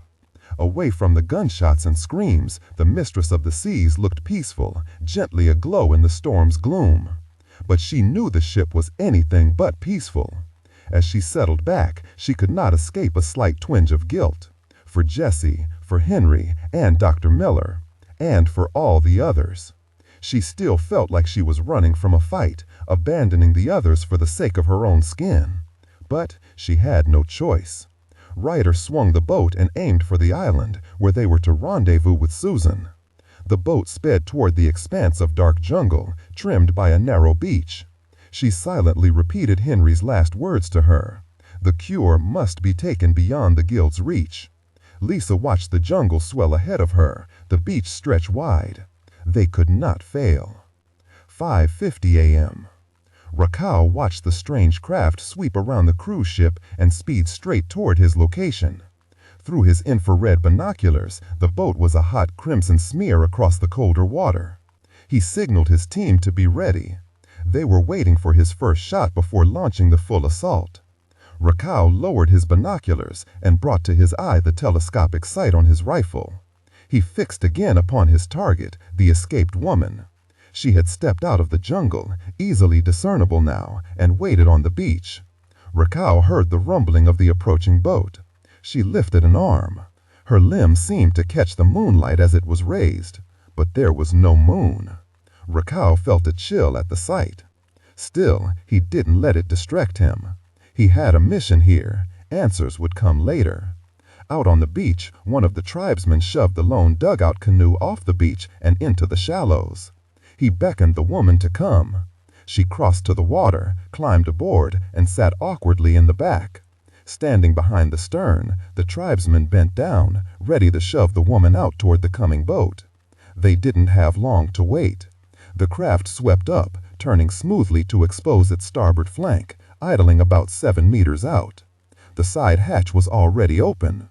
Rakau spied a man inside, braced in the opening. Perfect. Rakau shifted his rifle, aimed, and fired. 5:51 a.m. Monk jumped at the crack of a rifle. From his perch in the hatchway, he watched the tribesman behind Susan collapse into the water. His falling body bumped the canoe, sending it drifting toward him. A flurry of gunshots followed, tiny flashes of fire in the dark jungle. Another tribesman stumbled out, bleeding from chest and shoulder. He held an arm out toward Susan in the water, hoping the Witch Queen could save him. But another crack of a rifle, and his head flew back, and the lower half of his face exploded. He fell to the sand. This was all a trap, with Susan as bait. A spat of rounds peppered the flank of the Sea Dart, driving Monk back inside. Ryder swore harshly. Monk scrambled to the assault rifle on the back seat, fumbling around with it, but a barked shout stopped the strafing of the boat. In the silence, Monk warily crept back. A man with a familiar tattooed face stood knee-deep in the water. Rakau held a spear in one hand and a Sig Sauer pistol in the other. With his arm extended, he aimed the pistol's muzzle at the back of Susan's head as she floated in the canoe, crouched low in the stern. Susan's eyes, aglow in the darkness, stared back in terror toward Monk. Rakau yelled across the water in English, "Cut your engines, throw out any weapons. Then, one at a time, you're going to jump and swim to me." Monk turned. "Lisa, I need you here. Ryder, do not cut those engines. When I yell go, you blast the hell out of here." Lisa struggled with her straps but finally freed herself. Monk shifted his rifle to grip it by its stock and held it out the open hatchway. A single round pinged off the side of the Sea Dart. Rakau barked at the stray sniper, angry. No damage in the merchandise. Rakau most recognized a prize well worth preserving. Monk climbed into view, exposing himself fully in the hatch. He held his rifle out to one side, his other hand open and high. Lisa whispered to him, "What are you doing?" "Just be ready," he murmured. "For what?" It would take too long to explain. Rakau noted his appearance and stepped farther into the water, his muzzle only a foot from the back of Susan's head. The bow of the canoe pointed toward the Sea Dart, slightly tilted up from Susan's weight in the stern. Monk called, "We're coming out." To demonstrate his sincerity, he tossed his rifle to the left in a dramatic underhanded throw. It cartwheeled through the air. As he had hoped, Rakau's eyes flicked to follow it, the reflex of a hunter toward movement. Monk leaped a fraction of a second after it. He jumped high, like he was planning on doing a cannonball into the lagoon. Instead, he landed on the tilted bow of the canoe. His weight and momentum slammed the bow deep. The stern of the canoe catapulted up like a seesaw. Susan flew over Monk's head, thrown straight at the sea dart. A shot rang out from Raquel, but the stern edge of the boat had clipped the Maori's hand, sending the pistol flying. Monk heard a splash behind him as Susan landed. Then the canoe crashed back to the water, throwing Monk into a sprawl on the dugout's bottom. He lifted himself up on an elbow. He caught sight of Susan's legs as Lisa dragged the woman through the side hatch.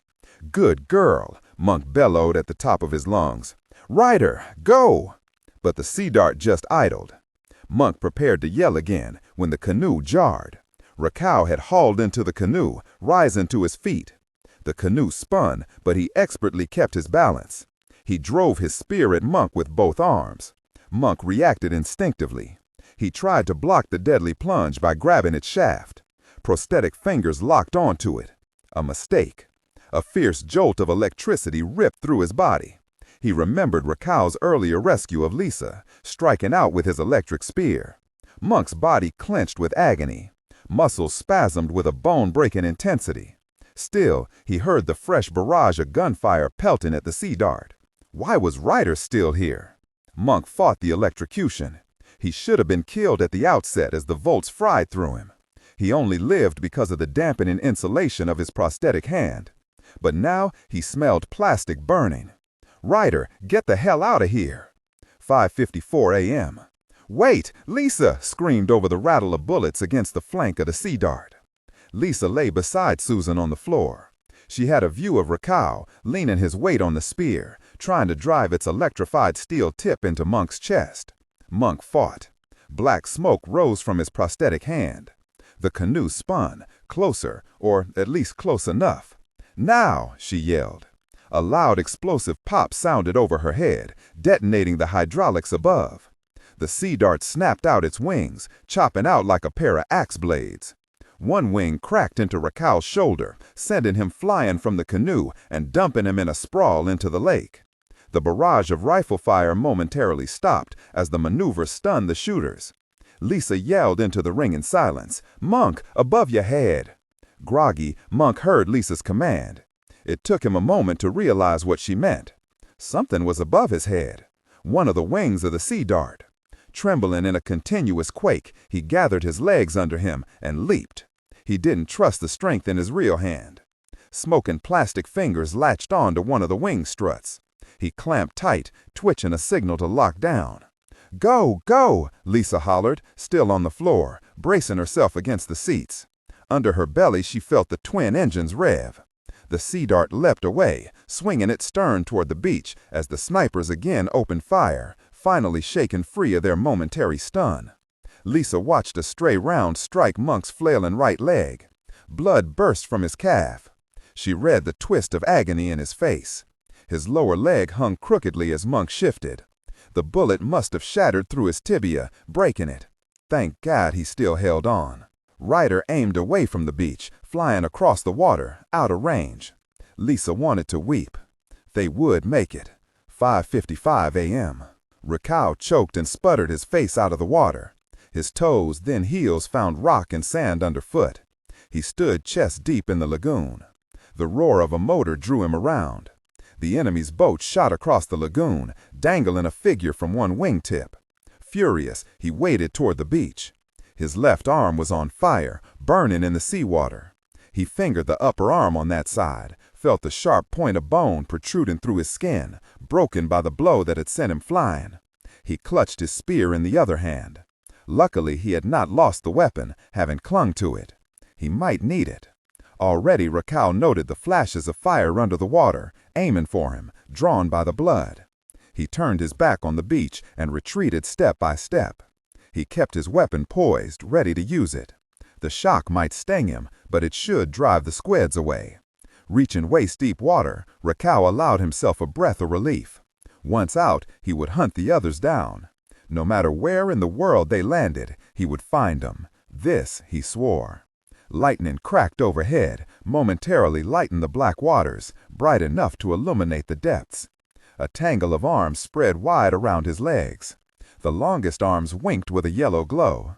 The bulk of the monster rested quietly in the sand, only a step away. Then the flash ended, turning the lake into a dark mirror, reflecting the terror in his face. Raquel stabbed down with his spear, thumbing the charge to full. Blue fire crackled across the water. He gasped at the pain, like a steel trap snapping closed over his midsection. But it lasted only a fraction of a second. Then the spear popped in his hand. With a final zap of electricity and an acrid spurt of smoke, the weapon shorted out, overloaded by his battle with the American. Raquel stumbled back, splashing, his broken arm screaming. Had the charge been enough? The answer came in a slash of fire across one thigh.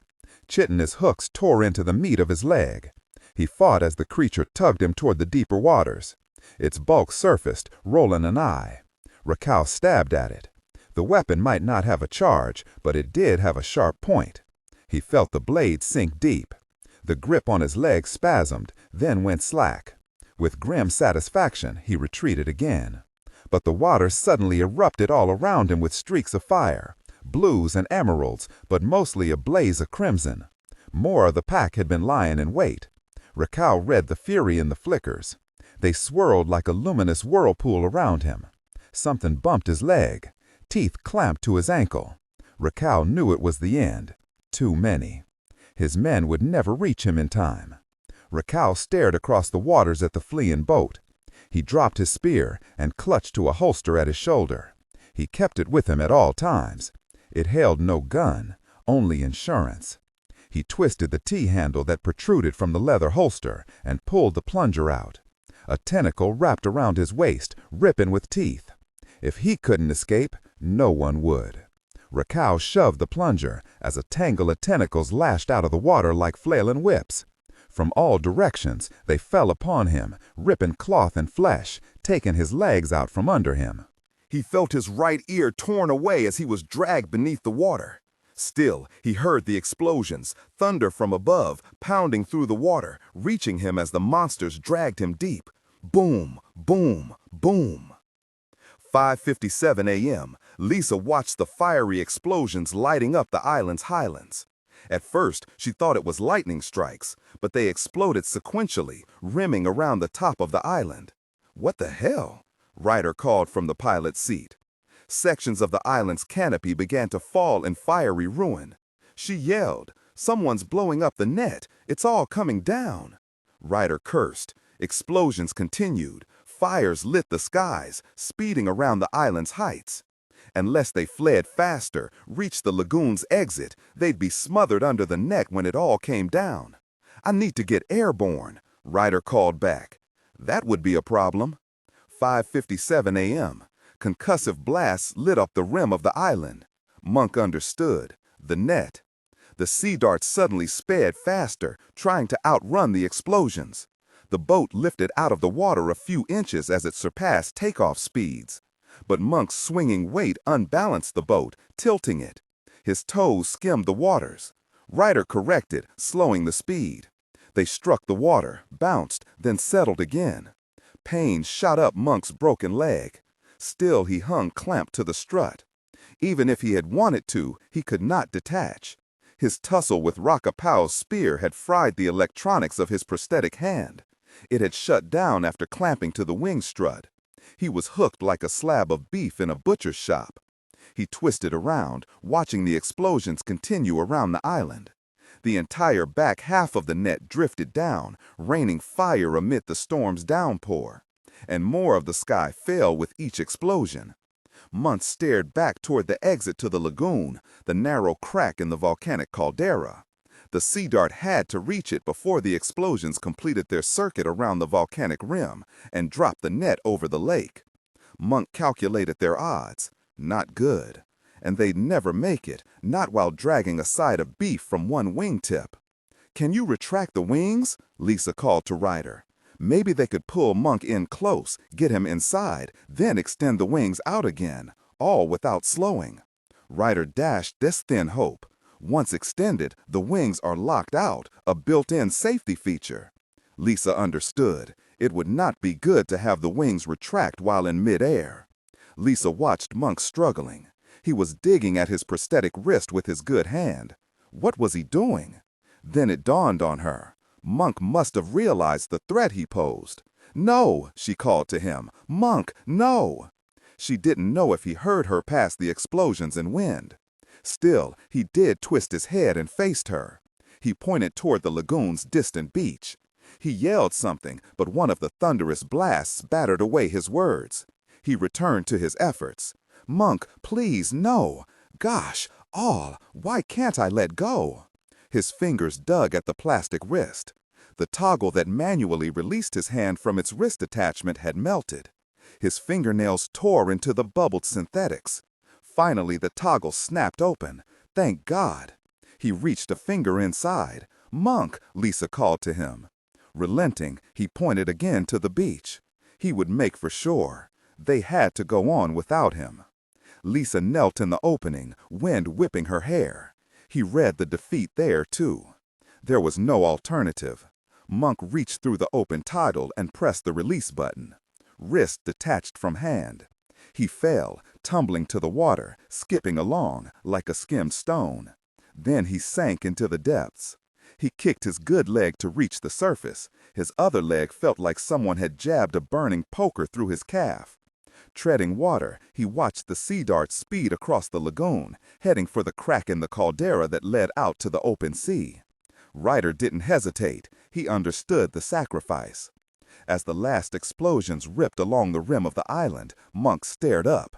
The netting swamped down toward him. He glanced back. Across the lagoon, the canopy fell like a fiery shroud over the mistress of the seas, starting at the stern and working toward the bow. In seconds, the cruise ship was swamped under it, caught like a dolphin in a tuna net. And the collapse continued, sweeping toward Monk. He had no hope of reaching any beach. The closest lay 500 yards away. In the other direction, he watched the sea dart escape into the air, pulling up, lifting off the lake, and racing toward the opening in the caldera wall. They would make it.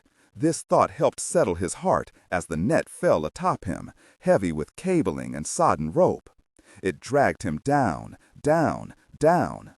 Monk struggled for a way through it to reach the surface again. But his broken leg confounded him, and the net had folded a bit on itself. He could find no way through. He stared up at the lights of the cruise ship, with only one regret, a broken promise. He'd sworn to Cat that he would return from this mission, and he had kissed Penelope with the same silent promise. "I'm sorry." He reached one arm up, praying for some rescue. His hand found a hole in the tangled net. He used the stump of his other arm to force it wider. He kicked both legs, ignoring the pain from his right calf. He struggled to worm through the opening. Then something snagged his broken leg, latching to his ankle, and tugged hard. Bone ground against bone. Agony lanced from leg to spine. Monk gasped out his last breath and stared down. Lights in the water streaked up toward him. Arms climbed his body, wrapped around his waist, over his chest. A rubbery limb clamped across his face, across the same lips that had once made a promise, once kissed a child. Lights flashed around him as Monk was dragged down, down, down. Still, he searched up one last time. As the glow of the cruise ship faded and darkness closed over him, he sent his heart out to the two women who gave his life any meaning. Cat, Penelope, I love you, love you, love you. 6:05 a.m. Lisa sat in the back seat of the Sea Dart, bent over her knees, sobbing. Susan sat next to her, resting a hand on her back. No one spoke. Ryder fought the winds as he flew the Sea Dart across the open water. The island of Pusat faded behind them. The storm blew them like a leaf in a gale. There was no use fighting it. They simply fled with the wind, skimming north. They had no radio. A stray round had punched through the unit. "The sun's rising," Susan mumbled, staring out the window, ignoring the navigation map on her lap. Her words broke some barrier. Ryder spoke from the pilot's seat. Maybe he made it to shore. Lisa sat back. She knew Monk had not. Still, she wiped her eyes. Monk had sacrificed himself so they might escape, so that those left behind aboard the Mistress of the Seas had some chance of rescue, that the world had some hope of a cure. Still, Lisa only felt numb and dead. "The sun," Susan said. Ryder banked east, skirting around another island peak. Off near the horizon, there was some sign of an end to the night storm. The black clouds split enough to allow sunlight to stream toward them. The first edge of the day's sun peaked above the horizon. Through the windshield, light flooded the cabin with brilliance. Lisa stared toward it, seeking some absolution, to bask in the brightness, to let it inside her, to chase away the darkness there too. And it seemed to work, until Susan let out a terrifying scream. Lisa jumped and turned. Susan sat bolt upright in her seat, staring wide-eyed toward the sun. But something in her eyes shone even brighter. Raw fear. "Susan?" The woman continued to stare. Her mouth moved, breathless. Lisa had to read her lips. They must not go there. "Who? Where?" Susan didn't answer. Without looking down, she took a finger and placed it on the navigation map in her lap. Lisa read the name under her finger. Angkor, Bayon. July 7, 6:35 a.m. Angkor Thom, Cambodia, marched with the others toward the massive gates of the walled temple complex of Angkor Thom. The morning sun, low on the horizon, cast long shadows across the South Causeway. Cicadas buzzed, along with the morning chorus of frogs. Except for a handful of tourists and a pair of saffron-robed monks, they had the bridge to themselves at this early hour. The causeway stretched a full football field in length, framed along the edges by rows of statues. 54 gods on one side and 54 demons on the other. They overlooked a moat, mostly dry now, where once crocodiles swam, protecting the great city and the royal palace inside. The deep moat, bordered by earthen embankments, now languished in emerald expanses of algae-covered pools and swaths of grass and weeds. As they marched, Vigor reached out to one of the bridge's demon statues and placed a palm upon its head. "Concrete," he said. The original heads were mostly stolen, though some remain in Cambodian museums. "Let's hope what we're looking for wasn't stolen," Sechan said dourly, plainly still upset after the conversation in the van with Nasser. Gray kept his distance from her. He wasn't sure which of the two guild agents was the more dangerous. Nasser's team of 40 men spread ahead of them and behind, an escort in khaki and black berets. Nasser kept a yard behind them, continually searching around warily. Some of the tourists showed interest in their large group, but mostly their party was ignored. The ruins ahead held everyone's attention. At the end of the causeway, 30-foot-tall walls of laterite stone blocks enclosed the 4 square miles of the ancient city. Their goal, the Bayon, lies within the enclosure. Dense forests still envelop the city ruins. Giant palm trees shaded the walls, shrouding the massive 80-foot-tall gate. 4 giant faces had been carved into the stone tower, facing each cardinal direction. Gray studied the faces, painted in lichen, worn by cracks. Despite the corruption of age, there remained a certain peacefulness in their expressions.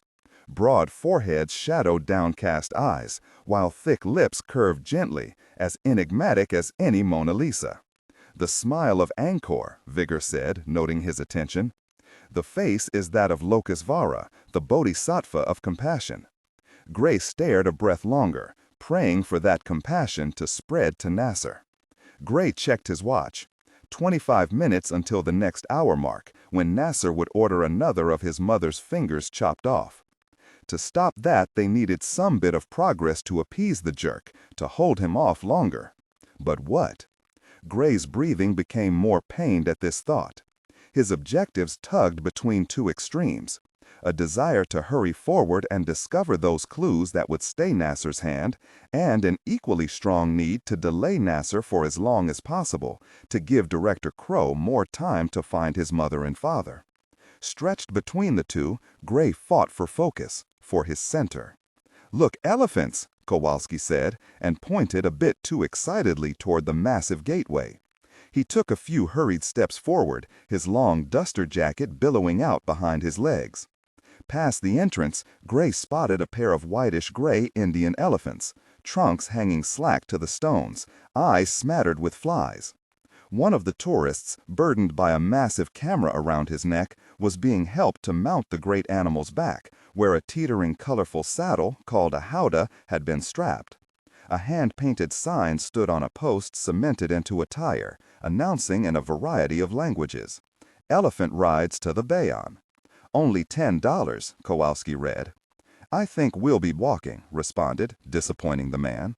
"Yeah, straight through elephant mess. Before long, you'll be wishing we paid that $10. Gray rolled his eyes and waved Kowalski to follow the trail of Nasser's men through the gate and into Angkor Thom. Past the wall, a paved walkway shot straight ahead, shaded by towering silk cotton trees, whose twisted roots snaked under and over stone blocks. Seed pods from the trees littered the way, crunching underfoot. The forest grew denser ahead, obscuring the view. "How much farther?" Nasser asked, joining them, but keeping a yard away, a hand in the pocket of his jacket. Vigor pointed ahead. "The Bayon Temple lies a mile into the jungle." Nasser checked his watch, then glanced significantly toward Gray, the threat plain. One of the ubiquitous tuk-tuks buzzed past them, the main means of transportation, basically a rickshaw hooked to a two-stroke motorbike. A pair of tourists snapped pictures of their legion in black berets, chattering away in German. Then they vanished ahead. Gray followed its trail of exhaust, picking up the pace. Kowalski stared into the dense forest of palms and bamboo, his face pinched with suspicion. Vigor spoke as they walked. Over 100,000 people once lived here in Angkor Thom. "Lived where?" Kowalski asked. "In tree houses?" Vigor waved an arm toward the forest. Most of the homes, even the royal palace, were made of bamboo and wood, so they rotted away. The jungle consumed them. Only the temples were made of stone. But this once used to be a bustling metropolis, with markets selling fish and rice, fruit and spices, with homes crowded with pigs and chickens. The city planners had engineered a great irrigation and canal system to support the populace. It even had a royal zoo, where elaborate circuses were performed. Angkor Thom was a vibrant city, colorful and boisterous. Fireworks filled the skies during celebrations. Musicians outnumbered the warriors, ringing out with cymbals, handbells, and barrel drums, playing harps and lutes, blowing trumpets made of horns or conchs.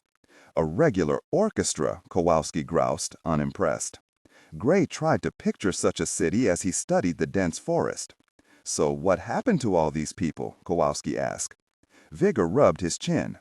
"Despite what we know of daily life, much of Angkorian history remains a mystery, or at least remains purely hypothetical. Their writings were in sacred palm leaf books called sastras, which, like the homes here, did not survive. So Angkorian history was gathered piecemeal from studying the carved bas-reliefs on the temples. As a consequence, much of its history remains a mystery. Like what happened to the populace? Their true fate remains cloudy." Gray kept pace with the Monsignor. "I thought they were invaded by the Thai, who trampled the ancient Khmer civilization." "Yes, but many historians and archaeologists believe the Thai invasion was secondary, that the Khmer people had already been weakened in some manner. One theory is that the Khmer had become less militarized due to a religious conversion to a more peaceful form of Buddhism. Yet another theory holds that the massive irrigation and water management system that sustained the empire fell into disrepair, silting up, weakening the city, leaving it susceptible to invasion. But there is also historical evidence of repeated and systematic outbreaks of plague." Gray pictured Marco's City of the Dead. They were walking those same death fields, now overgrown with forest and jungle. Nature had returned, erasing the hand of man. "We know that Angkor persisted after Marco," Vigor continued. "There is a brilliant account of the region by a Chinese explorer, Zhou de Guan, a full century after Marco passed through here. So the cure that was offered Marco must have eventually allowed the empire to survive, but the viral source must have persisted and continued in outbreaks of plague after plague, weakening the empire. Even the Thai invaders did not occupy Angkor.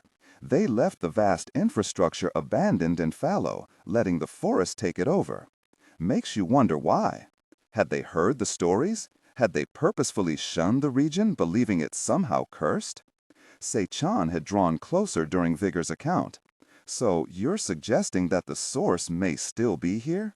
Vigor shrugged. Answers await at the Bayon. He pointed through a break in the forest.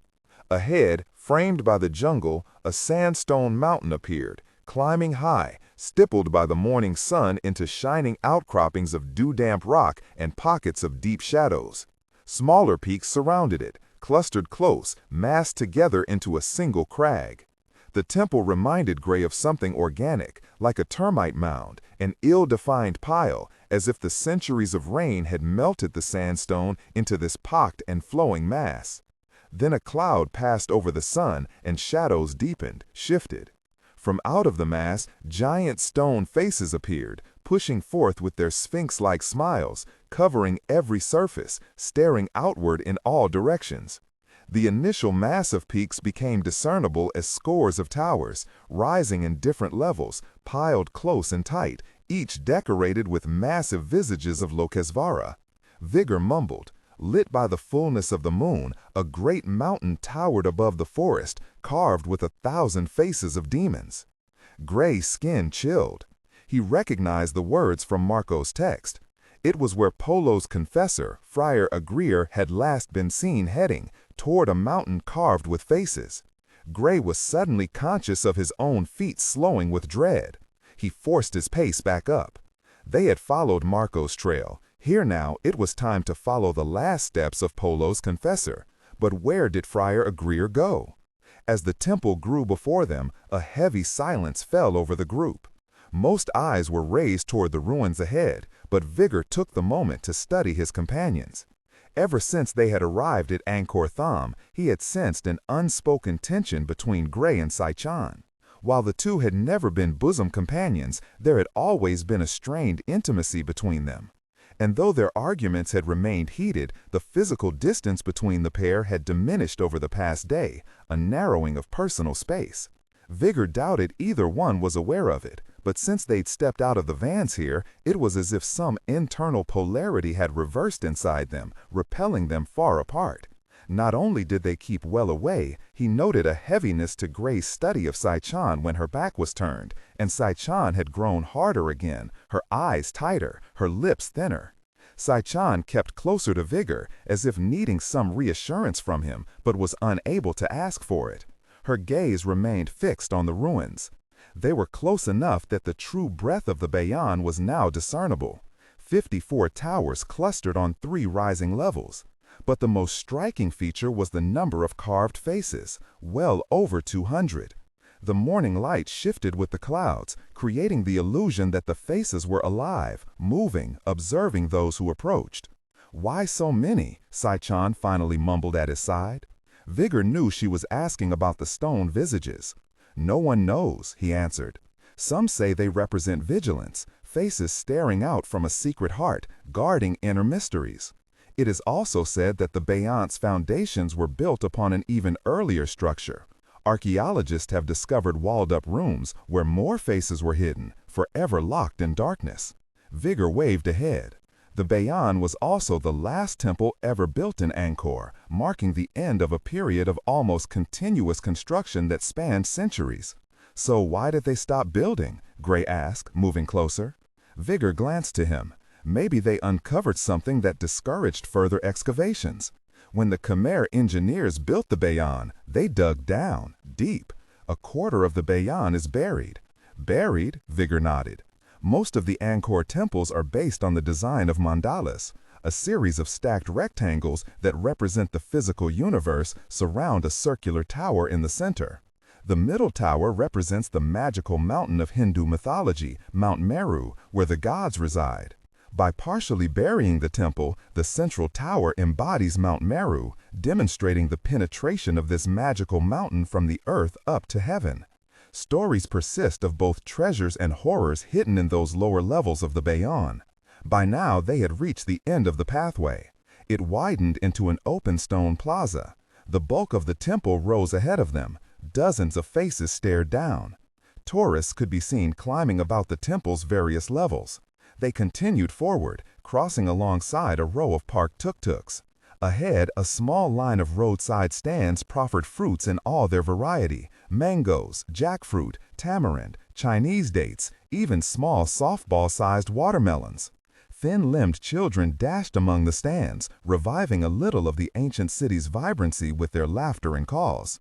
Off to another side, a more solemn group of 6 saffron-robed monks sat on woven mats, heads bowed, praying amid a cloud of incense. Vigor added his own silent appeal as he passed, praying for strength, wisdom, and protection. Ahead, their man Kowalski had stopped at one of the stands. A wrinkled old woman with a perfectly round face stood bent over an iron brazier, cooking breakfast on sticks. Chicken and beef roasted alongside turtle and lizard. The man sniffed at an appetizing skewer. "Is that soft-shell crab?" he asked, leaning closer for a whiff. The skewer speared something meaty with jointed legs, blackened and curled by the fire. The woman nodded her head vigorously, smiling broadly at his interest. She spoke rapidly in Khmer. Sai-chan stepped to Kowalski's side, placing a hand on his shoulder. "It's fried tarantula, very popular for breakfast in Cambodia." Kowalski shuddered and backed away. "Thanks, I'll stick with an egg McMuffin." A less picky thief, a macaque monkey, bounded out of the ruins, grabbed an ear of corn from behind the woman, and dashed straight in front of Kowalski. The large man startled back, bumping into Gray, scrambling out of the way. Kowalski's hand jerked back under his jacket. Gray stopped him, pinching his elbow hard, too hard. Gray's eyes flicked back to Nasser, then away again. It was only a monkey. Kowalski shook free of Gray's hand. "Yeah, well, I don't like monkeys." The large man glowered and stormed ahead. "Had a bad experience with him once before. I don't want to talk about it." Vigor shook his head and led them around to the eastern entrance to the Bayon. The stone causeway here was a ruin of jumbled blocks, studded with giant date palms and more of the silk cotton trees with their snaking tangles of roots. They crossed in a crooked line through the entrance to the first level, passing under the watchful gaze of more bodhisattva faces. They entered an inner courtyard framed in galleries. The walls were carved in intricate bas-reliefs, covered from top to bottom in strips of story. Vigor glanced at the nearest. They depicted everyday scenes: a fisherman casting nets, a farmer harvesting rice, 2 cocks fighting amid a crowd, a woman cooking skewers over a charcoal. The last reminded Vigor of the old woman with the fried tarantulas, demonstrating how the past and present were still entwined. "Where do we begin?" Gray asked, daunted at the 10 acres of temple grounds to search. Vigor understood his consternation. Even from here, it was evident that the temple was a veritable 3-dimensional maze of stooped passages, squared archways, dark galleries, steep steps, sunlit courtyards, and cave-like rooms. And all around, towers or gopuras rose in giant spears and cones, decorated with the ubiquitous faces. It would be easy to get lost in there. Even Nasser seemed to sense this. He waved a portion of his men into a tighter clutch around Gray's group. He sent a few others running forward to take up key positions in the courtyard here, covering all the exits, setting another level of defense. Vigor felt the noose around his neck, but there was only one way to go. He pointed ahead. "From a map I studied, the next level from here is another square court, like this one.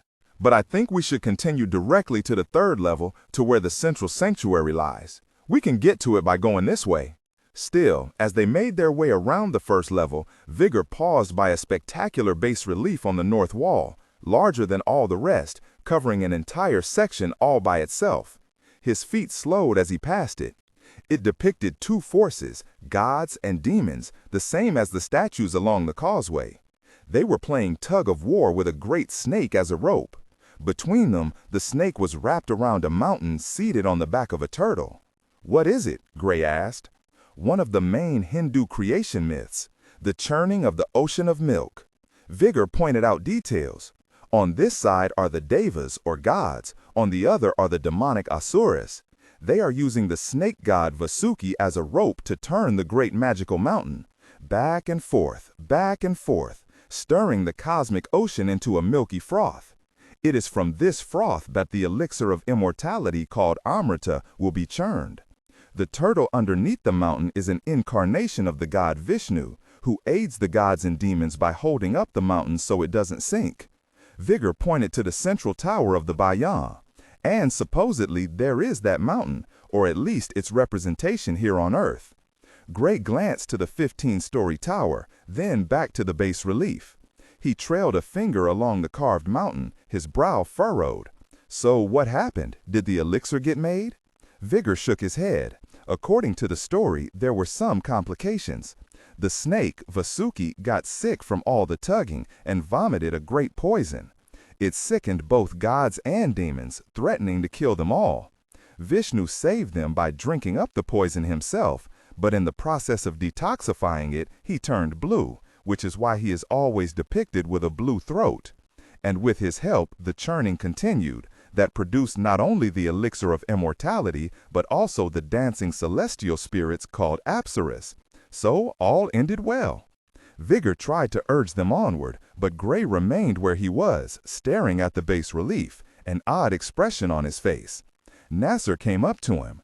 "Time has run out," he said, tapping his wristwatch with his cell phone.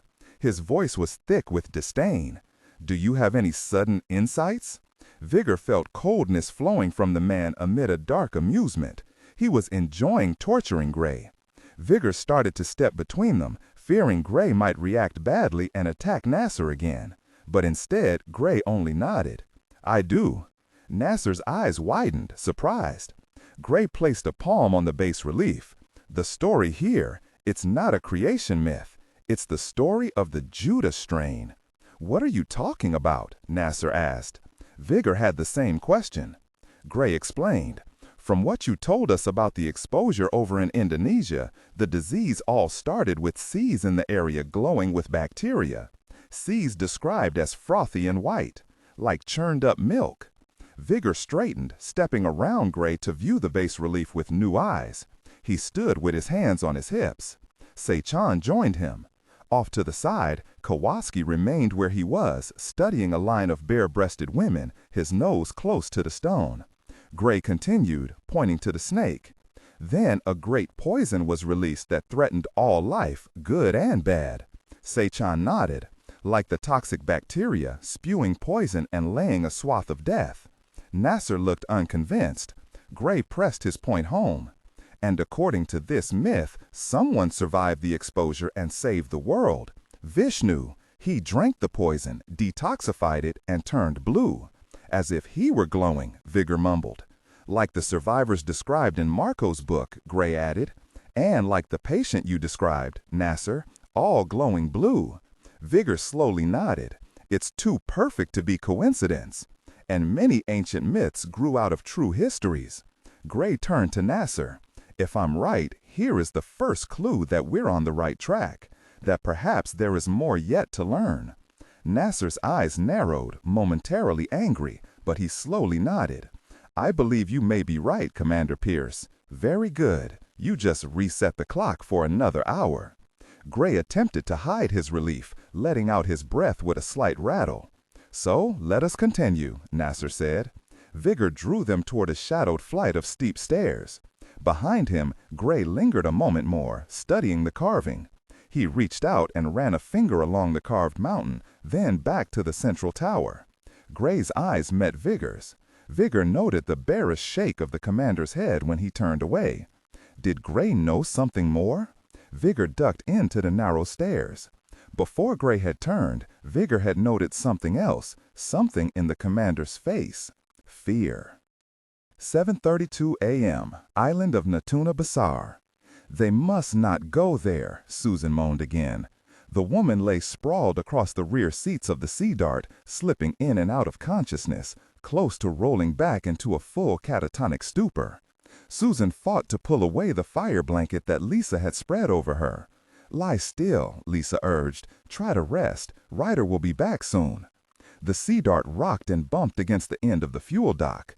They had landed in the sheltered bay of a small island, somewhere off the coast of Borneo. Rain continued to pour out of low clouds, but the dark anger of the typhoon had swept away. Thunder rumbled, but it sounded distant and fading. Still leaden with grief over Monk, Lisa stared past the Sea Dart's windshield. While she waited, her thoughts slipped easily into recriminations. She could have done more, moved faster, thought of something clever at the last moment. Instead, Monk's prosthetic hand still hung from the wing strut. Ryder hadn't been able to pry it off. Lisa glanced to the hatch, wishing Ryder would get back soon. He had topped off his boat's petrol tank and gone in search of a telephone with a fistful of emergency cash he had stored here. But his chances looked doubtful.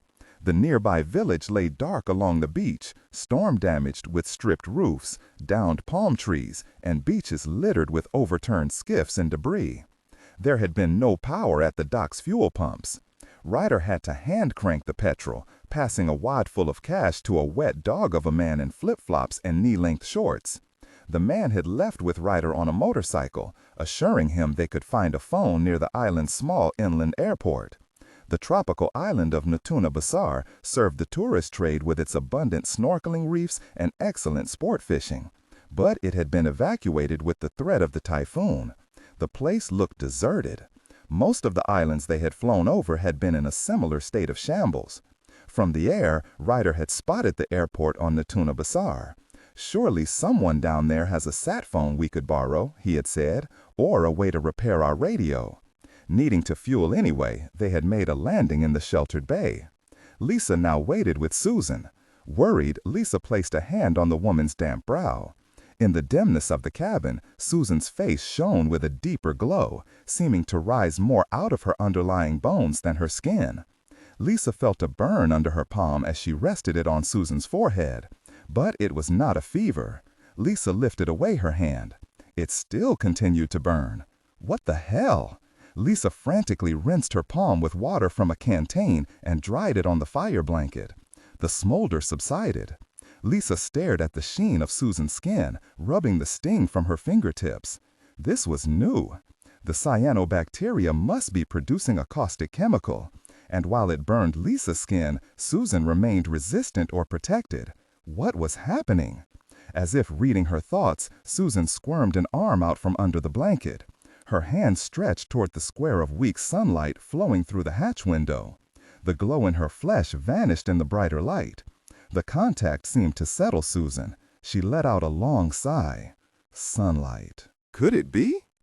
Curious, Lisa reached to Susan's hand and brushed a fingertip across her sunlit skin. Lisa yanked her arm back, shaking her fingers, like touching a hot iron. She again doused her skin with water, the fingertip already blistering. "It's the sunlight," Lisa said aloud. She pictured Susan's earlier outburst when she'd first set eyes on the rising sun. Lisa also remembered one of the unique features of cyanobacteria. They were the precursors to modern plants. The bacteria contained rudimentary chloroplasts, microscopic engines to convert sunlight into energy.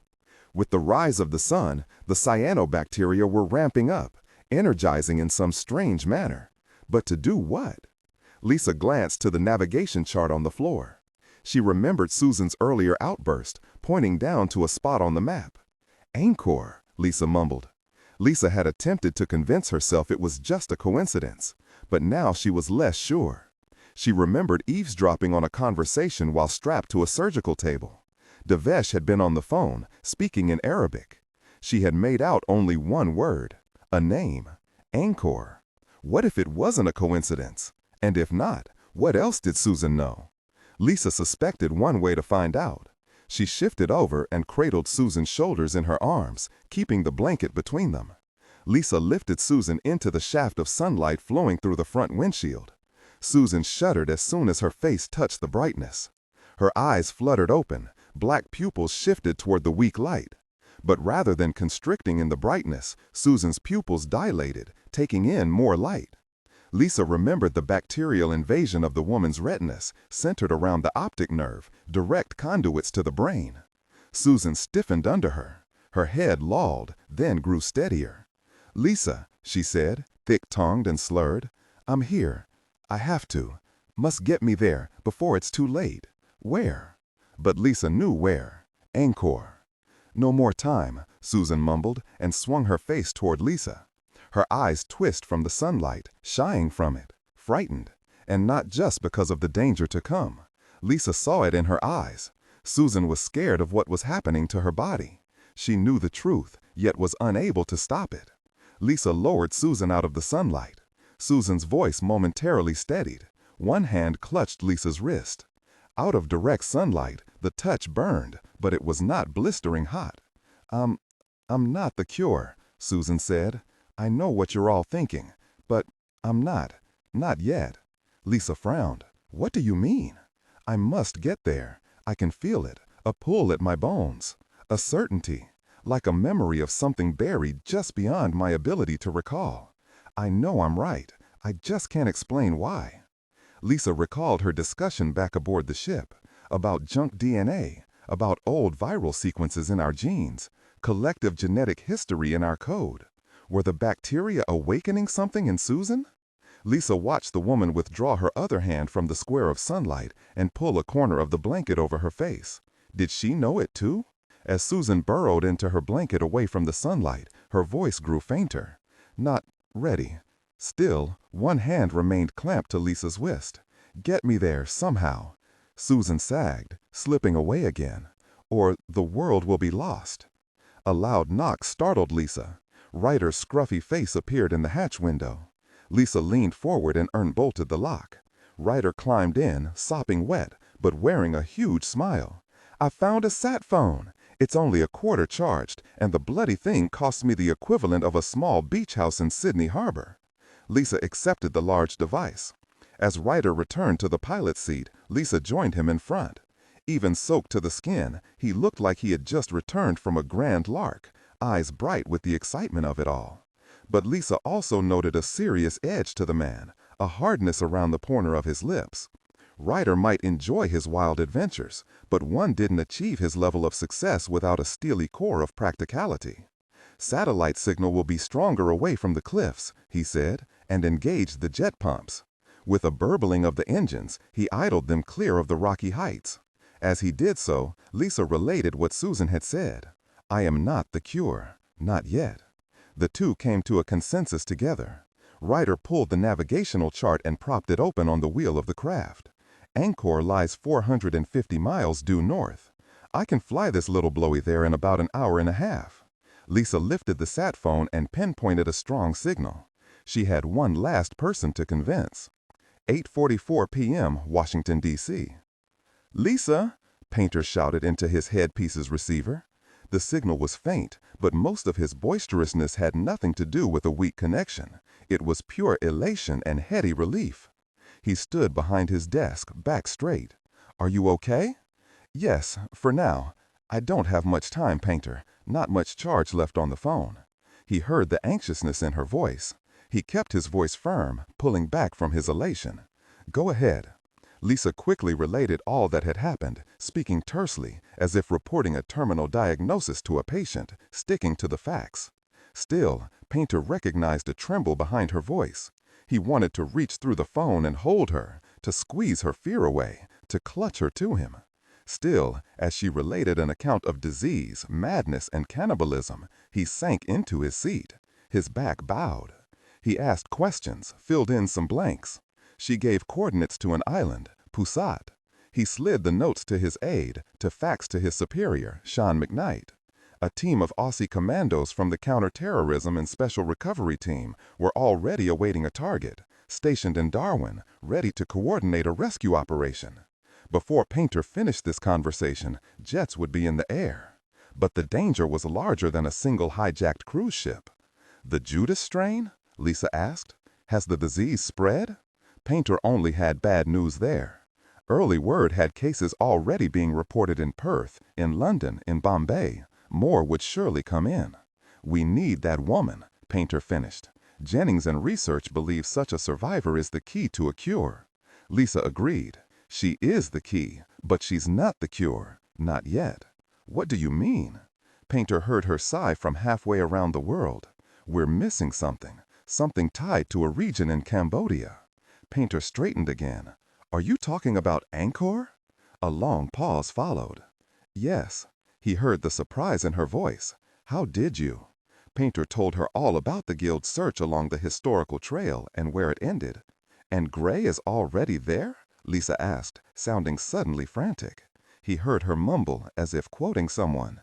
"They must not go there." Her voice grew firmer. "Painter, is there any way to call Gray off?" Why? I don't know. Her voice had begun to cut in and out. Her phone was losing power. The bacteria are doing something to Susan's brain, energizing it in some manner, using sunlight. She has this strong urge to get to Angkor. Painter recognized what she was implying. Like the crabs. What? Painter related what he knew about the Christmas Island crabs. Lisa understood immediately. Susan must have been rewired in the same way. A chemically induced migratory impulse. If that's so, then maybe she's mistaken about the necessity to go there. It might just be a blind drive. There's no reason to risk going there yourselves, not until things quiet down. Let Gray play out his game. Lisa was not convinced. I think you're right about an underlying biological drive, and in a lower life form, like a crab, it might be nothing more than blind instinct. Crabs, like all arthropods, have only... She stopped talking. Painter feared he'd lost the connection. But sometimes Lisa did that when she had a sudden insight. She would just switch off, using her full faculties to pursue some angle of thought. Lisa? It took another moment for her to respond. Susan could be right, she mumbled, then louder, firmer. I have to get her there. Painter spoke rapidly, knowing that they were about to lose the connection. He heard the resolve in Lisa's voice and feared he would not have time to dissuade her. If she was going to Angkor, he wanted her somewhere out of harm's way. Then land at the large lake near the ruins, he said, Tunnel Sap Lake. There's a floating village there. Find a phone, contact me again, but stay hidden there. I have a campaign being organized in the area. He barely made out her next words, something about doing her best. Painter attempted one last exchange. Lisa, what did you figure out? Her words cut in and out. Not sure. Liver flukes. Virus. Must. Then the call fully died away. Painter called out a few more times, but he failed to raise her again. A knock at his door drew his eyes up. Kat rushed in, eyes sparkling, cheeks bright. I heard about Dr. Cummings. Is it true? Painter stared up at Kat. He read the question in Kat's expression, in her whole body, a yearning to know. Lisa had told him, first thing. She had spoken in a rush, needing to unburden herself. Afterward, Painter had compartmentalized it away. But confronted by Kat, by her hope, by her love, the truth struck him hard. He stood and stepped around the table. Kat saw it in his face. She backed away from him as if she could escape what was coming. Oh no! She grabbed the chair arm, but it failed to hold her. She went down to a knee, then collapsed to the other, covering her face with her hands. No! Painter joined her on the floor.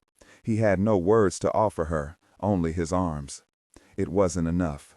He pulled her against him, wondering how many more would die before this was over. They were running out of places to retreat. Harriet waited for her husband at the foot of the stairs that led up to the top floor. She stood in the stairwell doorway. Jack had gone out to leave more false trails for the hunting dogs. She had already stripped her husband's shirt and helped him hide pieces of it across the lower 2 floors. Tossed into boarded-up offices, shoved into piles of refuse, hung from the metal drawer in a maze of secretarial cubicles. They did their best to confound the pursuers. Jack had been hunting all his life, duck, pheasant, quail, deer. He'd had his share of retrievers before the oil rig accident required amputating his leg below the knee. He knew dogs. And he still had 3 rounds left in the pistol he had stolen from the guard. Harriet sought any measure of hope, but she heard the dogs barking below. A Nishan had been systematically clearing each level. She knew they were up here, periodically calling out to them, taunting them. All the exits were well guarded, even the fire escapes. No neighboring buildings were close enough to reach, and the entire district looked long abandoned. Not a light shone, except far off in the distance. There was no one to hear a call for help. They tried a few dusty wall phones, but they were all dead. Like the desperate fleeing a high-rise fire, they had nowhere to go but up. And only one last floor remained. That and the roof. Harriet heard a scuffle, and her husband appeared out of the gloom, dressed only in his boxers, carrying the pistol. He limped up to her. "What are you still doing here?" he whispered in a hard voice. His face shone with sweat. She recognized that his angry tone only masked his fear for her. "I told you to get up there. Not without you." He sighed and hooked an arm around her. Then let's go." They headed up to the top floor, using one of the narrow back stairs. Below them in the stairwell, a waste management dumpster had been shoved down the steps long ago, blocking the way up from lower levels. It should have been safe. A low growl dismissed this conceit. A scuffling sounded on the lower landing, from beyond the dumpster. They both froze. "What you smell in there, girl?" a voice barked. Footsteps entered the lower stairwell. A flashlight's glow flowed up to them. Harriet and Jack edged to the walls. The snarling grew more intense. "Get up there now! Go on, squeeze on through there!" Jack pushed Harriet up the stairs. They moved quietly. Below, the snarling had softened to a heavy snuffling, along with a frantic scrabbling of claws on tile. "There you go," the voice said. "Flush 'em out. I'll go on around." The voice headed out of the lower stairwell, plainly seeking another way up. A crackle of radio trailed after him, along with some mumbling as he reported in. They were sending the dogs up to the next level. As Harriet and Jack fled up toward the door at the next landing, a sharp bark echoed to them, half triumphant, half savage. Something large pounded up the steps. "Run, Harriet," Jack urged. She fled ahead and reached the next landing. The door to the top floor lay a yard away, closed. Behind her, Jack missed his footing in the dark and fell. He crashed 2 steps below. The pistol skated across the landing to Harriet's toes. She quickly gathered it up. As she straightened, lights through the tiny window in the stairwell door caught her eye. Flashlights bobbled across the dark top floor. A Nishan called out, "We'll search through here and work down. Squeeze 'em out." Harriet turned. Jack scrabbled up toward her. Beyond his form, a dark shape rounded the lower stairs and bounded toward her husband. A thick growl flowed. Harriet lifted her pistol. If she fired, a Nishan would hear the shot. Their captors would know where they were hiding and swarm here in seconds. She hesitated too long. Snarling savagely, the massive dog leaped at her husband. Angkor thumb. Sechan stood a step away as Gray circled the central altar. It had taken them almost 20 minutes of backtracking and searching to discover the route up to the central sanctuary of the Bayan's 3rd level. The 10-acre complex was a veritable maze of dark galleries, sudden sunlit courtyards, stooped passages, and precipitous drops. The low ceilings scraped heads, some walkways had to be traversed in single file, shuffling sideways, and many corridors merely dead-ended. By the time they reached the small inner sanctuary, they were all dusty, covered in sweat. The morning had rapidly warmed, and humidity weighted the air down. But they had reached their destination. "Nothing's here," Nasser said sourly. Sechan recognized his attitude, read the hard stance to his posture. She doubted his patience would last until noon. Unless there was some real progress soon, she expected he would end things in the next hour. Order Gray's parents killed, execute all of them here, and move on. Ever practical. No very imagination. It made him unengaging. Ahead, Gray circled the altar a 3rd time. He was drawn thin, covered in dust and dirt, black hair plastered to his forehead, sticking out in damp tufts.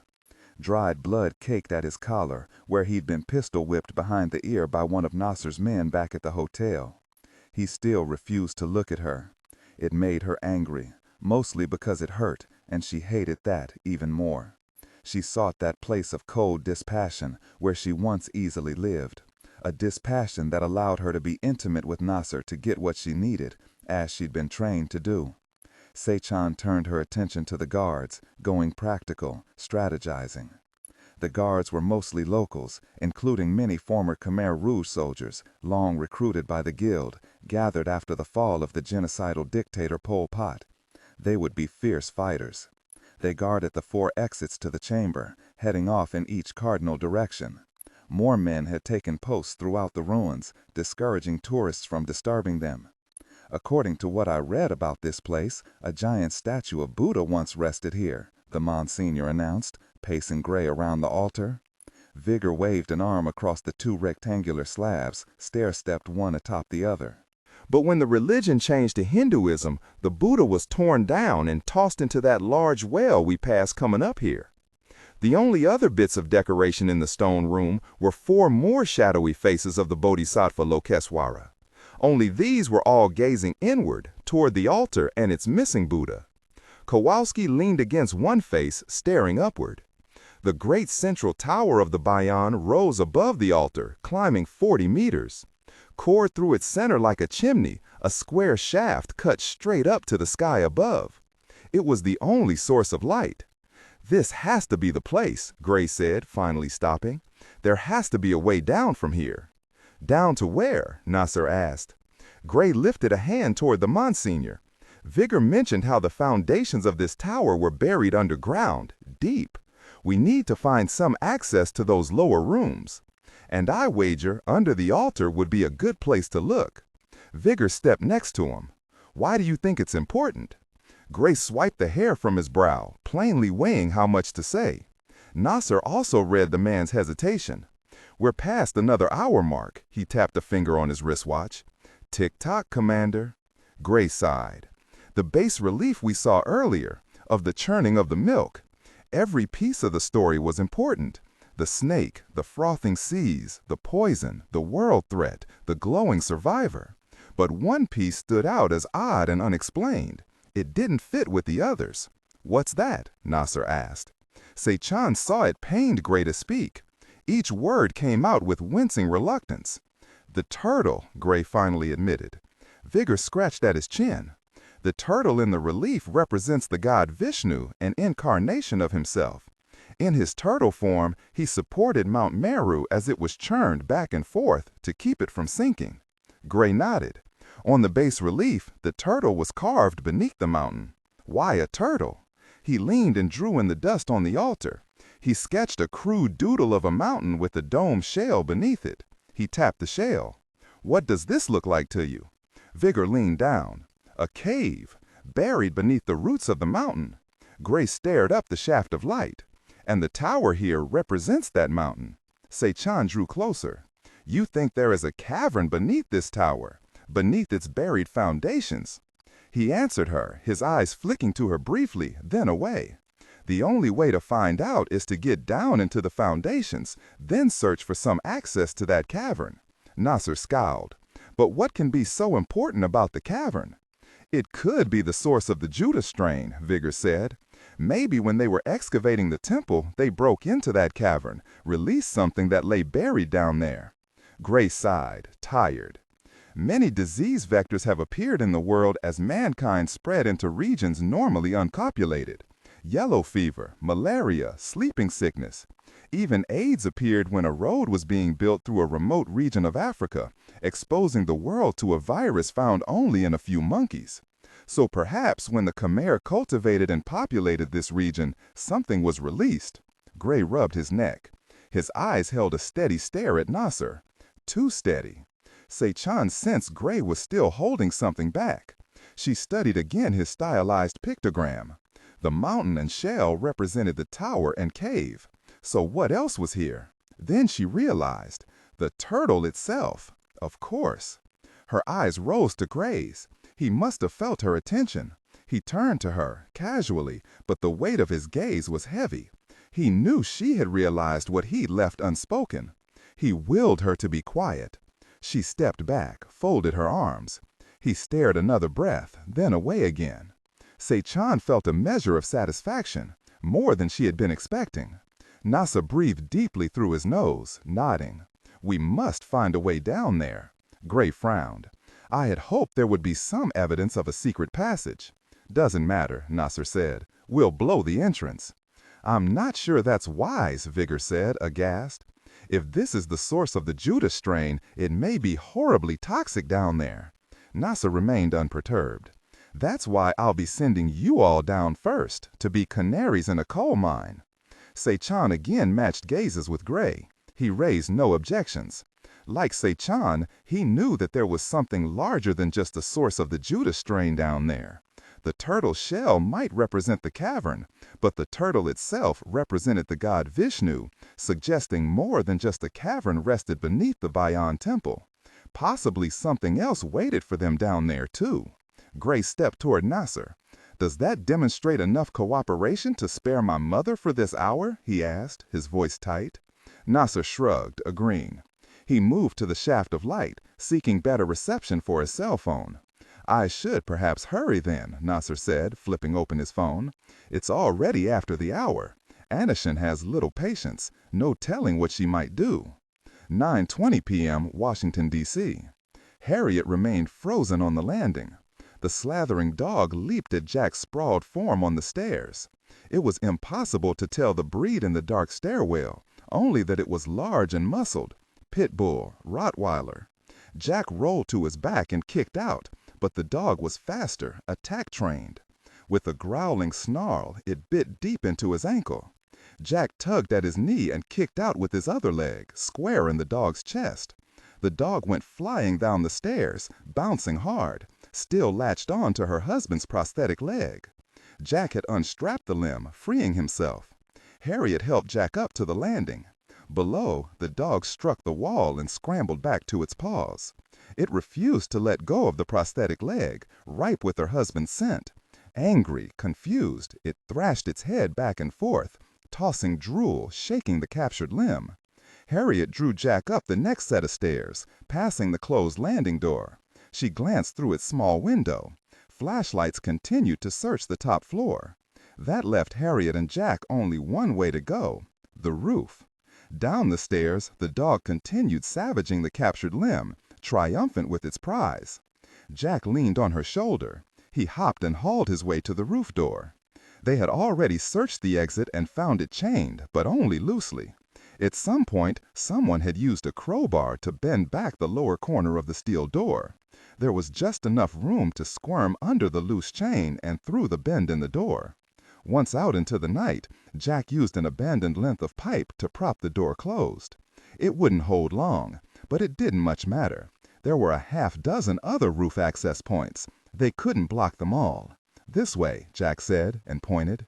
He had scouted the roof and discovered an old heating and air conditioning unit, half gutted of equipment. There was enough room inside to hide 2 people. But neither held out much hope. The dogs would scent them out before too long. They crossed the roof to the unit, circled it, to put its bulk between them and the door. Both sank to the tar caper roof, remaining outside the HVAC unit for the moment. The stars shone above, along with a sliver of a moon. A plane passed by far overhead, winking lights. Jack put his arm around Harriet and drew her close to him. "I love you," he said. It was a rare admission, seldom spoken aloud. Not that Harriet ever doubted it. Even now, he said the words matter-of-factly, like saying the earth was round. So simple a truth. She leaned into him. "I love you too, Jack." Harriet clung to him. She didn't know how much time they had left. Eventually, the search below would end. Anishin would turn her attention to the roof. They waited together in silence, having spent a lifetime together, sharing joy and heartbreak, tragedies and victories. Though not a word was spoken, they both knew what they were doing, fingers entwined. They were saying goodbye to each other.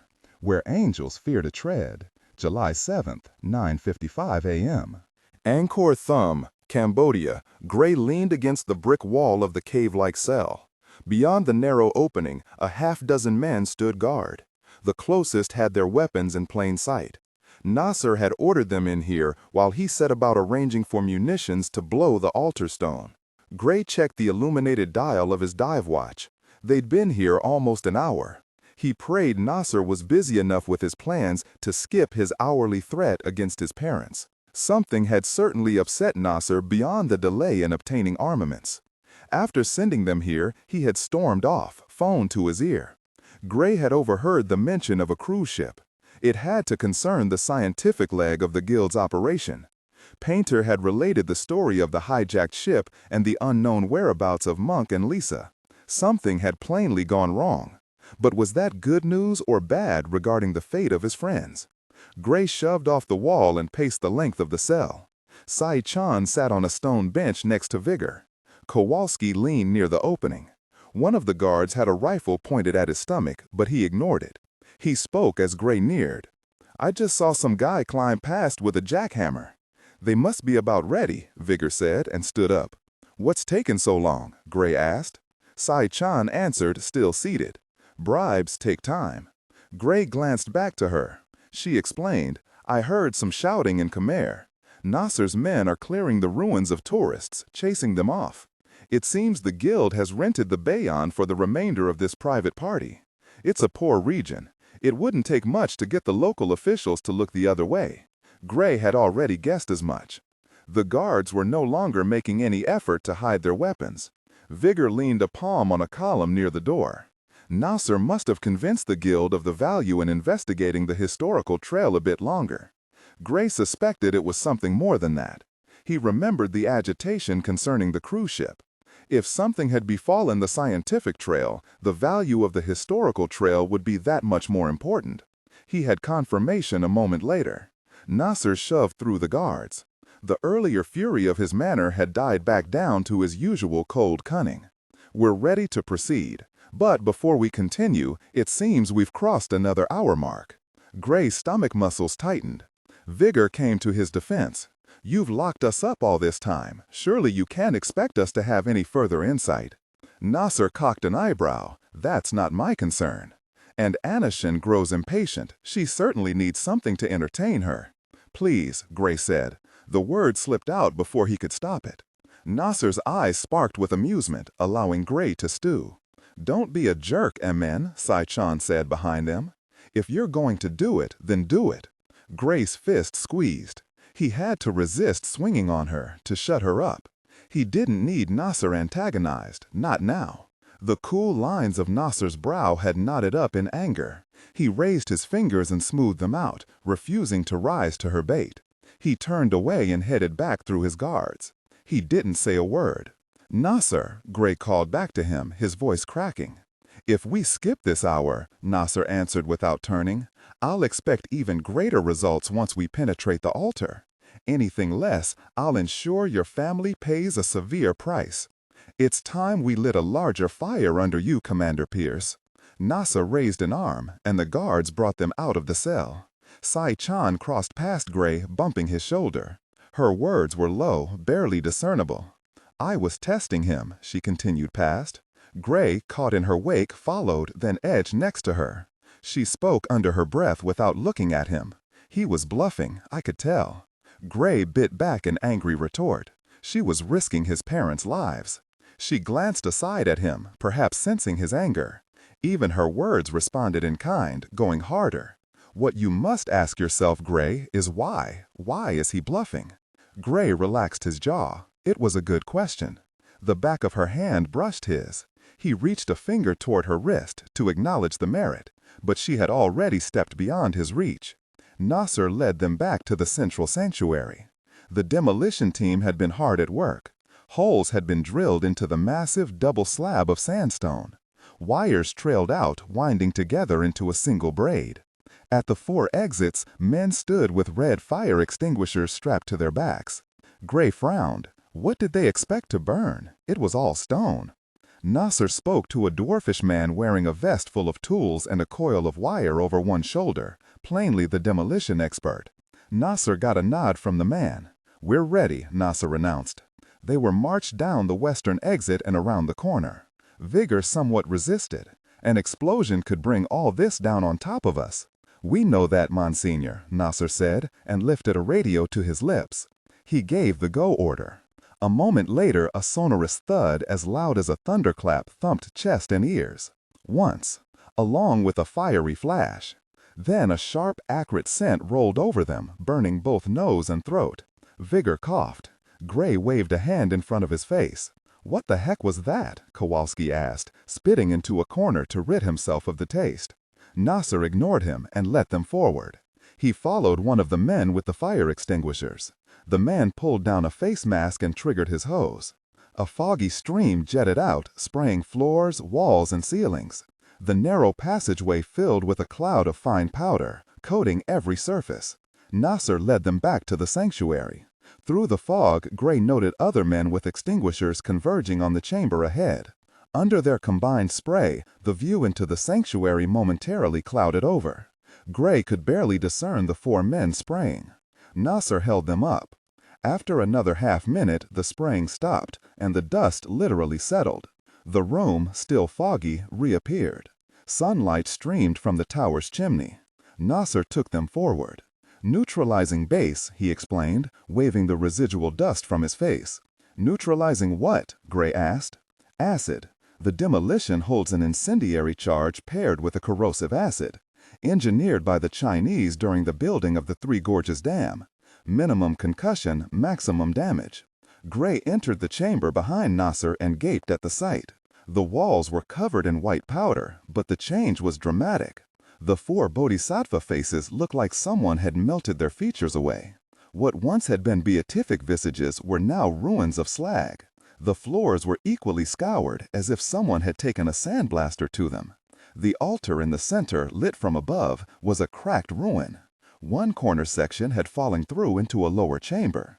Some space was definitely under there. Most of the slabs still held. Another demolition team member stepped into the chamber, bearing aloft a sledge. Nasser signaled him forward. Another man followed, dragging a jackhammer, just in case. The first man swung his sledge, smashing square in the center. Fiery sparks blasted out from around the hammer's head, and the great mass of sandstone gave way. The altar tumbled into the pit. 10:20 a.m. Susan screamed, arching up out of the back seat. Lisa, strapped in the co-pilot seat, jarred around. She had been staring down at the expanse of the great inland lake as the Sea Dart circled, readying to land. Below, a floating village drifted from the shoreline, a tangled accumulation of Vietnamese junks and houseboats. It was where Painter had told her to go into hiding.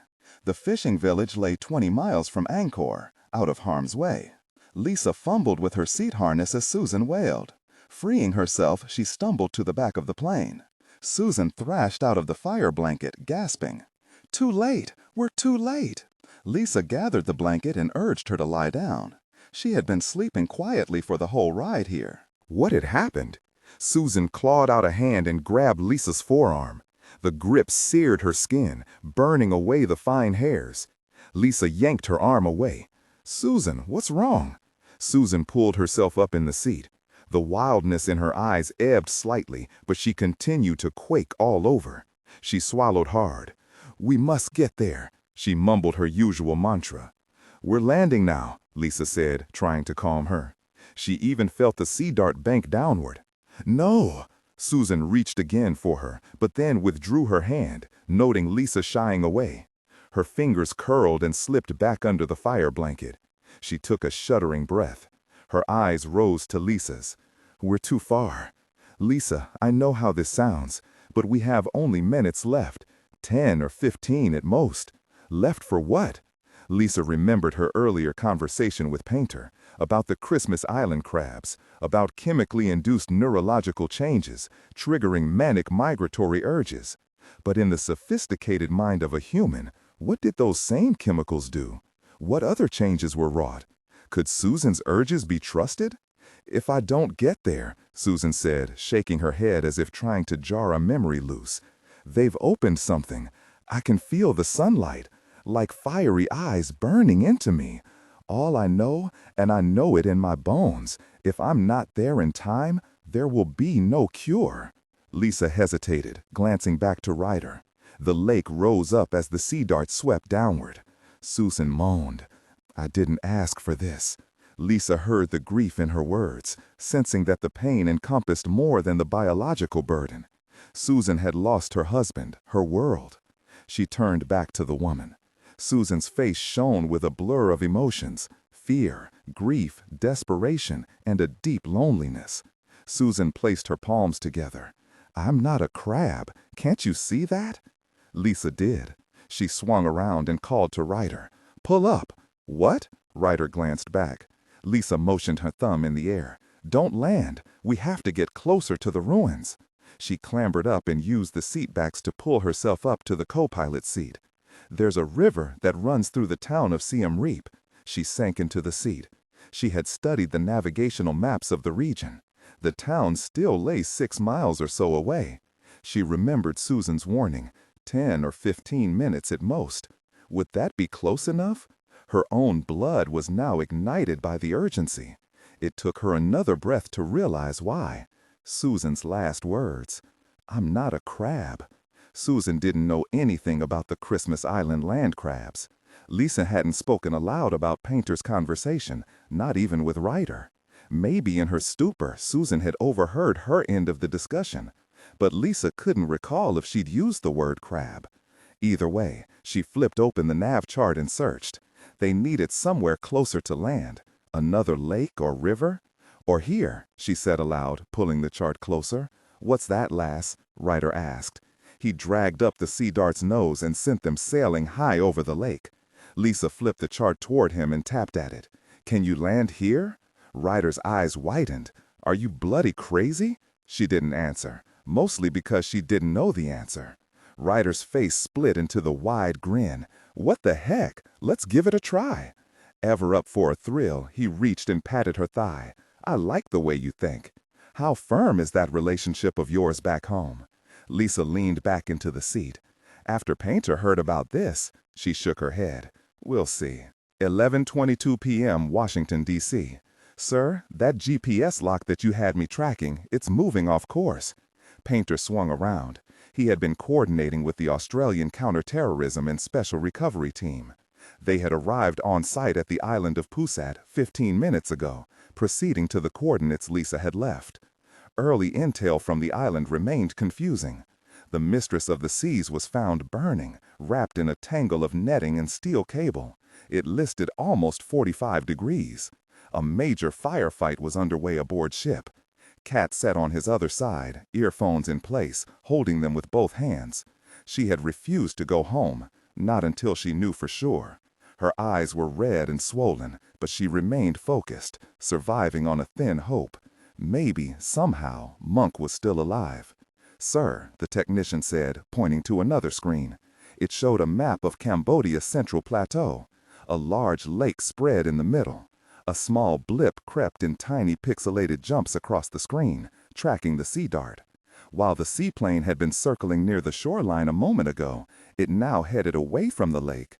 Where are they going? Painter asked.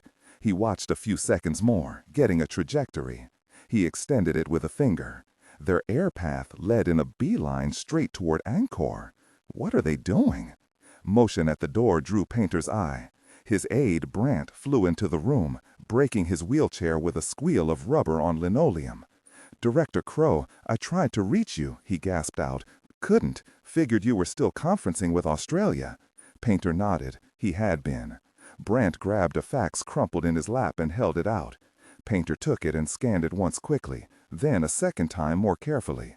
Oh, God. He headed to the door, bumping past Brant. He paused, turned. Cat? Go. I've got it covered. He glanced back to the screen map of Cambodia, to the tiny blip edging toward the ruins of Angkor. Lisa, I hope you know what you're doing. He fled out of the room and ran for his office. For the moment, she was on her own. 10:25 a.m., Angkor. Hang on, Ryder warned, though it sounded more like a war cry. Lisa clutched tight to the arms of her seat. Ahead, the giant beehive-shaped black towers of Angkor Wat rose into the sky. But the spectacular temple, sprawled over a square mile, was not their goal. Ryder dipped the Sea Dart toward the man-made stretch of green water off to one side, the moat of Angkor Wat. Unlike Angkor Thom, it still held water. Its entire length around the temple stretched 4 miles, leaving a mile of straight water on each side. The only problem, Bridge, Lisa yelled. Is that what you call it? Ryder commented sarcastically. He had a cigar clamped in his teeth. He blew a stream of smoke out the corner of his lips. It was his only cigar, kept stashed for emergencies like this. As Ryder had said before he lit up, even a condemned man is allowed one last smoke. The billionaire soared over the moat, shifting their flight path's elevation up and down a bit, just enough to clear the bridge. Lisa held her breath as they swept over.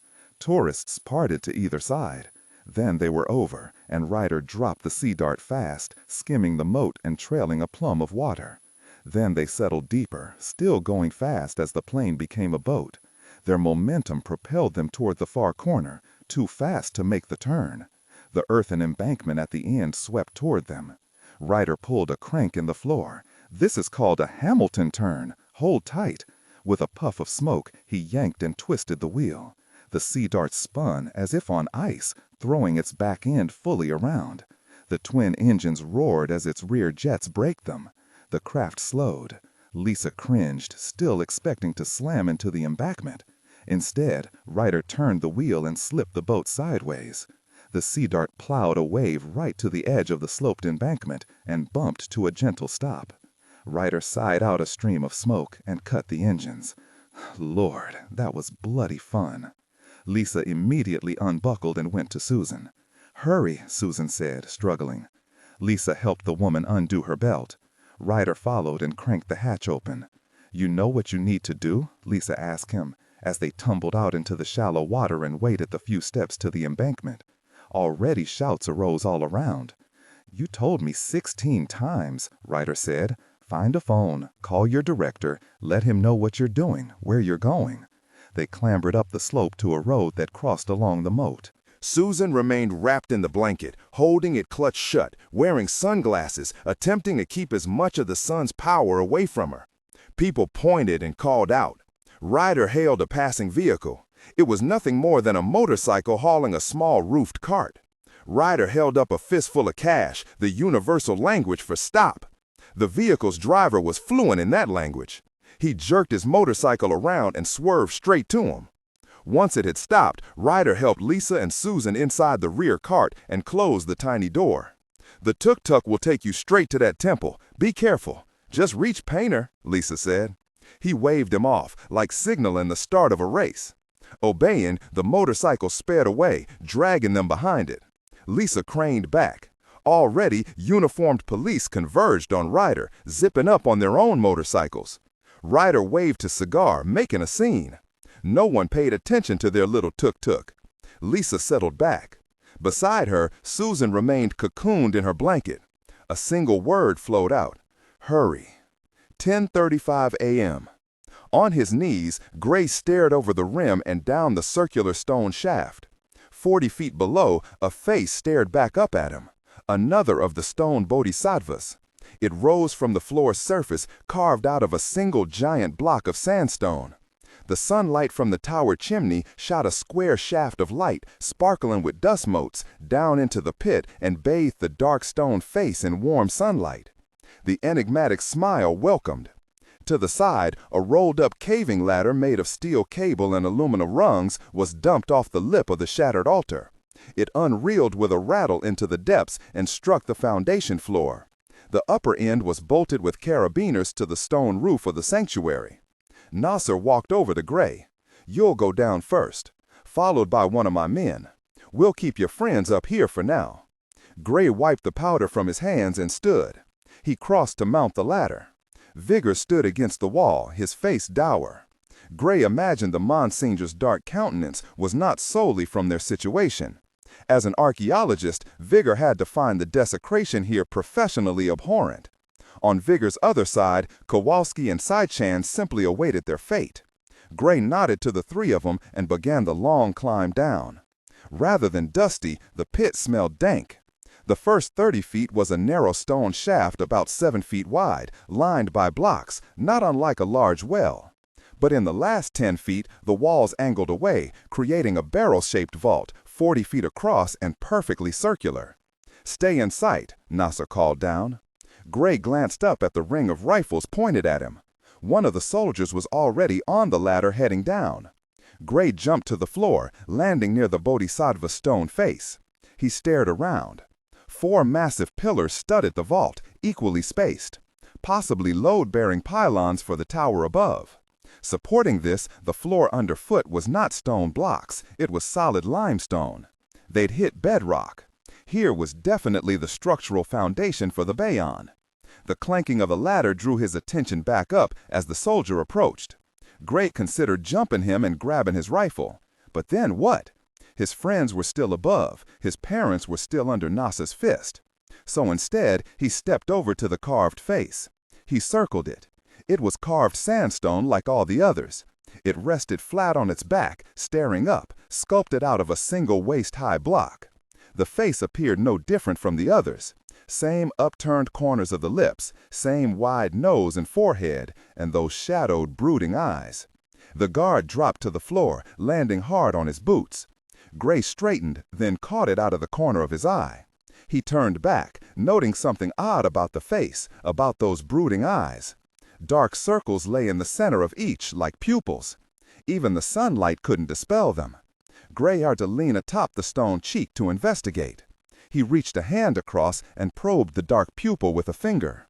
"What are you doing?" Nasa called down. "There are holes drilled into the eyes where pupils should be. I think they may pass clean through the face." Gray searched up. Sunlight flowed down the tower's chimney, and with the altar removed, the beam struck the face hidden here. But did the light travel even deeper? He climbed higher onto the face, sprawling across it. He leaned his own eye to peer into the pupil of the stone god. Closing his other eye, he cupped around the sandstone eyeball. It took a moment for his vision to adjust.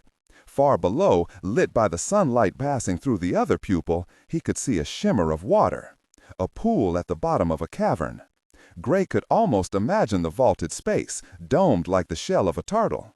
"What do you see?" Nasa called down. Gray rolled away, onto his back, staring up from the bottom of the well. "It's here, the cavern, under the stone face. Like the altar stone above, the Bodhisattva guarded a hidden doorway." Gray remembered Vigor's explanation for the hundreds of stone faces. Some say they represent vigilance, faces staring out from a secret heart, guarding inner mysteries. But as Gray lay there, he also remembered another man's words, much older and more forbidding. From Marco's text, the very last line of his story. The words chilled through him. "The gateway to hell was opened in that city, but I know not if it was ever closed." Gray stared up at the shattered altar and knew the truth. It had been closed, Marco, but now they were opening it again. 10:36 a.m. The tuk-tuk stopped at the end of a paved road. Lisa climbed out. The way ahead was a jumbled stone plaza, half uprooted by giant trees. Beyond the plaza, the Bayon rose, framed in jungle, a jagged cluster of sandstone towers, covered with crumbling faces, etched with lichen, riddled with cracks. A few tourists gathered on the plaza taking pictures. A pair of Japanese men approached their tuk-tuk, plainly wanting to commandeer their vehicle once Lisa and Susan had vacated it. One man bowed his head toward Lisa. He lifted an arm toward the temple and spoke in Japanese. Lisa shook her head, not understanding. He smiled shyly, bowed his head again, and struggled out one word of English. "Closed." "Closed?" Lisa helped Susan out of the tuk-tuk, still wrapped head to toe in the blanket. Only a pair of sunglasses stared out. Lisa felt the tremble through the blanket as she supported Susan's elbow.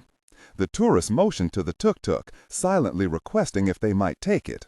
Lisa nodded and hobbled away with Susan across the uneven plaza of stone blocks. Ahead, Lisa spotted men inside the temple, leaning on towers, standing above gateways, patrolling atop walls. They all wore khaki and black berets. Was it the Cambodian army? Susan dragged her forward, plodding purposefully toward the eastern gate. A pair of men in berets stood guard. They had rifles on their shoulders. Lisa saw no insignias. The man on the left, plainly Cambodian, bore a set of raked scars down one side of his face. The other, similarly attired, was Caucasian, leather-skinned with a scruffy growth of beard. Both men's eyes were diamond-hard. These were not members of the Cambodian army. Mercenaries. "The Guild," Lisa whispered, remembering the intelligence Painter had passed to her regarding Gray's capture. "They're already here." Lisa tugged Susan to a stop, but the woman struggled to pull away, to continue on. "Susan, we can't hand you back over to the Guild," Lisa said. "Especially not after Monk gave his life to free you." Susan's voice was muffled through her blanket, but it sounded firm. "No choice. I must. Without the cure, all will be lost." Susan shook her head. "One chance. The cure must be forged." Lisa understood. She remembered Devesh's warning and Painter's confirmation. The pandemic was already spreading. The world needed the cure before it was too late. Even if it landed in the hands of the Guild, it had to be brought forth. They'd deal with the consequences after that. "Still, are you sure there's no other way?" Lisa asked. Susan's words trembled with fear and grief. "I wish to God there was. We may already be too late." She gently removed Lisa's hand from her sleeve and stumbled forward, plainly intending to go alone. Lisa followed. She also had no choice. They approached the guarded gateway. Lisa did not know how they would talk themselves through the barricade, but apparently Susan had a plan. She shed her blanket, letting it drop away at her heels. In the brightness of the sun, she looked no different from anyone else, only perhaps more pale, her skin thin and wan. She clawed away the sunglasses and turned to stare into the full face of the sun. Lisa watched Susan's body quake, imagining the blinding brunt striking through the woman's pupils, to the optic nerve, to her brain. But apparently it still was not enough. Susan ripped away her blouse, exposing more skin to the sunlight. She unbuttoned her pants, and as gaunt as she was from her weeks in stupor, they fell away. In only her bra and panties, Susan approached the gate. The guards did not know what to make of the near-naked woman. Still, they stepped forward to block the way. The Cambodian soldier waved them off in sharp, piercing words. "Bitai, brapel krawi." Susan ignored him and continued, intending to pass between them.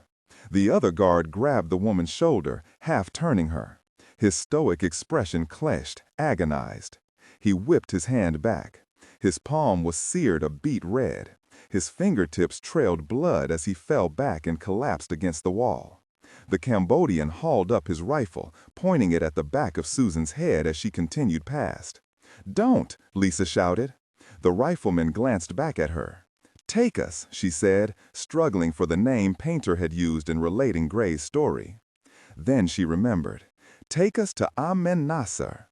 10:48 a.m. "Come see this," Vigor called, unable to keep the amazement from his voice. He glanced back, searching for the others. Gray stood a few yards away, examining one of the foundation pillars. The pylons were stacks of unmortared sandstone discs, a foot thick and a full 3 feet across. Gray fingered several deep cracks, stress fractures of an aging spine. Off in the room's center, Sai-Chan and Kowalski stood by the stone face, watching Nasser's demolition team prepare the carved block. Again the sharp, grinding whine of a diamond drill bit rang out, echoing loudly in the barrel vault. Another inch-thin bore was cored a foot into the face. Already charges were being packed into the other holes and wired up, twice as many as they had used for the altar. Ropes hung down to ferry equipment and explosives up and down the well. A shaft of bright sunlight illuminated their labors. Unlike Sai-Chan and Kowalski, Vigor had not been able to watch the mutilation. Even now he swung away and returned his attention to the wall he had been studying. Away from the central shaft, the vault here lay in deep shadow.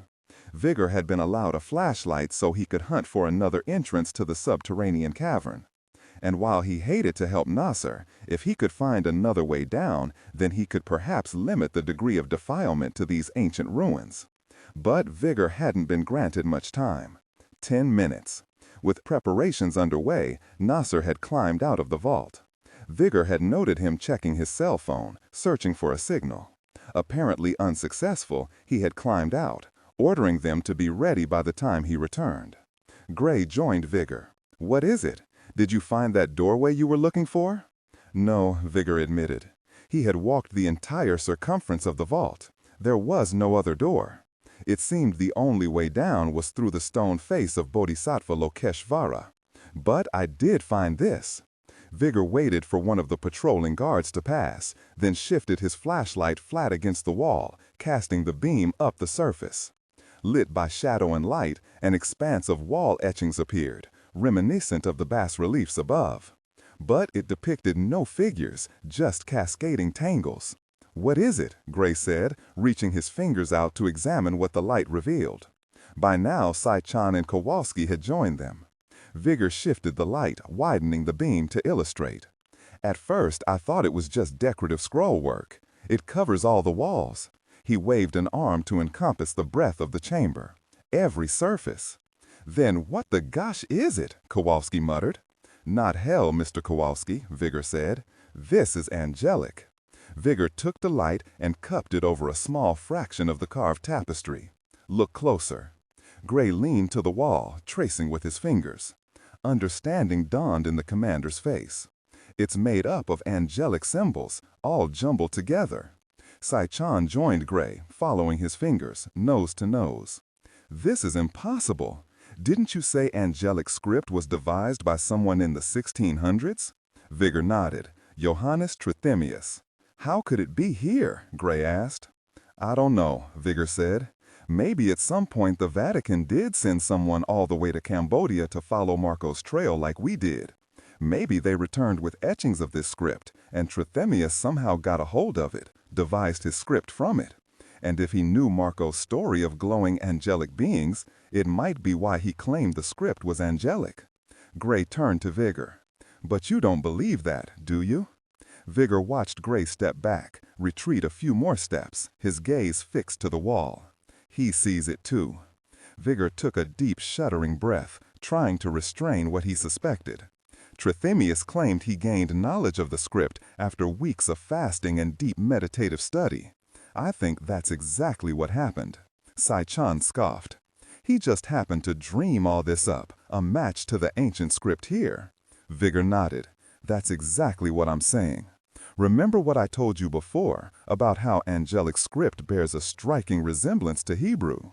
Trithemius even claimed his script was the purest distillation of the Hebrew alphabet. Sai-chan shrugged. What do you know about Jewish Kabbalah? Vigor asked. Just that it's some Jewish mystical study. Exactly. Practitioners of Kabbalah search for mystical insight into the divine nature of the universe by studying the Hebrew Bible. They believe that divine wisdom lies buried in the very shapes and curves of the Hebrew alphabet, and that by meditating upon them, one can gain great insight into the universe, into who we are at the most basic level. Sai-chan shook her head. Are you saying that this Trithemius fellow meditated and came up with this purer form of Hebrew? Stumbled upon a language, this same language? She patted the wall. A language that links to some great inner wisdom? Gray cleared his throat. And I think inner is the key word here. He waved Sai-chan to step back, to join him. What do you see? Look at the whole pattern. Does it look familiar to you? Sai-chan stared for a single breath, then snapped. I don't know. What am I looking for? Gray sighed and stepped to the wall. He ran a finger along one of the cascades. Look at the way it swirls down in spirals of broken helixes. Picture this section all by itself. Sai-chan squinted. It looks almost biological. Gray nodded. Follow the strands. Don't they look like double helixes of DNA? Like a genetic map? Sai-chan remained doubtful. Written in an angelic language? Gray stepped away, his eyes still on the wall. Maybe. In fact, there was a scientific study that compared patterns in DNA code with patterns found in human languages. According to a Zipf's law, a statistical tool, all human languages show a specific pattern of repetitive word usage, such as the frequency of the word the or a, or the rarity of other words like aardvark or elliptical. When you plot a graph comparing the popularity of words against the frequency of their usage, you get a straight line. And it's the same whether English, Russian, or Chinese. All human languages produce the same linear pattern. And DNA code? Vigor asked, intrigued. It produced exactly the same pattern, even in our junk DNA, which most scientists consider to be biological garbage. The study has been repeated and verified. For some reason, there is a language buried in our genetic code. We don't know what it says. But Gray pointed at the wall. That may be the written form of the language. Vigor ran a hand along the carving, breathless with awe. It makes you wonder, could Trithemius have tapped into that language during his meditations? He straightened as another thought struck him. And consider ancient Hebrew, how its characters are similar to angelic script. Could early written languages have somehow been derived from this, arising out of some inherent genetic memory? In fact, it makes you wonder if this language isn't the Word of God, mapping out something greater in all of us. Vigor shifted his light, sweeping it to cover the breadth of the vast chamber. But either way, all this angelic language, what is it telling us? I think it's a genetic blueprint, Gray said. But a blueprint to what? Sai-chan said. Probably a turtle, Kowalski mumbled. Vigor snorted at the man's joke, but both Sai-chan and Gray reacted with surprise, glancing to the man with matching expressions of incredulity. What? Vigor asked, sensing something important. Gray stepped closer, dropping his voice. I think he may be right. I am? Kowalski asked. Gray expanded upon his theory of the cavern below. The turtle shell represents the cave. But what about the turtle itself? According to the story, it represents an incarnation of Vishnu, an angelic being. Gray waved to the wall. And here is evidence of some strange biological process, some secret knowledge, beyond merely a viral disease. I think the coding on the walls is some diary of that process, possibly still incomplete. Vigor studied the wall, the blueprint. Before they could contemplate it further, a commotion arose from above. They shifted in a group back to the center. It looked as if the demolition team were close to finishing.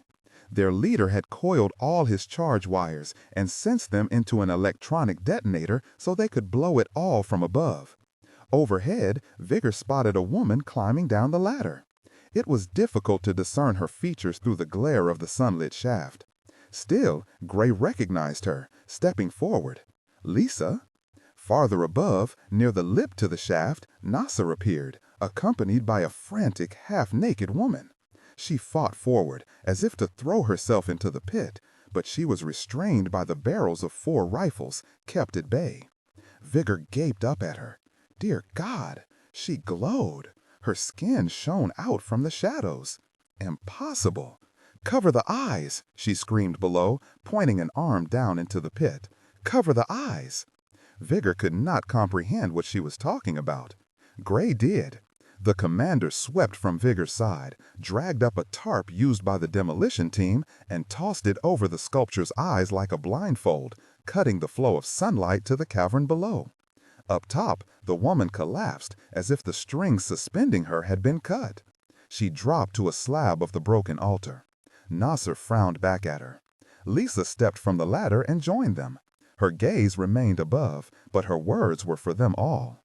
I'm sorry. 11:05 a.m. 10 minutes later, Gray watched the last of Nasser's men mount the ladder and climb up. Above, a ring of rifles pointed down at their group. The last satchel of demolition equipment vanished over the lip, hauled up on one of the 2 ropes. The other rope still dangled, taunting. Why are they leaving us down here? Lisa asked. Gray eyed the rigged sandstone face. I think we've just become obsolete, he mumbled. Lisa remained quiet, then mumbled an apology. I had no choice.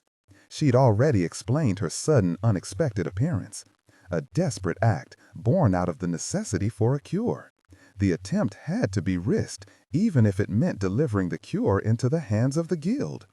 And Monk, Lisa said with a choke. He gave his life for this. No. Gray put an arm around Lisa's shoulders. He couldn't even acknowledge that reality. Not yet. No. Monk got you all here, and as long as we're alive, there's still hope. Nasser returned to the edge of the pit. We're just about finished here, he announced, not so much gloating as simply stating a matter of fact. With all the cards in his hand, he kept his tone cold and civil. Monsignor, you mentioned earlier how the scientific trail and historical trail merged at these ruins. It appears you were most astute. Here we have the 2 halves of Sigma joined. He waved below, then turned to Susan, who still sat in a stupefied slump, head hanging to her chest. And it seems the guild's efforts have also joined. The survivor from the scientific trail here, and the source of the Judas strain below. Gray slipped his arm from Lisa and stepped forward. You may still need our help, he called up, knowing it was a wasted breath. I'm sure we'll manage. The guild has abundant resources to fit these last pieces together. We've managed to reach this point, starting with only a few words in an ancient text. A text, I understand, that came into our possession because of your actions, Commander. Gray's fist tightened. He should have burned the Dragon Court's library when he had the chance. Of course, it was the guild's efforts afterward, through the employment of marine archaeologists and satellite imagery, that uncovered one of Marco's sunken ships off the coast of Sumatra. It took Gray a moment to realize what Nasser was implying. You found one of Polo's ships? And we were lucky. One of the keel beams, encased in insulating clay, still contained biological activity. but we couldn't understand its full capacity without an in vitro trial, a real-world scenario. Gray felt his blood go cold. If Nasser was telling the truth, the outbreak at Christmas Island hadn't been a matter of chance exposure. You purposely contaminated Christmas Island? He glanced to Sai-chan for confirmation. She would not meet his eyes. Nasser continued. From the study of sea currents and tidal patterns, it required just planting the beam off the coast and observing what happened. In fact, we were monitoring and collecting samples when our patient here stumbled onto the scene. She and her party, the first human subjects. Of course, the currents eventually carried the tide to the island, as planned. A perfect localized and contained scenario. Lisa mumbled. Then, with the cruise ship, the guild saw the opportunity to reap what they'd sown. Gray sank back. Sai-chan mumbled behind him. Now you know why I had to stop them. Gray glanced to her. But she had failed. They'd all failed. 11:11 a.m. Susan drifted in a haze, as if in a waking dream. Fire danced across her brain. Since baring herself to the raw sunlight, she had passed beyond an edge. She felt it inside her skull. She was no longer fully herself, or maybe more herself than ever before. She had become unmoored as a lifetime of memories rebuilt inside her. Her past swelled up out of recesses long thought lost and inaccessible. They knit together, one day to another, 1 hour to the next, blending into a seamless whole. Her past came alive again, not just bits and pieces, but the full spread and panorama of it all. And she could remember it all as a single moment. From the crush of her skull as she was squeezed out of her mother's womb, to the beat of her heart now. She sensed the traces of air over her naked skin, every current scribed into memory, indelible, adding to the whole. It was all held in a suspended, shimmering bubble. And beyond that thin surface, more. But she wasn't ready to venture there. She knew there were steps still to be taken, below. With the fiery eyes closed, the panic inside her subsided to a dull glow. Floating between past and present, adding moments with every breath, new words slowly dropped into the pool that was her life, overheard from a step away. It required just planting the beam off the coast and observing what happened when our patient here stumbled onto the scene. She and her party. The first human subjects? No. The single note rang through her. With her life held in that endless moment between one breath and the next, she was again underwater, weightless. She saw the finger of age-blackened wood protruding from the sand. Her thoughts from then returned, as if she were still in those waters. At the time, she had supposed earthquakes had shaken the keel beam free, or perhaps the recent tsunami had stripped away the sand, exposing it. Now she knew the truth. The beam had been planted there, purposefully, to kill. She remembered how excited she had been to tell her husband, who loved diving wrecks. Just the memory of him filled her senses. Greg. Now she knew the truth, why he had died, and the truth was fire. 11:12 a.m. Lisa leaned against Gray, his arm over her shoulders. She stared up at the rifles. Nasser was saying something, but she didn't hear, lost in her own guilt. Gray suddenly flinched. Though she hadn't moved, she snapped back to the moment. At the rim of the well, Susan's head slowly lifted, her blonde hair parting from a face lost in fury. The guard's attentions remained focused on Nasser. Past Nasser's shoulder, Lisa watched the soft glow of Susan's skin flush fiercer. Her eyes burned with an inner fire. Nasser must have sensed something and had begun to turn. Lisa did not see Susan move. One moment, the woman was seated on the crumbled bit of altar. The next, she was latched around Nasser, hugging tight to him, cheek to cheek in an intimate embrace. He screamed, a wail that tore from his throat. Smoke curled between them. One of the guards reacted, clubbing Susan from behind. She dropped loose, head lolling. Still screaming, Nasser shoved her away, over the edge of the pit. "Susan!" Lisa called up. She tumbled in a tangle with one of the loading ropes used by the demolition team. A hand snatched out, instinctively catching herself. But she had no strength. She slid down the rope too fast. The caustic acid of her skin flared in the shaft's direct sunlight, triggering some chemical reaction in the synthetic rope. It smoked and melted as she slid along it. Susan twirled as she plummeted, almost in free fall. No one dared catch her. Gray swung to the side and dragged the cloth tarp from the stone face. He whipped one end to Kowalski. His partner understood. Overhead, the rope snapped, burned through where Susan had grabbed. She dropped in a limp, boneless fall, unconscious. Gray and his partner caught her, but her weight still ripped the tarp from their hands and she struck the floor hard. Using the tarp, Gray swung her out of direct sight, only her legs visible from above. He dropped beside her. Nasser screamed down to them. On hands and knees, his cheeks still smoked, flesh blackened. His bare arms looked like seared steak, weeping and bleeding. I want that difficult person. Gray stumbled back into view. Neck's broken. She's dead. A war of emotions played across Nasser's face. It settled on a near-mindless rage. Then you'll all burn. He rolled back. Blow it all up. Gray waved to everyone. Back out of sight. Lisa obeyed, stumbling from the light and into the shadows. A few bullets sparked, chasing them. Lisa stared toward the rigged explosives. The electronic detonator was beyond their reach, out in the open. They would be shot if they dared approach. Gray dragged the tarp, hauling Susan's limp form. Behind the foundation pillars, they may offer some protection. Crouch low, find anything to cover your head and face. They scattered. 4 pillars, 6 of them. Gray took Susan with him. Lisa found herself huddled with the Monsignor behind one of the sandstone pillars. He pulled her down, shielding her with his body. Lisa placed her palm on the pillar. It was 3 feet across. She had no idea of the strength of the blast to come. She turned to Vigor. "Father, will this protect us?" Vigor stared down at her face and didn't answer. For once, Lisa wished a priest would lie to her. The Gateway to Hell, July 7, 11:17 a.m. Angkor Wat, Cambodia. Gray cradled Susan, keeping her wrapped in the tarp. She moaned and stirred.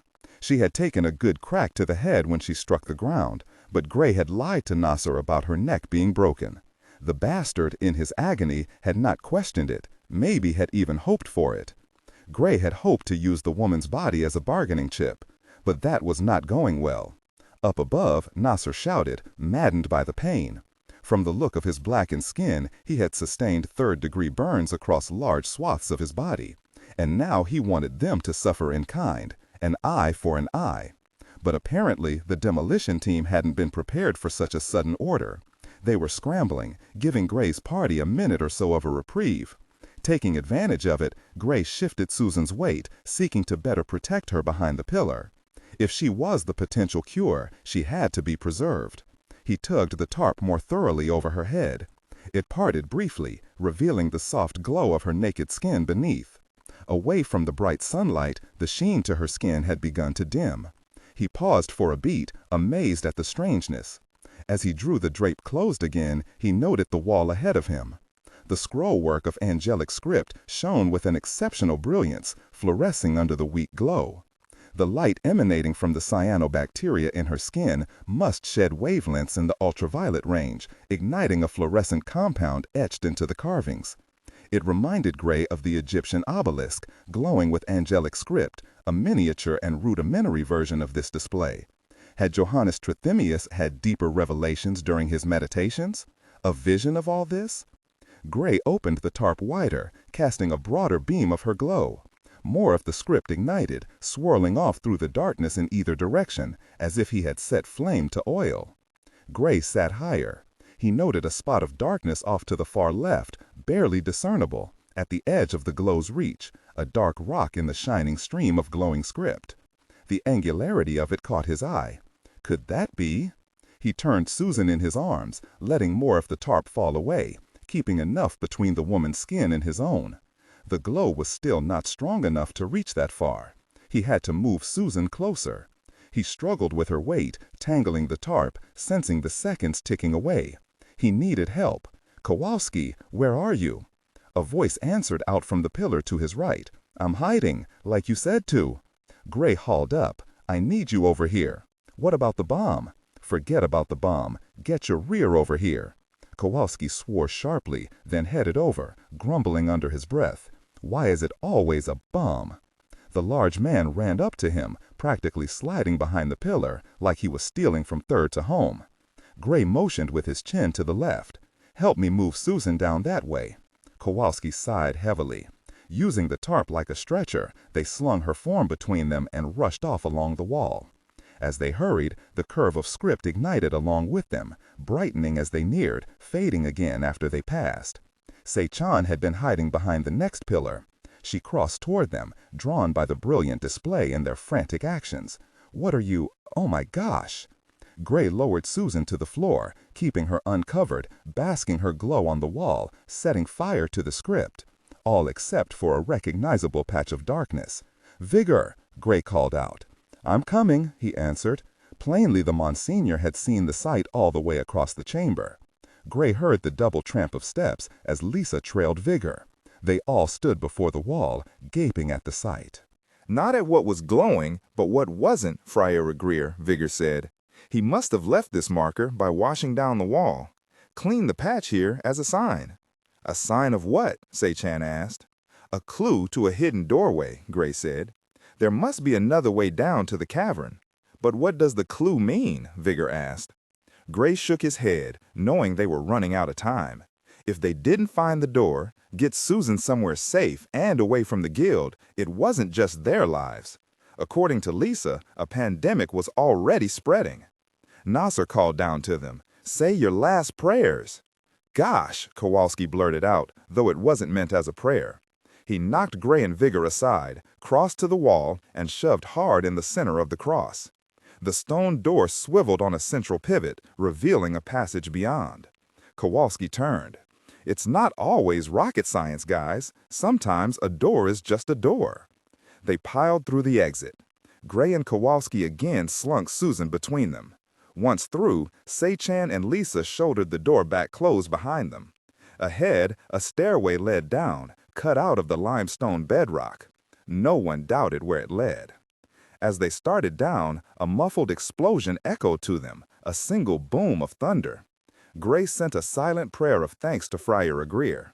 He had saved Marco in the past, and now he had saved all their lives.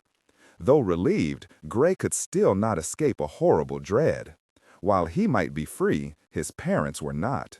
When Nasser found his prisoners gone, Gray knew who would be made to suffer for it. 11:22 a.m. Lisa stumbled down the dark stairs, following the Monsignor. She had to stay ducked low, running a hand along the damp wall.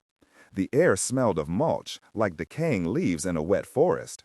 It was not unpleasant, except for a slight burn to the nostrils. Ahead, a weak light drew them onward, flowing up from below. Their goal. The stairs finally ended, dumping them out into a wide cavern. Their footsteps echoed. Overhead, the dome of the cavern arched up 5 stories, dripping with a few blunt stalactites. The space was oval in shape, 70 yards across at the widest point. Where they entered, the roof spread up into a natural flowstone archway. A matching arch could be discerned across the cavern. "It does look like a turtle shell," Vigor mumbled, his voice echoing hollowly. "Even the way it flares here and across the way, like the front and back end of a turtle shell." Kowalski grumbled, howling Susan inside with Gray's help. "So which is it? Are we climbing down the turtle's throat or up his rear?" But as he straightened, the large man whistled softly between his teeth. Lisa understood his reaction. Ahead, a circular lake of black water rested as still as a mirror, edged around by a stone rim. From the roof above, 2 straight beams of sunlight shot down and struck the center of the water, coming through the eyes of the stone idol above. But where the sunlight struck the black water, a milky pool spilled outward, glowing, as if the sun had turned to liquid and poured down from above. The milky glow shimmered and streamed, ebbing and flowing, looking alive, which it was. "The sunlight is energizing the cyanobacteria in the water," Lisa said. A few trickles from the idol's eyes struck the pool, hissing slightly. Where they splashed, the milky glow darkened. "Acid," Gray said, reminding everyone of the danger above. "From the bomb. It's dripping through the eyes. I don't know how long it will take to neutralize the vault, but at least the stone block is holding for now. Still, they'll come down with sledges and jackhammers and finish breaking through here soon. So what do we do? Se-chan asked. Kowalski scoffed. We get the hell out of here. Gray turned to Lisa. Can you run ahead, check the far archway, see if there is another way out? Like Vigor said, a turtle shell has an opening for the head and one for a tail. It's our only hope. Lisa balked. Gray, I think I should stay with Susan, my medical background. A groan rose from the tarp. An arm lifted weakly. Lisa stepped to Susan's side, careful not to touch her. She's still the only hope for a cure. I can go, Se-chan volunteered. Lisa glanced up, noting a flash of suspicion on Gray's face, as if he didn't trust the woman. Still, he nodded. Find a way out. She set off without a word. The group followed along the stone bank. Gray studied the space. This looks like an old sinkhole, like in Florida or the cenotes of Mexico. The sandstone block must be plugging the original hole that once stood open. Lisa bent near the wall and pinched up a bit of dried matter. It crumbled in her fingers. Petrified bat guano, she said, confirming Gray's assessment. This cavern must have been open to the air at one time. Lisa wiped her fingers and glanced to Susan, beginning to put together what she had already suspected. Vigor waved an arm to encompass the lake. The ancient Khmers must have come upon the sinkhole, noted how it glowed, imagined it was the home of some god, and attempted to incorporate it into the temple here. But they didn't know what they were doing, Lisa added. They trespassed where they shouldn't have, interfered with a fragile biosystem, and released the virus. If mankind pushes, nature sometimes pushes back. They continued alongside the lake. Ahead, a small spit of stone projected into the water, barely discernible in the darkness. Only the encroaching tide of milky water revealed the small peninsula, along with something more. Are those bones? Kowalski asked, staring down into the water alongside their path. The party stopped. Lisa crossed to the pool's edge. The soft light penetrated deep into the crystalline water. The stone bank fell away at a gentle angle through the water, then vanished over a steep lip 10 yards out. All across the shallow bottom of the lake, bones lay in mounds and piles, fragile bird skulls, tiny rib cages of monkeys, something with a pair of curled horns, and not far from shore, the massive skull of an elephant resting like a white boulder below, one ivory tusk broken to a nub. But there was more, broken femurs, longer tibias, larger cages of ribs, and like a scattering of acorns, skull after skull, all human. The lake was a massive boneyard. Stunned to silence, they continued onward. As they hiked along the stone bank, the glow slowly grew in the lake. The burn to the nostrils that Lisa had noted before grew more intense. She remembered Christmas Island, the tidal dead pool on the windward side. Biotoxins. Kowalski wrinkled his whole face. And like smelling salts, the sting also stirred Susan. Her eyes fluttered open, glowing in the dark, a match to the shine in the lake. She remained dazed, but she recognized Lisa. Susan tried to sit up. Gray and Kowalski lowered her to the floor, needing to rest anyway, stretching their shoulders and kneading their hands. Lisa sank beside Susan, modestly draping the tarp over her shoulders as she helped the woman sit up. Susan shied back as Kowalski stepped near. "It's all right," Lisa assured her. "They're all friends." Lisa introduced the others to help reassure Susan. Slowly the panicky daze cleared. She seemed to collect herself until she stared past Lisa's shoulders and spotted the glowing lake. Susan surged away, hitting the wall with her back and propelling herself up into a teetering crouch. "You must not be here," she keened, voice rising. "No, really, kitten," Kowalski griped. Susan ignored him, her eyes on the lake. Her voice lowered. "It will be like Christmas Island, only 100-fold worse, trapped inside the cavern, and you'll all be exposed." Lisa did not doubt it. Already her skin hitched. "You must go." Susan steadied enough to gain her feet, leaning a hand on the wall. "Only I can be here. I must be here." Lisa saw the fear shining in her eyes, but also the dead certainty. "For the cure?" Lisa said. Susan nodded. I must be exposed one more time, by the source here. I can't say how I know, but I do. She lifted a palm to the side of her head. It's like I'm living 1 foot in the past, 1 foot here. It's hard to stay here. Everything is filling me up, every thought, sensation. I can't turn it off, and I feel it expanding. Again, the fear shone brighter in her eyes. Susan's description reminded Lisa of autism, a neurological inability to shut off the flow of sensory input. But a few autistic patients were also idiot savants, geniuses in narrow fields, their brilliance born out of their rewiring. Lisa tried to imagine the pathophysiology that must be occurring inside Susan's brain, awash in strange biotoxins, energized by the bacteria that produce the toxins. Humans only used a small fraction of their brain's neural capacity. Lisa could almost picture Susan's EEG of her brain, afire, energized. Susan stumbled to the water's edge. We only have this one chance. Why? Gray asked, stepping alongside her.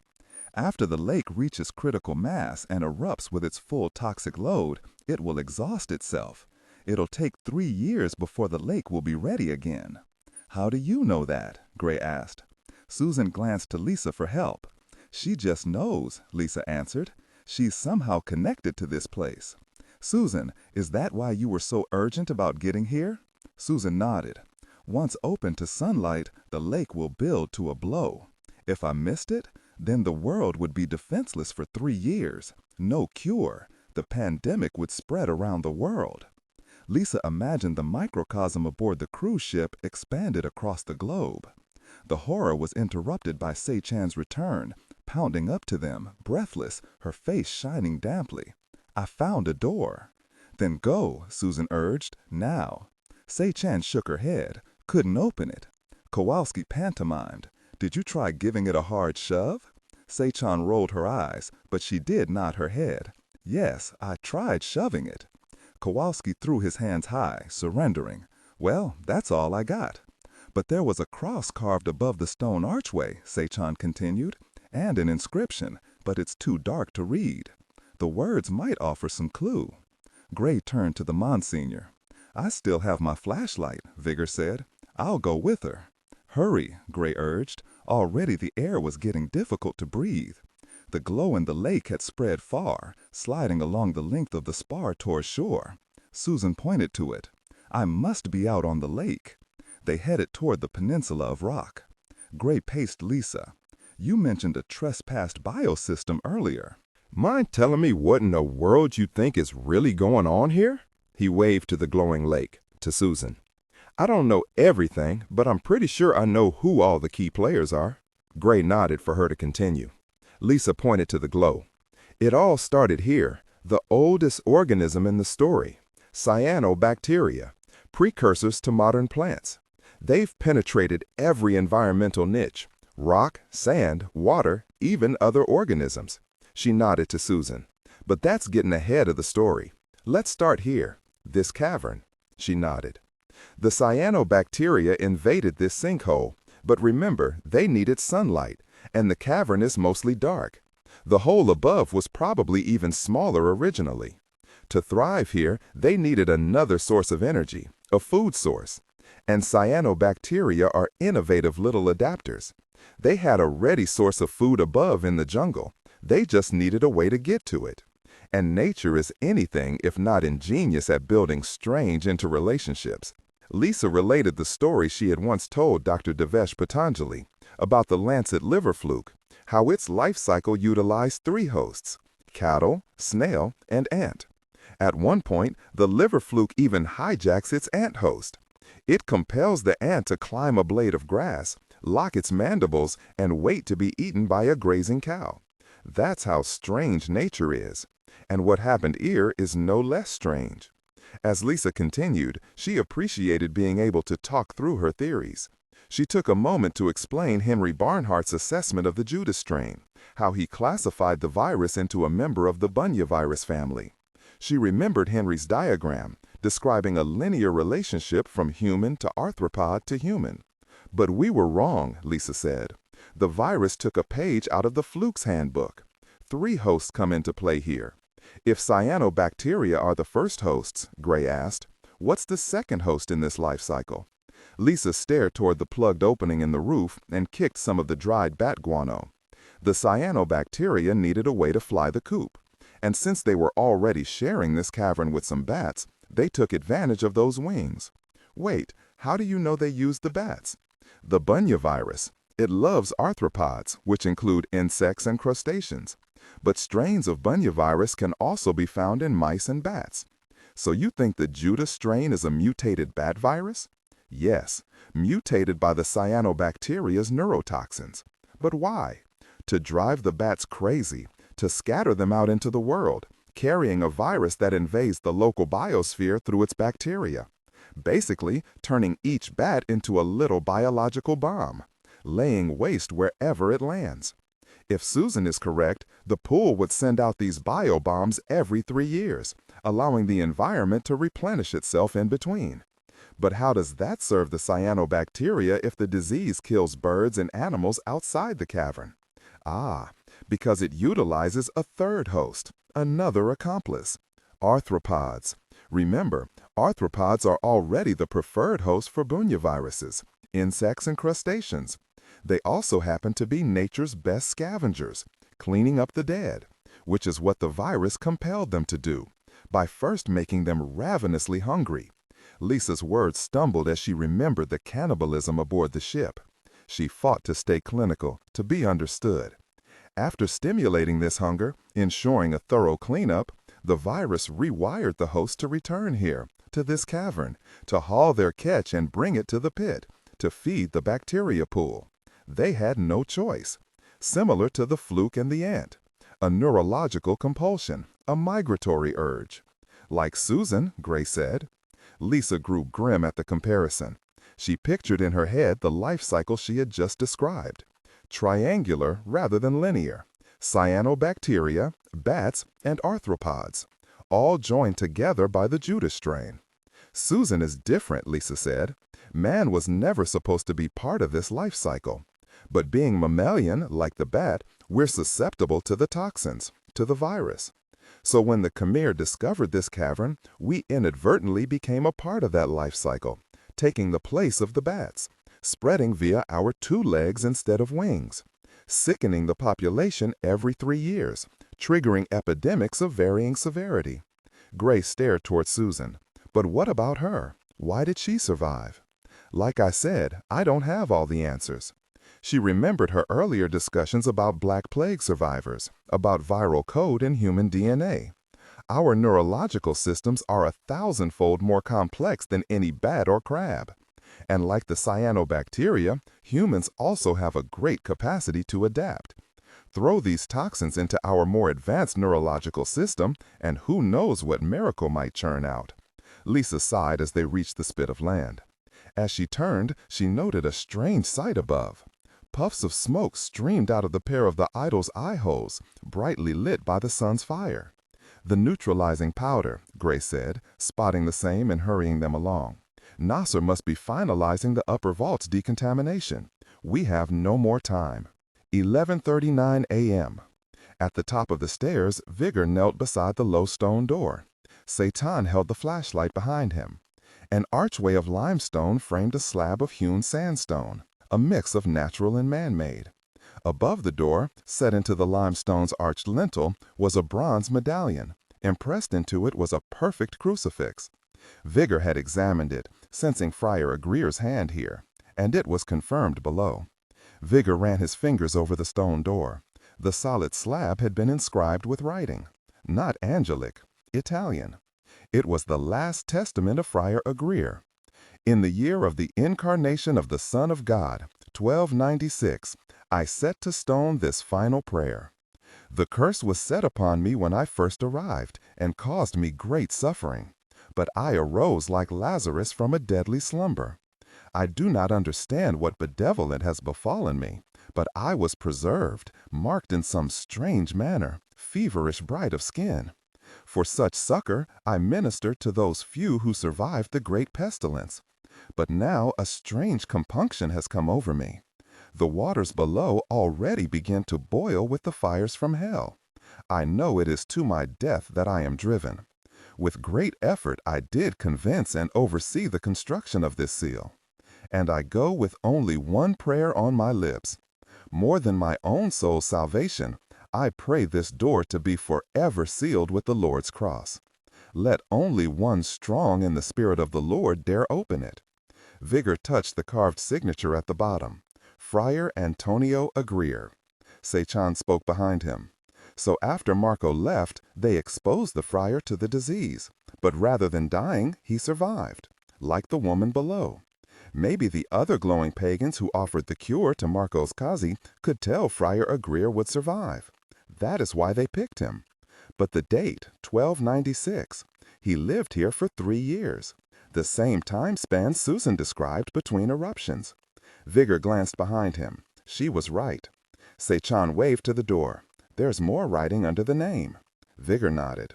A quote from the Bible, Book of Matthew, chapter 28, concerning the resurrection of Jesus from his tomb. Vigor read the quote aloud. Behold, there was a great earthquake, for an angel of the Lord descended from the sky, and came and rolled away the stone from the door, and sat on it. That's a lot of help. It was. Vigor stared up at the crucifix carved into a bronze medallion above the door. He said a silent prayer and made the sign of the cross. Before he could finish, he felt the ground shake under his knees. A great crash of rock echoed behind him, sounding as if the cavern had collapsed. Sechan retreated, taking the light, off to investigate. Stay here. Darkness descended, chilling him. Though he could no longer read the words, they blazed in his mind.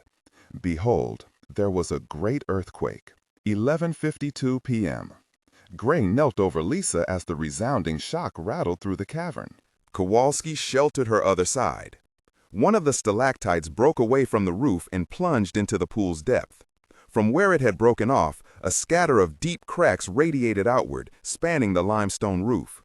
Susan crouched halfway down the spar of rock as it thrust out into the glowing lake. All around, the waters trembled with librations, sloshing back and forth. The stirring churned up more acidic wash, choking the air, rich with the Judas strain.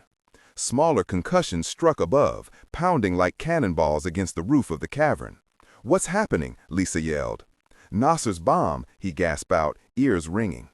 Earlier, Gray had examined the foundation pillars of the Bayon. He had found the columns riddled with fissures and cracks, pressure fractures from old age and from periodic shifts in the earth. Gray imagined that the concussion of the double-strength bomb had widened the fissures even more.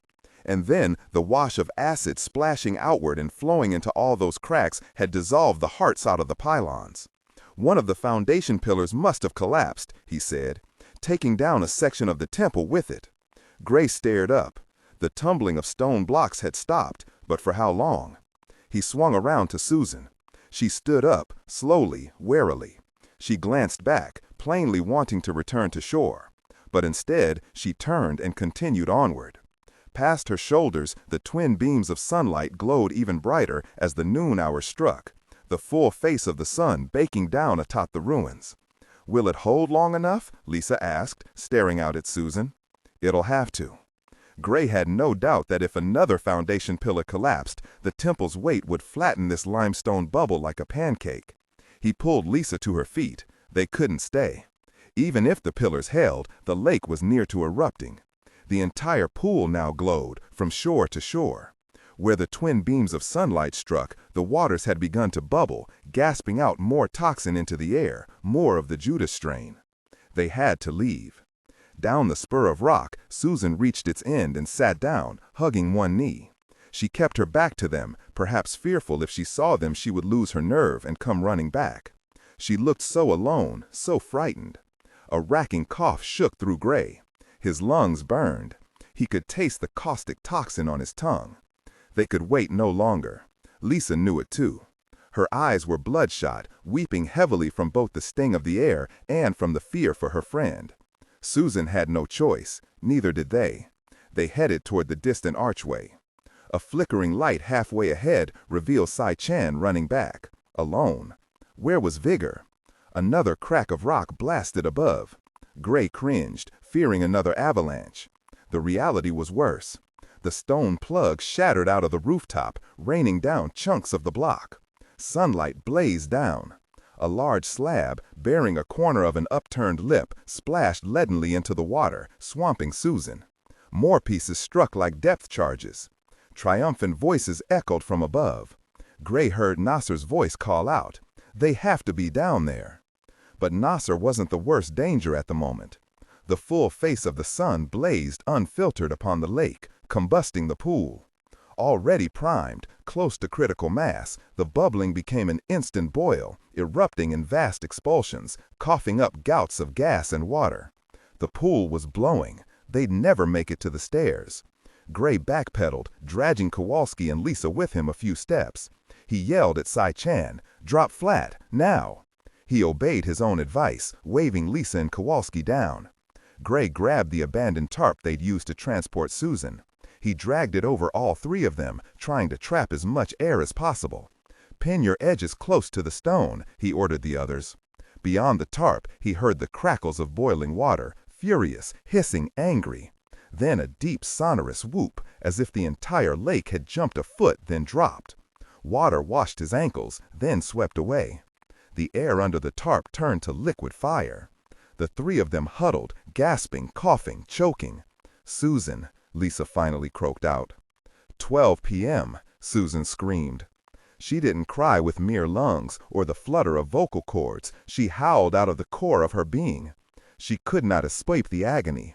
Her mind, still attuned by sunlight, continued its detailed recording of every sensation.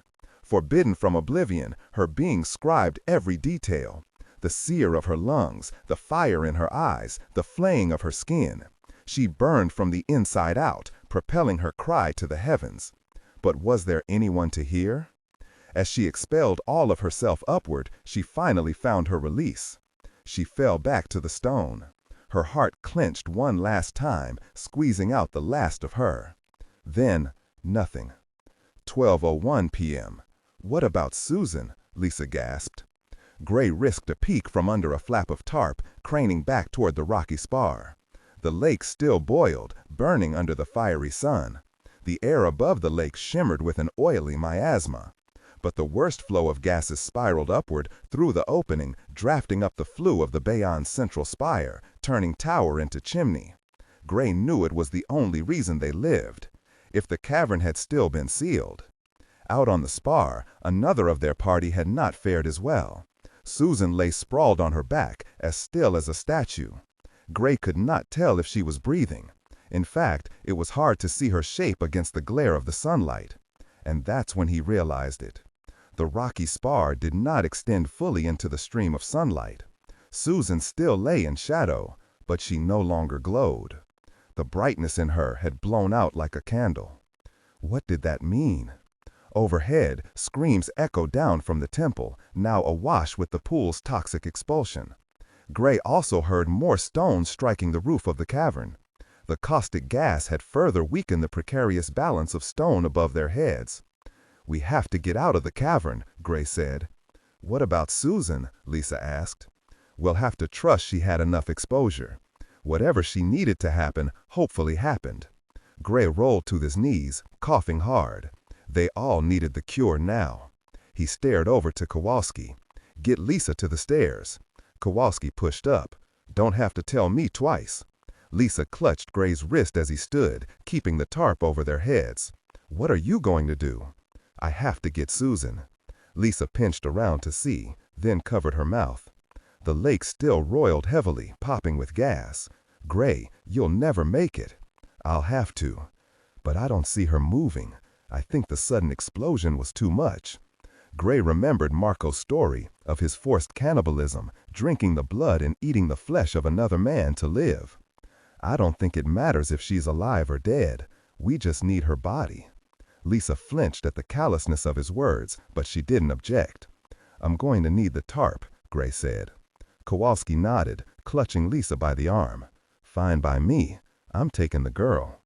Gray whisked away from them, coconing himself in the tarp. He wrapped his head, leaving only a slit to peer out. He heard Kowalski and Lisa running down the strand. Another boulder crashed onto the cavern roof from the temple above, as good as a starter's pistol. Keeping his head low, Gray sprinted down the causeway. 30 yards, that's all, there and back. Steps from the shore, Gray bulled into the rising miasma of toxin. He held his breath. Still, it was like hitting a wall of fire. His eyes immediately burned, squeezing his vision to a pinpoint, while tears turned the rest of his sight into a watery blur. Barely able to see, he closed his lids, pulled the slit shut, and ran blind, counting his steps. At 30, he risked a fast peek. An inferno greeted him. But through the pain, he spied an outflung arm. A step away. He took that step, bent down, and grabbed the arm. Luckily, she no longer glowed, no longer burned. Still, he could not pick her up. He retreated, dragging her. The tarp tangled his feet, slowing him down. He finally tossed it aside, taking one breath before he did so. It dropped him to a knee. His chest clenched, his throat closed in protest. Swallowing flames. He pushed up, dragging, blind, stumbling, hurrying. His skin ran with fire, as if lashed with steel-studded whips. Not going to make it. Fire, flame, burn. He tripped, went down to a knee. No. Then he was rising again, but not on his own. "I've got you," she said in his ear. "Sei-chan." She had an arm under him, dragging him bodily. His toes scraped the stones as he struggled to gain his footing. He croaked at her, coughing. She understood. "Kowalski's got her." "Right here, boss," the man said behind him. That was some run. Made it to 3 steps shy of the goal line. Not a touchdown, but that's why you have a very team. As they fled around the lake, away from the central tempest, Gray's vision cleared. He finally found his feet. Sei-chan still supported half his weight. "Thank you," he whispered coarsely in her ear. Her cheek was badly blistered, one eye swollen shut. "Let's just get the gush out of here," Sei-chan said, sounding more irritated than relieved. "Amen, sister," Kowalski said. Gray glanced back to the pool. He watched something drop through the hole in the roof, dangling from a line like a baited hook. It swung back and forth a bit, a thick, heavy satchel. "Bomb," Gray whispered. "What?" Kowalski asked, incredulously. "Bomb," he said louder. Nasser was not done with them yet. Oh, gosh. Nasser scrambled closer with Susan over one shoulder, plainly trying to outrun them. Why do people keep trying to blow me up? 12:10 p.m. Shouting erupted below, flowing up the stairs from the cavern. Lisa wanted to go down. She had hated abandoning the others, but Vigor needed her help too. "Keep turning," Vigor said, sweat pouring down the sides of his face. He glanced to the stairs, then back to Lisa. From their shouting, "I think we'd better hurry." Between their palms, they had been unscrewing a large bronze bolt. Its platter-sized head bore a crucifix, presently twirling as they spun the screw. By now, the greased bore protruded a full 2 feet from the arched top of the door. How much more did they have to go? They turned faster. Vigor quoted the bottom inscription on the door, huffing as he labored. "An angel of the Lord descended from the sky and came and rolled away the stone from the door." At first, I tried rolling the door itself and gave that up pretty quickly. Then I remembered the last line. "Let only one strong in the Spirit of the Lord dare open it." Plainly a nod toward the crucifix. I should have picked up on that from the outset. Feet pounded on the lower stairs, coming up. Kowalski yelled to them, "Bomb door, hurry!" A man of few words are Mr. Kowalski. With a final twist, the bronze screw fell free of its socket. The weight caught them both by surprise, and the screw tumbled to the steps with a ringing clatter. Kowalski came barreling up from below, carrying Susan. She hung limp. Kowalski's face sank when he saw the door still closed. "What have you been doing?" "Waiting for you," Vigor said, and shoved the slab. No longer screwed tight, the door toppled outward, crashing to the stone. Sunlight burst forth, reflecting off the stone all around. Lisa could barely see as she stumbled out with Vigor, making room for Kowalski and Susan. Kowalski groused as he ducked through. "I thought Sei-chan said she tried pushing." "Very. Those scrawny arms of hers. Straightening, Lisa blinked away the glare, realizing that they were at the bottom of a deep stone well, 10 feet wide. The sheer wall stretched 2 stories high. No way up. Kowalski lowered Susan to one side of the door. "Doc, I don't think she's breathing." Reminded of her duty, Lisa rushed to his side. She'd had her fill of death for one day. She dropped beside Susan and checked for a pulse. She didn't find one. Still, Lisa refused to give up. "Someone help me," she called. Gray and Sachan fell through the door next, hobbling together. Gray noted her examination. "Lisa's dead." "No, not without a fight first." "I'll help you," Sachan mumbled. As she hobbled over, Lisa noticed blood seeping through the woman's blouse, through her pants, fresh and wet. Sachan noted her attention. "I'm fine." Gray warned them to keep as quiet as possible in case any of Nas's men were nearby. He also waved everyone away from the doorway. His face and arms were blistered and raw. The whites of his eyes were a solid blood red. On the other side of the doorway, Lisa began cardiac compressions while Sachan performed mouth-to-mouth. Vigor stood nearby, crossing a blessing over Susan. "Those better not be last rites," Lisa whispered, keeping her elbows locked as she compressed. Vigor shook his head. "Just a prayer for—" The bomb blasted with a clap of thunder, shuddering the ground underfoot. A wash of foul air shot out from below, a poisonous exhalation still ripe with caustic fumes and a blast of heat. Lisa leaned over Susan. The worst of it all plumbed up the shaft and away. "That wasn't too bad," Kowalski said. Gray continued staring high. "Everybody hold tight." Lisa glanced up as she pumped her arms on Susan's chest. To the left, the top half of the Bayon Sunter spire could be seen. Stone faces gazed back down at them. All of them were shaking. "It's coming down," Gray said. 12:16. Nasser fled with 6 of his men, racing across the second tier's courtyard. Every step was agony. His entire body continued to burn, as if the hellish woman were still clutched to him. But he had a more immediate concern. He glanced back as he ducked behind a gallery wall. The Bayon Tower trembled. Then, in an oddly slow fashion, it collapsed in on itself, imploding and dropping a quarter of its height with a rumble of stone. The death rattle of 100 bodhisattvas. Stone dust flumed around the collapsed pile, shooting high. More rocks continued to bounce and roll, chattering down the mountainside.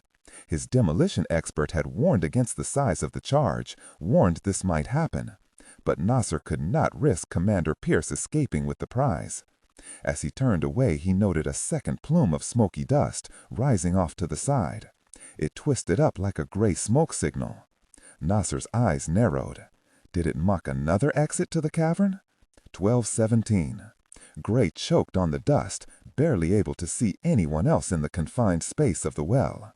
The tower had crashed, collapsing into its foundations and crushing the cavern below. An acidic wash of smoke and dust jetted outward, spiraling up the well's throat. Gray wiped his eyes and twisted around. He searched back through the doorway. Boulders filled the steep stairway, its ceiling collapsed. Gray leaned his shoulder against the wall and stared up. The north wall of the well leaned precariously outward. They'd been lucky it hadn't collapsed and crushed them all. A few of the blocks stuck out like buck teeth. More coughing echoed around the well. The dust cleared enough to reveal one of the sufferers. Lisa helped Susan sit up. The woman covered her mouth with a fist and continued a racking jag. Welcome back to the world. Maybe their luck was turning. A voice, calling down from above, dismissed that possibility. Who do we have here? Nasser yelled down. To use a quaint American colloquialism, I'd say we found a bunch of fish in a barrel. Rifles circled the well on all sides, pointing down at them. Gray slid along the wall, bumping into Kowalski. What now, boss? He asked. Before Gray could answer, a cell phone rang out sharply. It came from above, but the ringtone was familiar. Nasser reached to a pocket and removed Vigor's phone. He had confiscated it from the Monsignor after they had been captured at the hotel. They'd all been thoroughly searched before their sit-down at the Elephant Bar. Nasser checked the caller ID. Rachel Verona. He held the phone over the pit, leaning out. Your niece, Monsignor. Would you care to say goodbye? The phone rang a third time, then went silent. I guess not, Nasser said. A shame. Gray closed his eyes and held his breath. Nasser continued. Or maybe, Commander Pierce, you'd like to call my partner, Anishin. I did promise you'd hear your parents' screams before you died. Gray ignored him. His hand slipped behind Kowalski's back and under the man's long duster jacket. The interrupted call from Vigorous Niece was a prearranged signal from Painter to let Gray know when his mother and father were safe. Or dead. Either way, beyond Nasser's control. Gray's fingers wrapped around the butt of the pistol lodged at the base of Kowalski's back. The large man had almost yanked the gun out earlier, startled by a monkey. Luckily, Gray had stopped him. Gray pulled the pistol free and lowered it to his side. Nasser continued. Or maybe I'll just leave your parents' fate a mystery. Leave you forever wondering, something to take to your grave. Why don't you go first, Gray? Stepped forward, snapped his weapon up, and fired twice. He clipped the man in the shoulder and the chest. The impact spun Nasser sideways. He fell into the well, arms flailing, spraying blood against the stone walls. Gray twisted on a heel, strafing along the well's rim. He struck 3 more men while the others fled back. Behind him, Nasser crashed to the stone floor with a snap of bones and a cry. Gray scanned above, his weapon ready. The 9mm Metal Storm pistol was an Australian design, the ultimate in power, firing off multiple rounds in fractions of a second. Propellant-driven, no moving parts, all electronic. Lisa, check Nasser for Vigor's phone. Get Painter on the line. She shuffled behind him. As he slowly turned, guarding the well, Gray noted Nasser out of the corner of an eye. He lay on his back, one arm twisted under him, broken at the shoulder. Blood bubbled from his lips. Shattered ribs. But he still lived. Eyes tracking Gray, full of dismay and confusion. Die wondering, you jerk. Nasser finally obeyed, sighing out his last breath, eyes going blank. Sechan voiced Nasser's question. So where did you get the gun? I arranged it with Painter, back in Hormuz. I didn't want him to mobilize any local teams here. But I did ask for one small concession. A single gun smuggled into the Elephant Bar bathroom before we ever got there, taped behind a toilet. I knew Nasser might still be suspicious of me, even search me multiple times. But Kowalski, Gray shrugged. At the bar, I remember, Sechan said. Before we left, Kowalski said he had to take a leak. I knew we'd be searched before the meeting at the bar.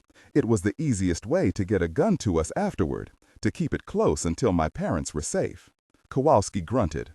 Jerk should have watched The Very Godfather a few more times. Lisa called behind him. I have Painter on the line. Gray's fingers tightened on his pistol. My parents? Are they? I already asked. They're safe and unharmed. Gray let out a long breath of relief. Thank God. He cleared his throat. You'd better tell Painter to set up a quarantine perimeter, at least a 10-mile radius around the ruins. Gray pictured the cloud of toxic gases, surely rich with the Judas strain. The gateway had been open for only 12 minutes, slammed closed and bleached by Nasser's bomb. A small blessing there. But how much of the Judas strain had gotten loose? Gray glanced at Susan. She huddled in the doorway. Kowalski guarded her. Had she succeeded? Gray was aware of everyone who shared the well with him. Each had contributed in no small measure to get them here. But had it all been in vain? Lisa spoke up. Quarantine's underway. Gray searched the top of the well, weapon high. There was still a guild army out there. Then tell Painter we could use some help here too. She relayed the message, then lowered the phone. He says it's already on the way. He said, look up. Gray glanced skyward. The rich blue of the afternoon sky swirled with stiff-looking hawks, wings wide. Scores of them, converging from all directions. But these hawks carried assault rifles. Reaching a hand back, Gray asked for the phone. Lisa slapped it into his palm. Gray put the receiver to his ear.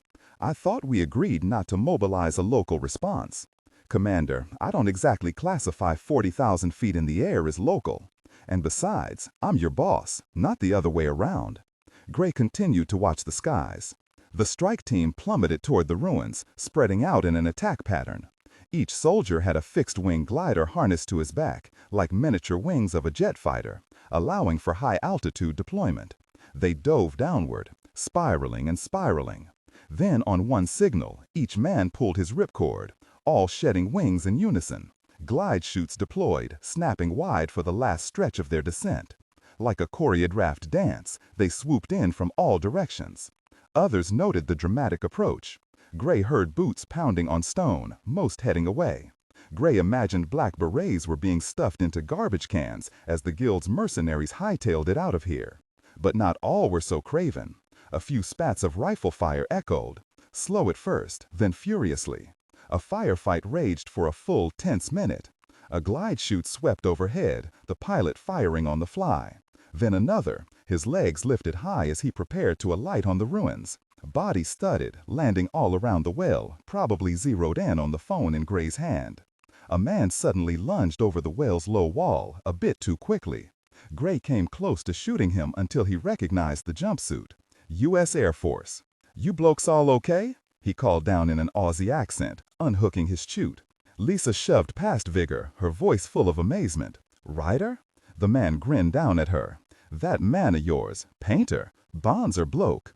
Let me come along for the ride. It's not climbing over electrified nets with cannibals, but then what is?" Someone called out. Ryder lifted an arm, acknowledging, then glanced back down.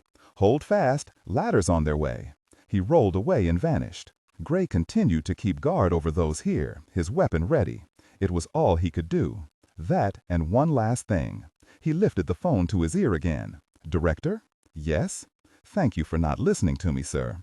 "That's what I'm here for." Traitor. A week later, Lisa stood at the window to her room in a private hospital outside of Bangkok.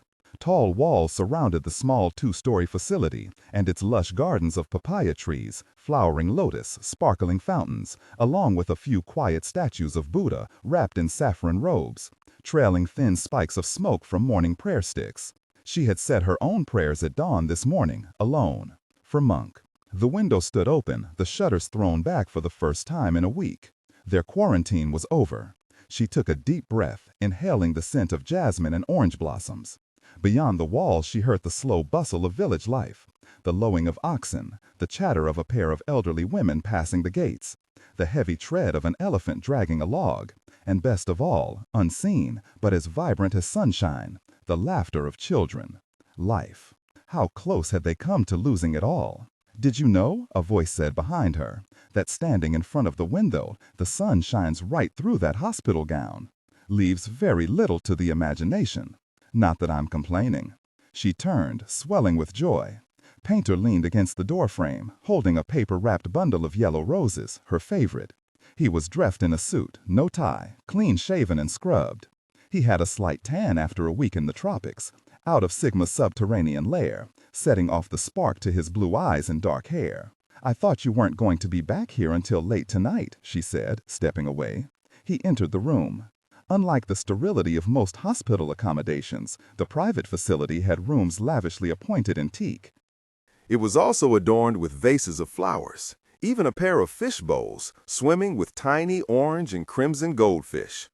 The meeting with the Cambodian Prime Minister was postponed until next week and is probably unnecessary.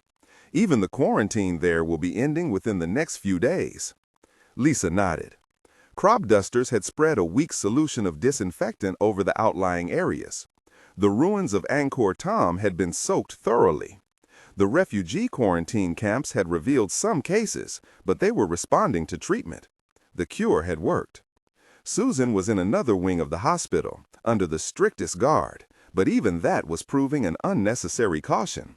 She had indeed come forth with the cure, walking through fire to do it. Afterward, there remained no trace of the virus inside her. It was all gone, except for the cure. It proved not to be an antibody or an enzyme or even a white blood cell.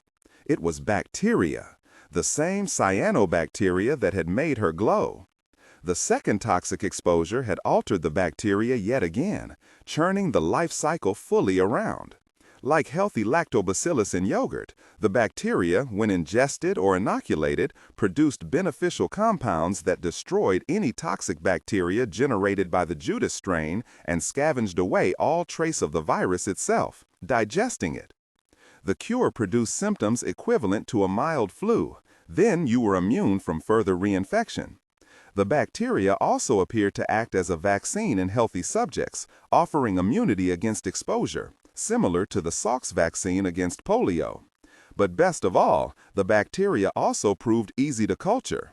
Samples had been passed to laboratories around the world. Vast quantities were already being generated, a global storehouse to stamp out the early pandemic and protect the world from any future recurrence. Health organizations continued to remain vigilant against such an event. "What about Christmas Island, where it all started?" Lisa asked, sitting at the edge of her bed.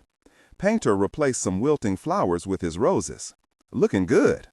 By the way, I read some of the papers your friend Jesse stole from the cruise ship before it sank. Apparently, as the guild departed Christmas Island, they had dumped a tanker load of bleach along the windward shoreline. Not out of any altruism, mind you, just trying to wipe out the major bloom, to confound any competitors to their discovery. Do you think that will keep the bloom from reappearing?" Painter shrugged, stepped to the bed, and sat down. He took her hand, not in any purposeful way, just reflex, which was why she loved him so much. "Hard to say," he answered. "The typhoon swept over the island. International teams of marine scientists are monitoring the waters led by Dr. Richard Graff. After his help with the crab situation, figured he deserved the assignment." Lisa squeezed Painter's hand. The mention of Graff only reminded Lisa of Monk. She sighed, watching the twirl of goldfish in the bedside bowl. Painter freed his hand, put his arm around her shoulders, and pulled her close. His other hand found hers again. He knew where her heart lay at the moment. His voice dropped to a soft rumble, setting aside some of his playfulness. "You heard we were interviewing all the survivors of the Mistress of the Seas?" She didn't answer, just slid her arm around his waist. She knew the news to come was bad. The island was still under quarantine, a joint venture between Australia and the United States. Australian commandos had been able to orchestrate a massive evacuation of the ship as it burned and sank. Most of the guild's work now rested 1,000 feet underwater, a new addition to the deep-water home of the predatory squids. It made diving on the wreck extremely dangerous. The squids had been classified as a new species of Taningia, granted the name Taningia tunis in the memory of Susan's husband. Yesterday, Lisa had spoken over the phone with Henry and Jesse at the refugee camp on Passat. They had survived, managing to protect most of the patients and WHO staff, aided by the cannibals during the chaos. Everyone was now undergoing treatment, and so far faring well. The only exceptions were those few who had passed into a full, maddened rave. The brain damage appeared permanent. Most of the afflicted had died when the ship sank. Not a single member of the guild team made it off the ship alive, except perhaps one. Jesse had told Lisa a story of the evacuation. He had come upon a padlocked hold. He heard children crying inside. He had broken through in time to rescue the children, who told the story of a strange angel who came and gathered them all together, locking them up out of harm's way. This angel had then led a group of the ravening patients away from the hold, using herself as bait. The children had described their angel: flowing black hair, dressed in silk, silent as the grave. Serena. She had vanished away. Painter continued. "We interviewed everyone in camp." "About Monk?" she whispered. "One of the WHO doctors had been hiding out on the ship's deck. He had binoculars. He watched your escape in the Sea Dart. Through binoculars, he saw Monk fall, witnessed the net dropping over him, dragging him down." Painter paused to take a tired breath. "He never resurfaced." Lisa closed her eyes. She felt something burst inside, spreading a burning acid through her veins, weakening her. A part of her still had been hoping, some thin chance. It was why she had knelt outside before one of the Buddhists. She had been praying he was still alive. "He's gone," she murmured, fully admitting it to herself. "Oh, Monk!" Lisa hugged tight to Painter. Her tears soaked through the shirt. Fingers clenched to him as she assured herself with his physicality. "Have you told Kat yet?" she mumbled, resting her cheek against his chest. Painter remained silent. Lisa felt him tremble. He had. She pulled his hand from her shoulder and kissed his palm. He spoke in a whisper, coarse and deep. "Don't you ever leave me." Lisa remembered why she had gone on this mission, to evaluate her life outside of Painter's shadow, to get some perspective as their lives merged together, professionally and personally. She had learned her answer. From cannibal attacks to the tortures of madmen, she knew she was strong enough to stand alone. But she leaned up, kissing his lips, whispering, "This is where I belong." 12:02 p.m. Gray crossed down the hospital's garden path. He had changed into jeans, boots, and an untucked shirt with a tropical print. It was good to be in regular clothes, to shed the hospital gowns. It also felt good to be outside, under the sun, though his lungs still felt heavy and the bright light stung his sensitive eyes. He was still healing, but his restless energy after a week indoors had built to an edgy irritation. His pace quickened, his stride lengthening. He had circled the entire garden, full around the building. He wanted no surprises. He had been plotting this for the past 3 days, and now the timetable had been moved up. The gate to the hospital appeared ahead. They were allowed to leave, but only as far as the surrounding village. Rounding a corner of a tall hedgerow, Gray came upon a small alcove, a private altar with a fat Buddha draped in red silk. A few smudge sticks lay on the ground, but currently the smoke came from another source. Kowalski leaned on the Buddha, a palm atop the stone head. He removed the cigar from his mouth, puffing a long, thick cloud. "Oh, yeah," he moaned in grudging contentment. "Where did you get Oh, never mind." Gray held out a hand. "Were you able to find what I asked for?" Kowalski stubbed out his cigar on the Buddha's shoulder. Even Gray cringed a bit at the casual sacrilege. "Yeah, but what do you want with all this?" he asked, and lifted a paper-wrapped bundle from behind his back. "I bribed my nurse while getting a sponge bath. Of course it was a guy. Took all the fun out of it. But he was able to buy what you wanted." Gray took the package and turned to head off. Kowalski crossed his arms, his brows heavy with disappointment, even heaving out an irritated sigh. Gray stepped back. "What's the matter?" Kowalski opened his mouth, then closed it. "What?" Gray pressed. Kowalski flipped his hands in the air. "First, well, all this time I didn't get to shoot a single gun. Not a rifle, not a pistol, not a pop gun. I mean, I might as well have been on guard duty back home. All I got for my troubles was a bunch of needles stuck in my—" Gray stepped a moment, staring. It was the longest speech Kowalski had ever given. He was plainly passionate on the subject. "I'm just saying," Kowalski blurted, suddenly mildly chagrined. Gray sighed. "Come with me." He stalked off and headed toward the gate. He did owe the guy. Kowalski followed. "Where we going?" Gray led him to the gate. The guards on duty nodded to them. Gray tucked the package under his arm and fished out his wallet. He stripped out a bill and passed it to Kowalski as they stepped through the gate. "What am I supposed to do with $10? He asked. Gray stepped farther out and pointed down the road to where a work crew labored, Thailand style, 4 men and their 2 work animals. "Look, elephants," Gray said. Kowalski stared down the dirt track, down to the bill in his hands, then back out to the elephants. A giant grin split his face. He strode off, turned back, struggled to express his thanks, failed, then headed down the road again. "Oh yeah, I'm all over this elephant ride." He lifted his arm. "Hey, you, Gunga Din!" Gray turned around and headed back inside. Poor elephant. 12:15 p.m. Vigor rested in his bed. He had a pair of reading glasses perched on his nose. He had books piled on his nightstand, crowding his goldfish bowl. He had articles printed out and stacked on the other side of the hospital bed, on angelic script, on Marco Polo, on the history of the Khmers, on the ruins of Angkor. He was presently rereading for the 4th time the scientific report Gray had cited, an article in Science magazine from 1994, relating the study of human language to DNA code. Fascinating. Motion at his open door drew his attention from the paper. He spotted Gray. "Commander Pierce," he called out. Gray paused at the door, checked his watch, then leaned in. "Yes, Monsignor." Vigor was surprised at the formality. Something had set Gray on edge.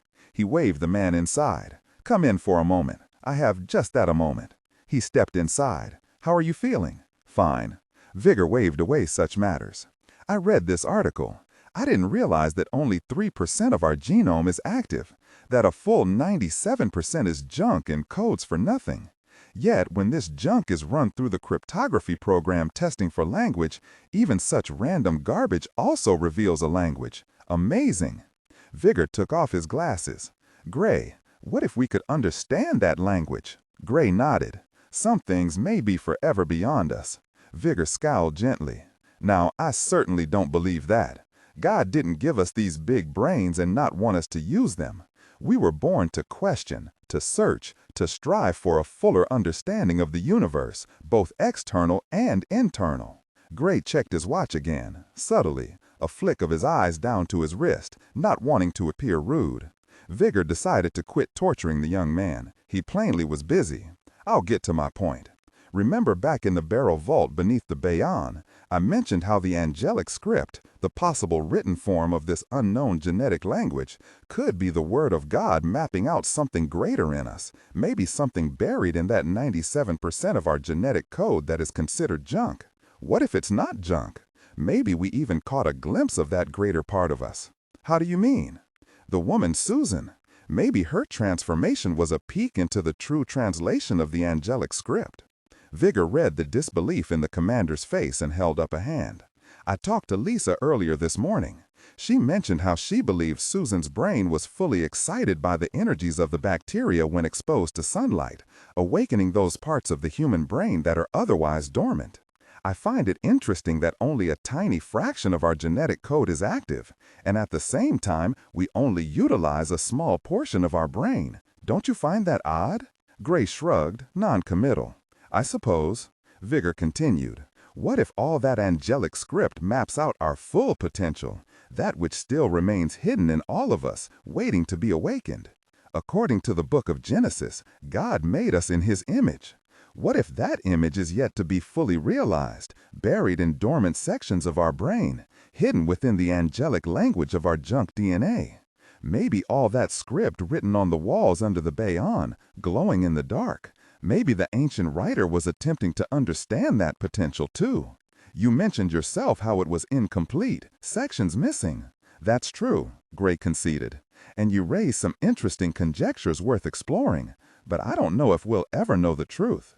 Susan is back to normal, and I heard from Painter that an excavation team was able to breach the foundation vault beneath the Bayon. Some of the walls were found intact, but Nasser's acid bomb had stripped the surfaces clean. Nothing remains of the script. Vigor felt his heart sink. A shame. Still, I wonder about something that we never found down in the cavern. What's that? Your turtle, Vigor said. You thought that the vault might contain a deeper mystery, something that represents the incarnation of Vishnu. Maybe it was just the Judas strain, the glowing pool.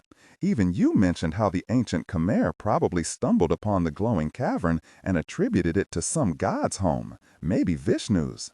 Vigor stared at the commander. Or maybe Susan was a glimpse of that greater mystery, a peek at the godlike or angelic potential hidden inside all of us. Gray finally shrugged, plainly ready to dismiss it. But as Vigor had hoped, he noted a slight pinch to the man's brows. Curiosity. He wanted Gray to keep his mind open. Still, Vigor also saw that something more urgently pressed upon the man's mind and attention. He waved Gray out. Vigor called to him as he stepped out the door. Give my best to Sei-chan. Gray stumbled a step, frowned a bit, and headed away. Vigor replaced his reading glasses. Ah, sweet youth. 12:20 p.m. Gray handed the cup of coffee to the guard outside Sei-chan's door. Is she awake? He shrugged, a young sandy-haired ensign from Peoria. Don't know. Gray pushed through the door. It was a dull assignment for the ensign. The patient was almost continuously sedated after going through a second operation for her gunshot wound. Sei-chan had re-torn her injury and had been bleeding internally, all because she had saved Gray's life. He remembered Sei-chan's arms carrying him, the pain in her blistered face, her swollen eye. But he hadn't known that by coming back for him, she had almost died. Gray entered her room. She lay handcuffed to her bed, arms spread to either side. She wore a hospital gown and was covered with a clean sheet. The room, built for mental patients, was sterile and cold. The only furniture was the bed and a rolling stand shoved against the wall. A high, narrow window had steel shutters over it. Sai-chan stirred as he entered. She turned her head. Her face hardened with a slight downcast to her eyes, ashamed at her immobilization. Then anger flared up and burned all else away. She tugged at one of her handcuffed wrists. Gray came and sat on the bed. "Even though my parents are alive," he started right in, "that doesn't mean I forgive you, that I'll ever forgive you. But I do owe you. I won't let you die. Not this way." Gray pulled the handcuff keys from his pocket. He reached out and lifted her wrist. He felt her pulse quicken under his fingertips.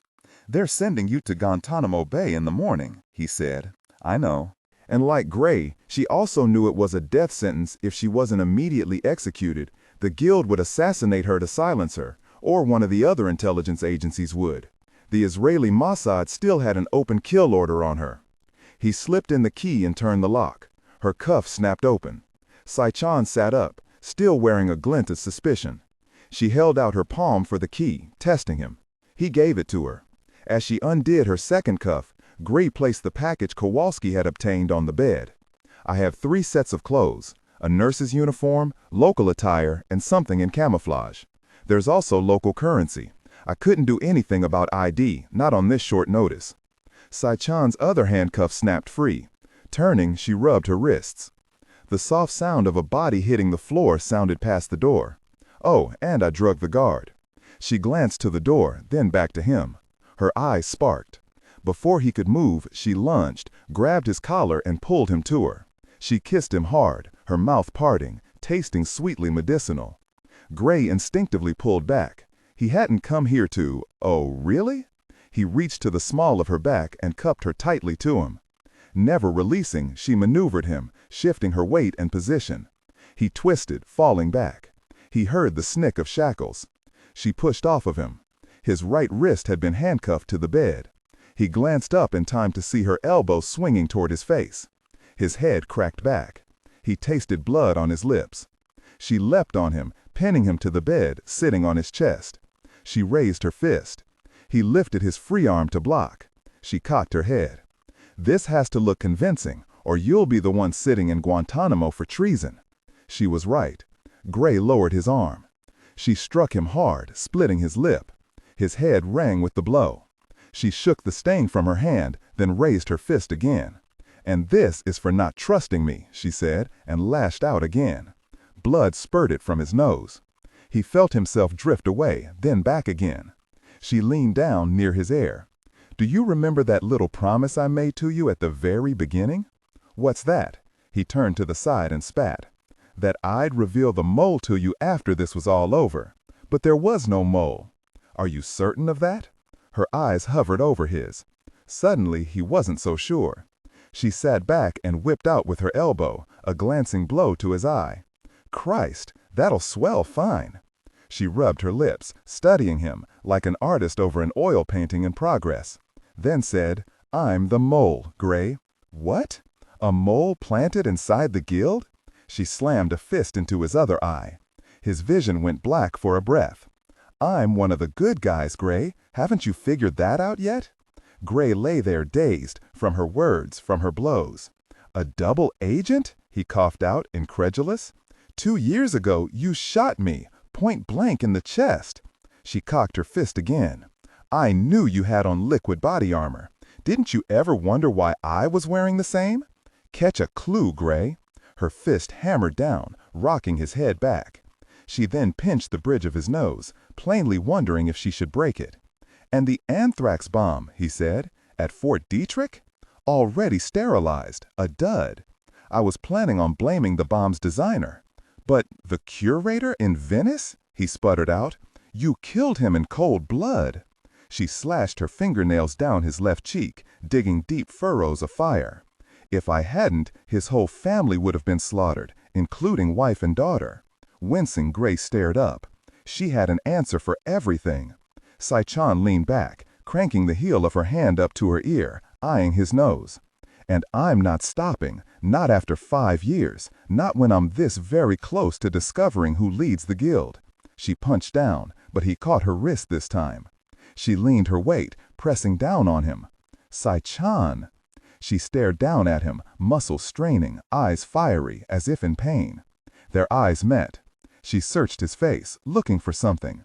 She didn't seem to find it. For a flash, he saw disappointment in her eyes, also regret, maybe loneliness. Then it was gone.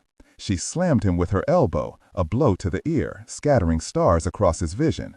He released her. She fell back, scrambling off of him. "That'll do," she mumbled, turning away. She crossed to the clothes, shed her hospital gown, and quickly donned a nurse's uniform, including a demure silk scarf to hide her healing face. She kept her back to him. "Sai-chan." Once dressed, she didn't say a word, only stepped to the door. She wouldn't even turn, only asked one last thing of him, spoken softly, a lifeline thrown back toward him. "Trust me, Gray. If only a little. I've earned that much." Before he could answer, she left. The door swung closed behind her. Trust me. Heaven help him. He did. He shoved up in the bed, his face throbbing, his one eye swelling. 15 minutes passed, long enough to ensure that she escaped. Finally, Painter appeared at the door, pushing inside. "Did you get all that?" Gray asked. The wire picked up everything. Could she be telling the truth? Painter frowned, staring back at the door. She is a consummate liar. Maybe she had to be, to survive inside the guild. Painter undid the handcuffs. Either way, the passive tracer we planted in her belly during the operation will allow us to track her whereabouts. And what if the guild finds it? It's a plastic polymer, invisible to X-ray. They'll never detect it. Unless they cut her open. Gray stood up. "This is wrong. You know it. It was the only way the government would allow us to free her." Gray remembered Sai-chan's eyes, staring down at him. He knew two truths. She had not been lying, and even now she was certainly far from free. August 11th, 8:32 a.m., Tacoma Park, Maryland. "The restoration job looks great," Gray said. His father slid a cloth moist with turtlebacks over the hood of the Thunderbird. They had rescued the convertible out of impound, towing it away on a flatbed. Painter had arranged to have the T-Bird repaired at the best classic restoration shop in the D.C. area. His father had gotten it back last week, but this was the first time Gray had seen it.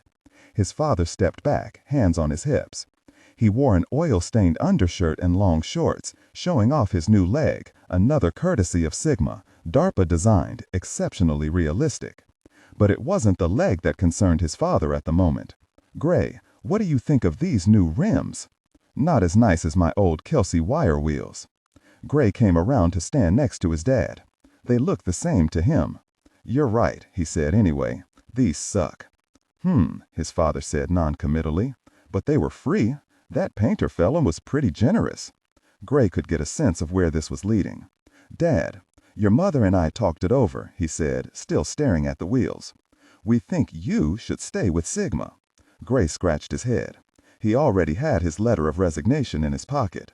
When he had returned from Cambodia, he had found his father in the hospital, his chest burned from taser strikes. His mother's arm was in a sling from a minor fracture to her wrist. The worst was his mother's black eye. All because of him. He had almost lost it in the hospital. What security could he offer his parents if he continued? The guild certainly knew who he was, where to find his folks. The only way to keep them safe was to resign. Painter tried to assure him that the guild would back off, that retribution and retaliation were not their methods. In future missions, Painter had assured Gray his parents would be secured before he left. But some missions came crashing up your driveway in a motorcycle. There was no way to plan against that. "Gray," his father pressed, "what you do is important. You can't let worries about us stop you."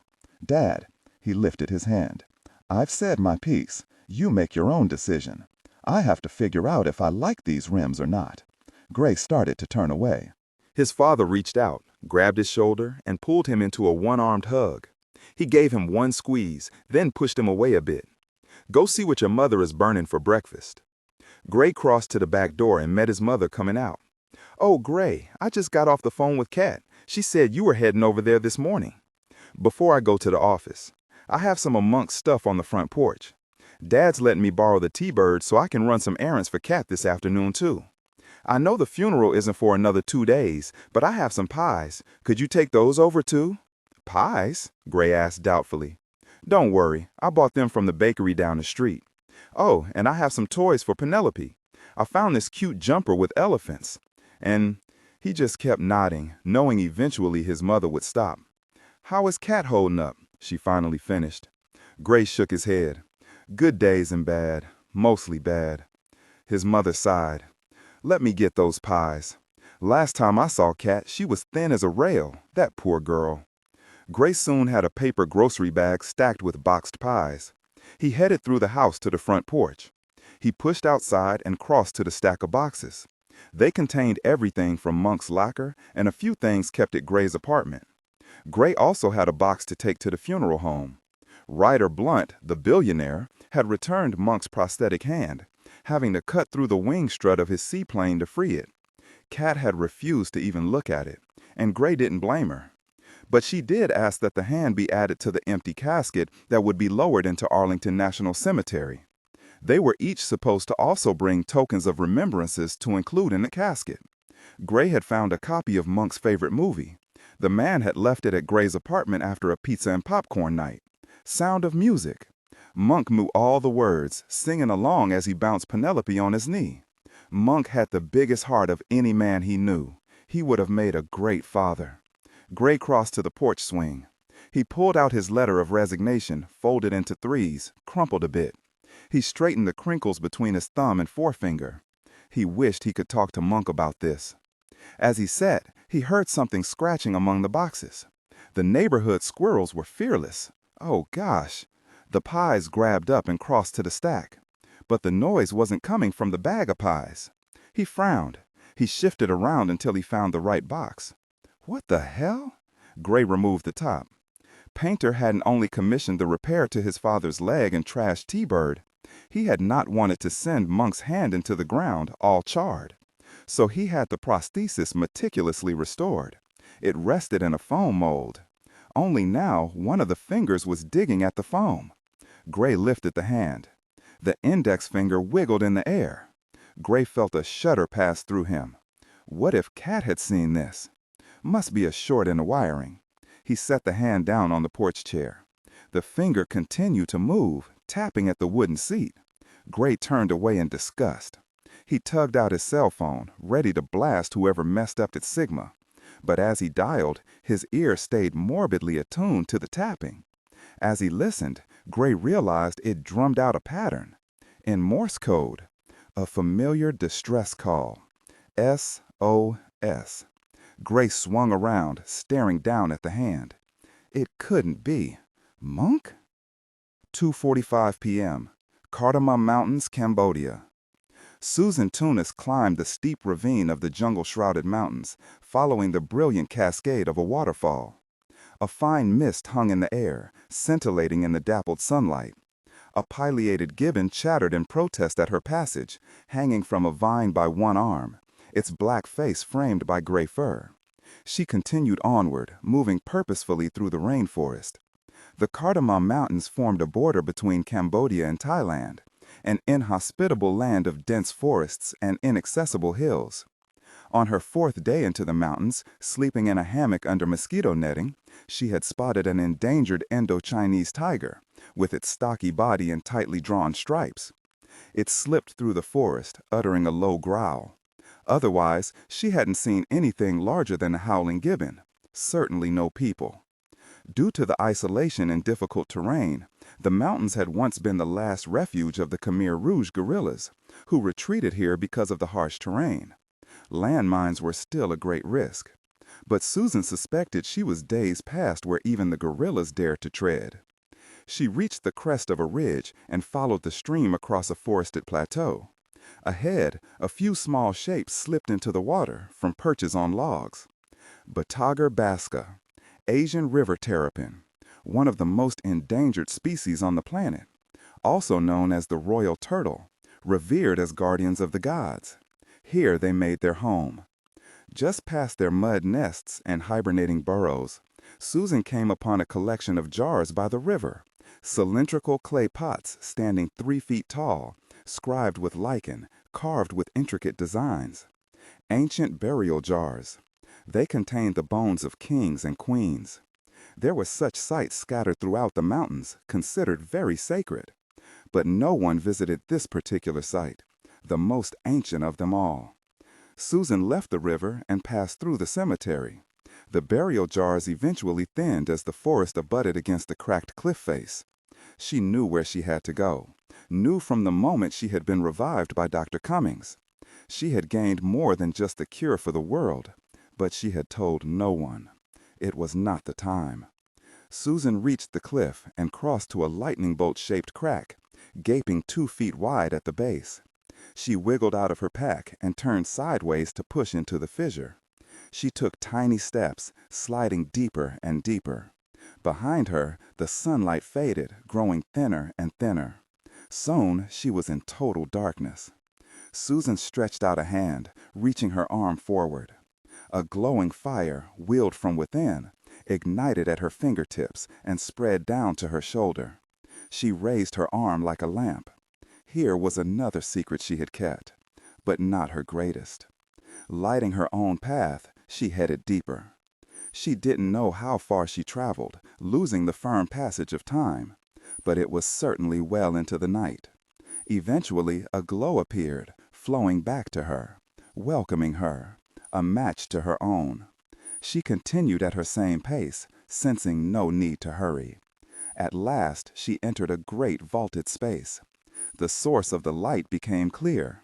Spreading far into the distance, small fires shone like a scatter of stars across the bold floor. Hundreds and hundreds. She walked out into the cavern, passing the fires.